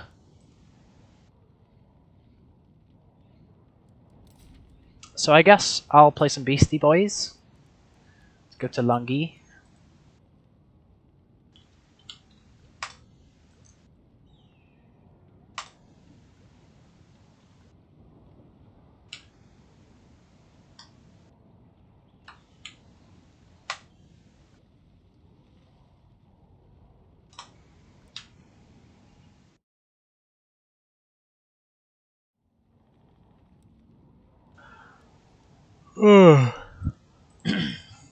Yeah, sure. So, Beastman Mirror.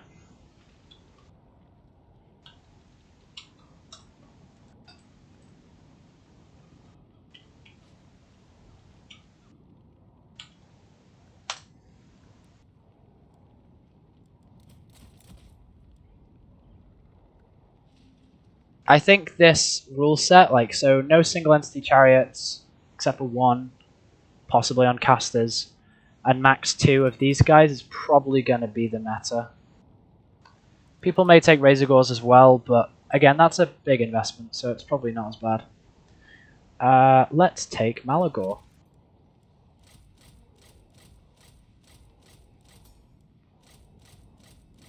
With just Flock of Doom. And double Manticore. Some Harpies. Let's take the Behemoth, because why not? And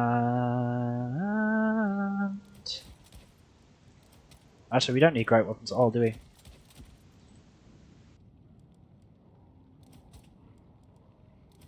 Seems like a build. This is our build. Perfect.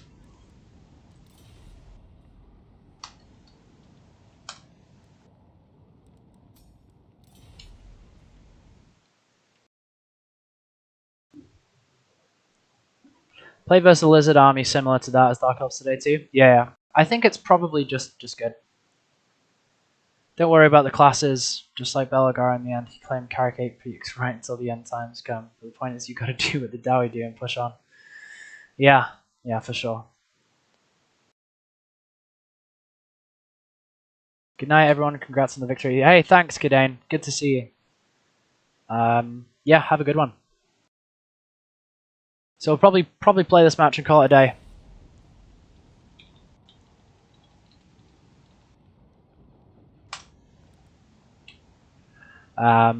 Because it's 10 o'clock here. I've got rehearsals tomorrow. And I got to practice, to be honest.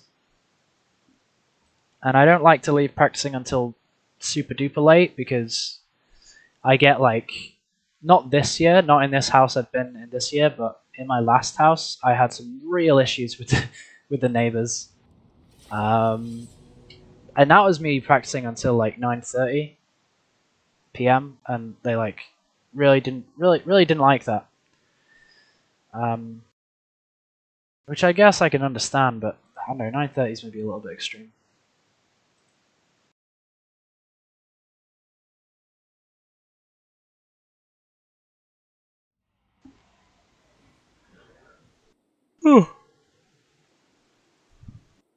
So yeah, I just don't want to start issues with neighbors by playing like 2 a.m. or whatever. So I've tried to draw a barrier at like 11:30. I want to get some done before. I've done a couple of hours today already, but it's not enough. It's never enough. Okay, I don't know what this build is. I just realized I loaded in. I was like, wow, this build makes no sense. So, yeah, that's a thing. So, flying squad, the single entity, chariots. Hey, look, I'm using all my control groups. What is that about? But yeah, thanks for to Taco for coming on and playing with us. It's been pretty fun.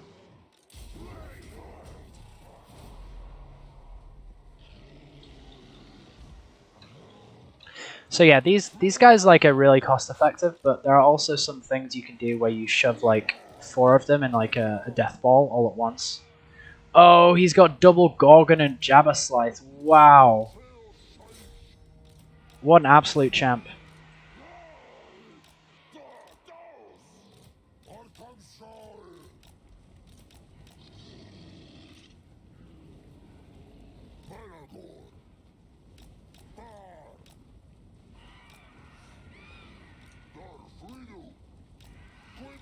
So we can pop down a Flock of Doom.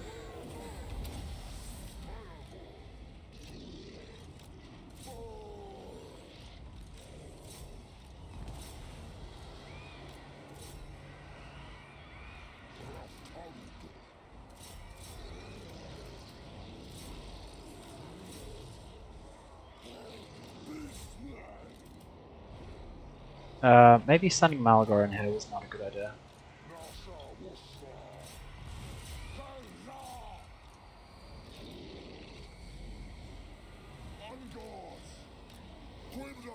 Leave the Manticores in.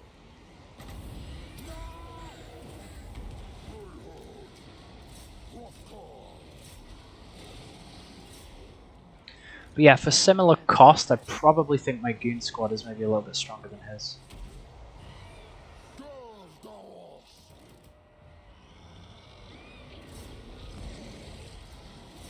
No, not you. You can chase this guy off. You can come over here. Well, it looks like that might be a wipe. Let's do that and that. If we take down his Gorgons, then nothing kills the Behemoth, so... I'm intrigued to see how each of the single entities did, though.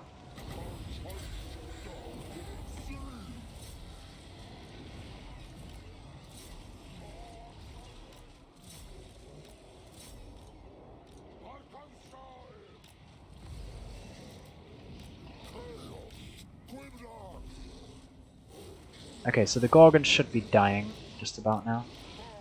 So let's bring you down here.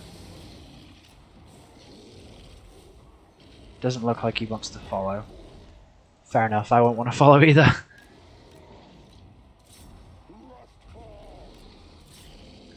GG.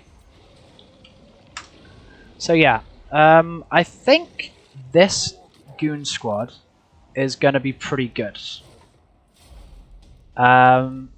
Because actually, if you really think about it, it is sort of a Walmart Marathi double Manticore for cheaper, and on a roster that traditionally struggles with killing monsters, and you also get like a really good. I mean, this is like what a Charybdis should be, okay, but it's just not.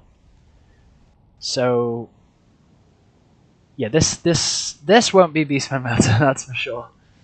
But I think the Goons, yeah, I mean, look at that. Manticores are just so cost effective against like other monsters, and even if they're flying around supporting cav engagements, like again, they're just so good. Tuskarl Chariots didn't really have much to kill, so that's fine.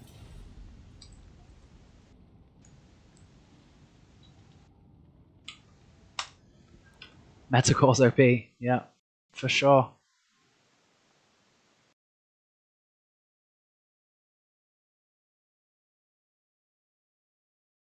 Tuskarl Chariots are crazy broken. The 750 variant are like super duper strong, but I wouldn't describe them as broken. They need they do need a nerf though. As for the Wargor and Kazrak, Really?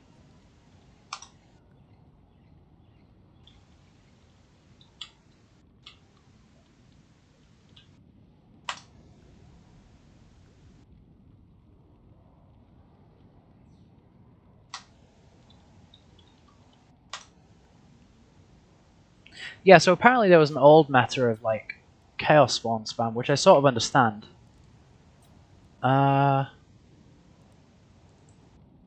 Not on their own. No.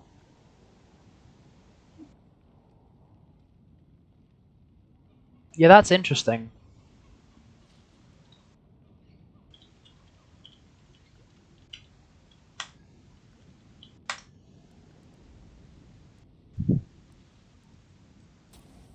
So yeah, you maybe do something like I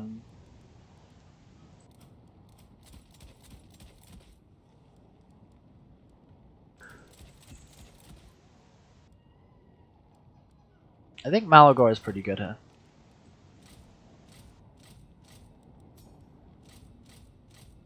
You can go Flock of Doom and Enfeebling Foe, and then you take a hit squad, right?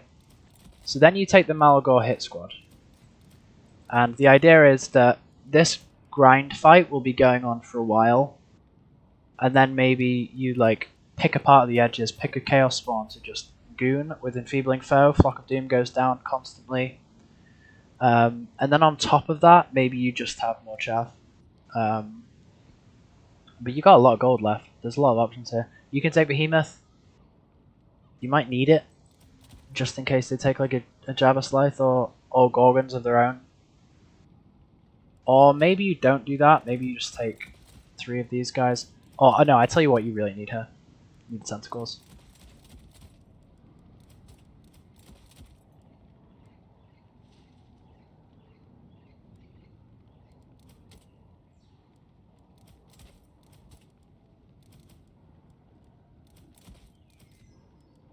This seems pretty good to me. And then maybe you swap these guys for shields.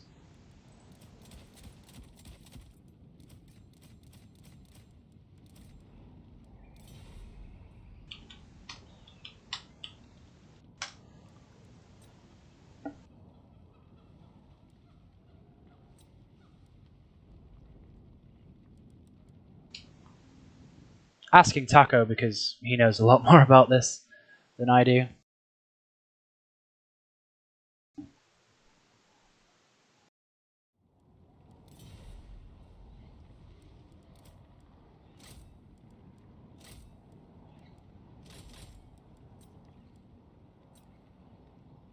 In fact, I'm gonna save this actually.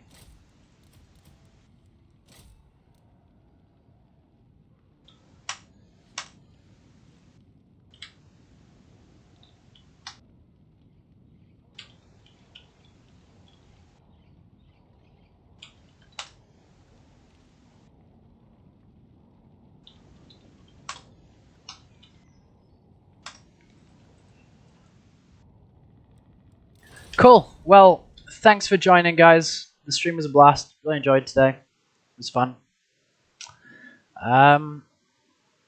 So yeah, let's just,